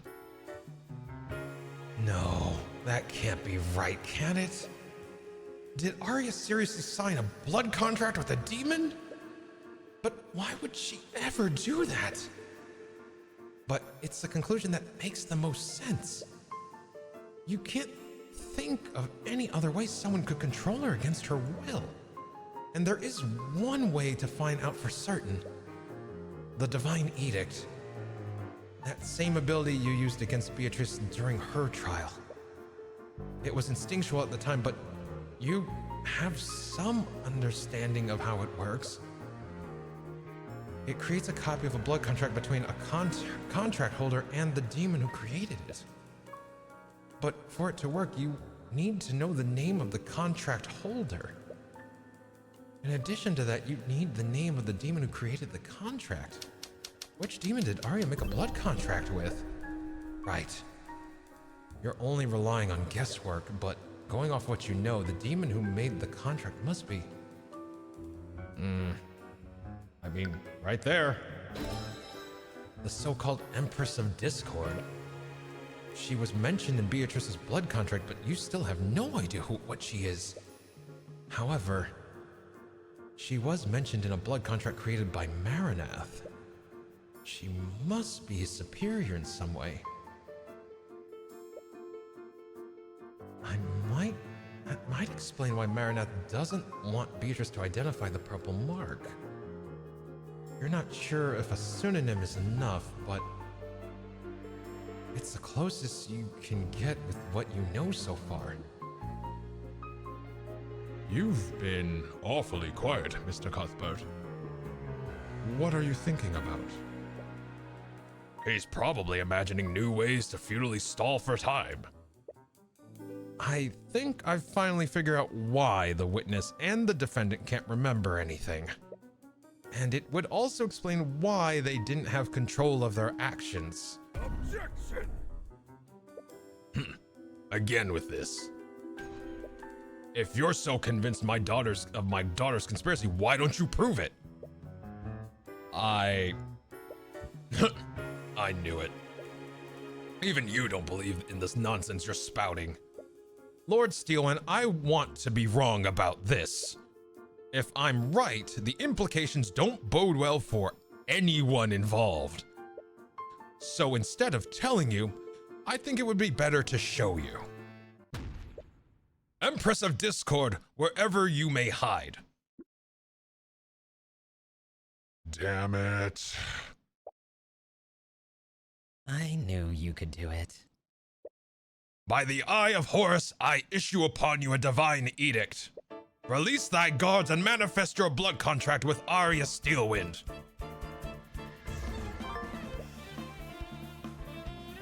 Arya's blood contract. God, fuck. All right, fine. The blood contract seems strange. Unlike Beatrice's contract, it's only one page.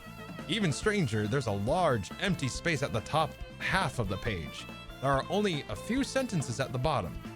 For the intentions of this contract, the person who signs the contract to Arya Steelwind will be referred to as the patron.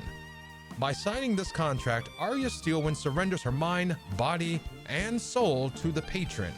This contract will bind Arya Steelwind to the patron so long as they both live. It's signed with Arya's signature.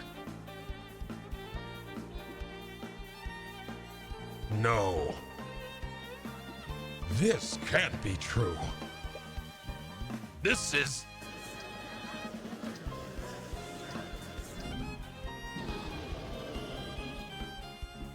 Enough! Stop prattling amongst yourselves.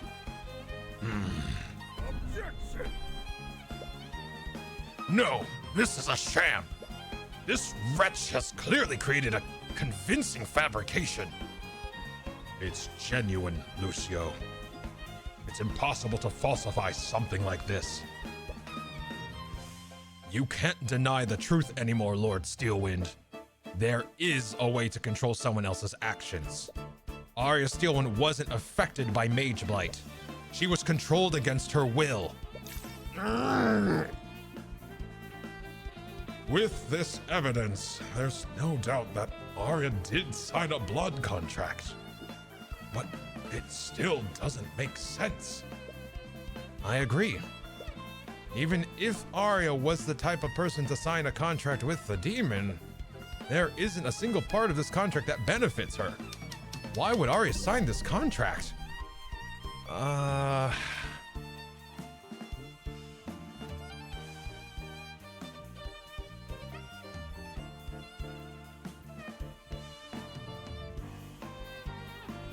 Ooh, did someone cheat? Did someone cheat? Why would Arya sign this contract and normal document is at the end? Did someone sneak this fucking document into her stack of papers that she normally deals with? And she was just signing off on shit? Oh my god, that's fucked up. Like she's just doing administrative stuff and she just signs off on it? Oh my god.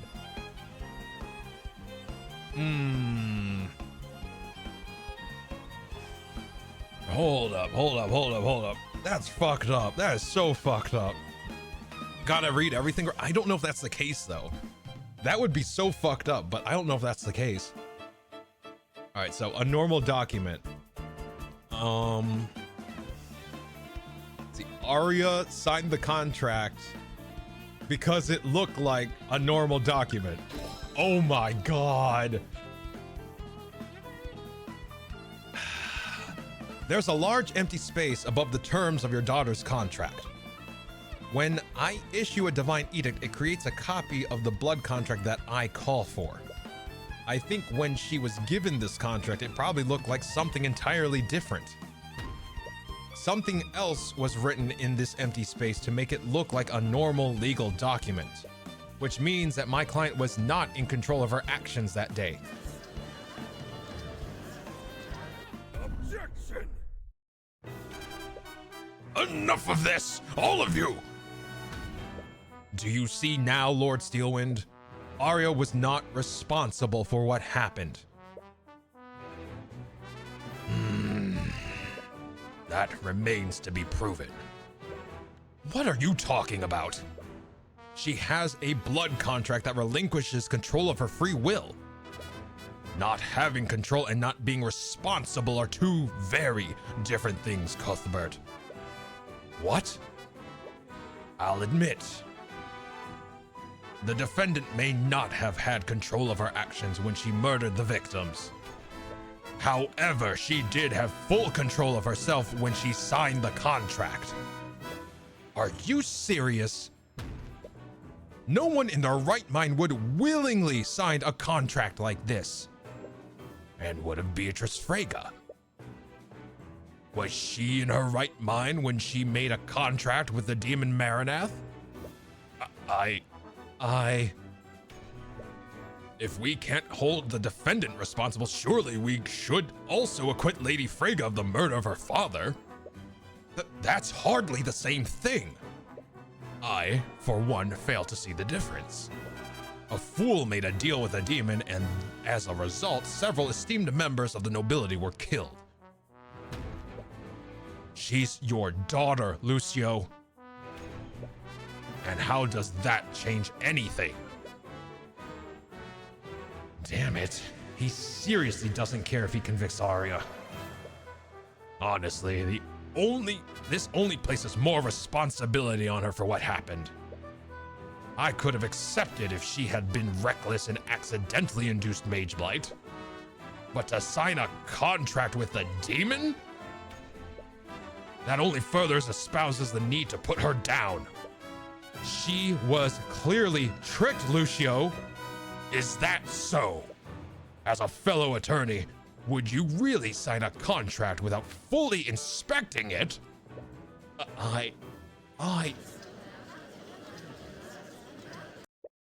Whether it is thorough, whether it's lying, whether it's through foolishness, negligence, or both, the defendant willingly signed a blood contract. She compromised herself, and as a result, 3 nobles died. The responsibility falls squarely on her. Wait. Even if she's willingly signed the contract, that's not entirely true, is it? Who else was responsible for Ari's actions? I mean, yeah. Lucio, there's clearly someone else to blame for Arya's actions that day. Oh? And who would that be? Excuse me. Oh, and who would that be? I'd like to reread my client's blood contract to the court. Hey, Ghosty, pass the fuck out. Go pass the fuck out. Get your sleep. Excuse me. By signing this contract, Arya Steelwind surrenders her mind, body, and soul to the patron. That can only mean one thing. Whoever this patron is, they took control of my client and used her to murder the victims. That's right. They could still be out there. None of us are safe until this patron is apprehended. Surely we can't end this trial while every member of the Wyverngard nobility is in danger. Well played.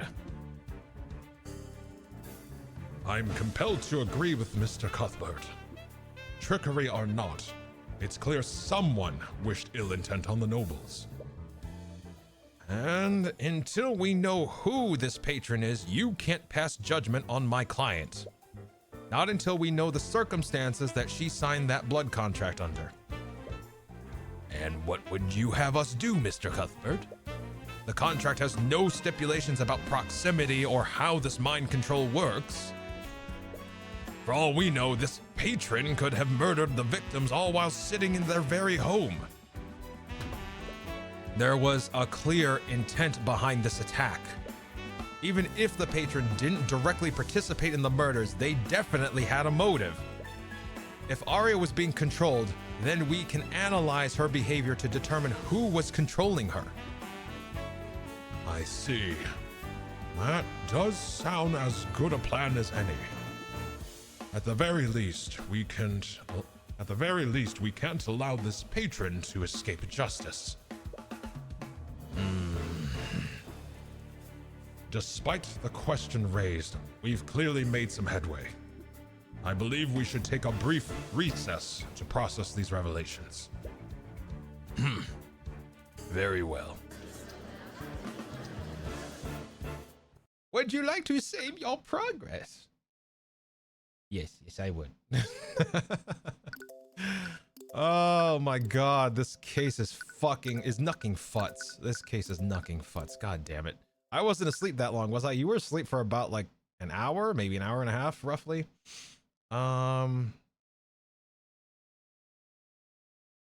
Okay. I think I'm going to call it here because I don't want this to go all the way past midnight like the last one. So this is going to have to be a 2-parter. So woke up to see our judge is literally our god help. Yeah, friggin' Rathalion showed up. So I think I'm gonna call it there. However, let me just go ahead and maybe just let's see, where is it? Return to, yeah, there we go. All right, excellent. Yeah, I think we're gonna call it there just so I don't go past midnight and don't stay up too long like I did last night, because I didn't wake up until 4 p.m. So I need to get back to a somewhat normal sleeping schedule, so there we go. Okay, go back to that map. All right, so I'll say Thank you so much for hanging out with me these last 4-ish plus hours. I hope you all enjoyed yourselves. And until next we meet, please take care of yourselves and each other. I'll catch you all on the next one. Now, before we head out, let's see. Let me just take a look here. Yeah, I think we'll just call it there. All right. Rest well. Night, Ghosty. And to anyone else lurking, may you have a great night and day as well. Hopefully, we were able to help you kind of relax or help you pass the time a little faster. So, until next we meet, I'll catch you on the next one. We will finish this on Saturday. If I do another sneaky stream, it'll probably be something else. I definitely want to keep this for like the main days. So, all right. You all have a good one, and I will see you on the next stream. Love y'all. Take care. Bye.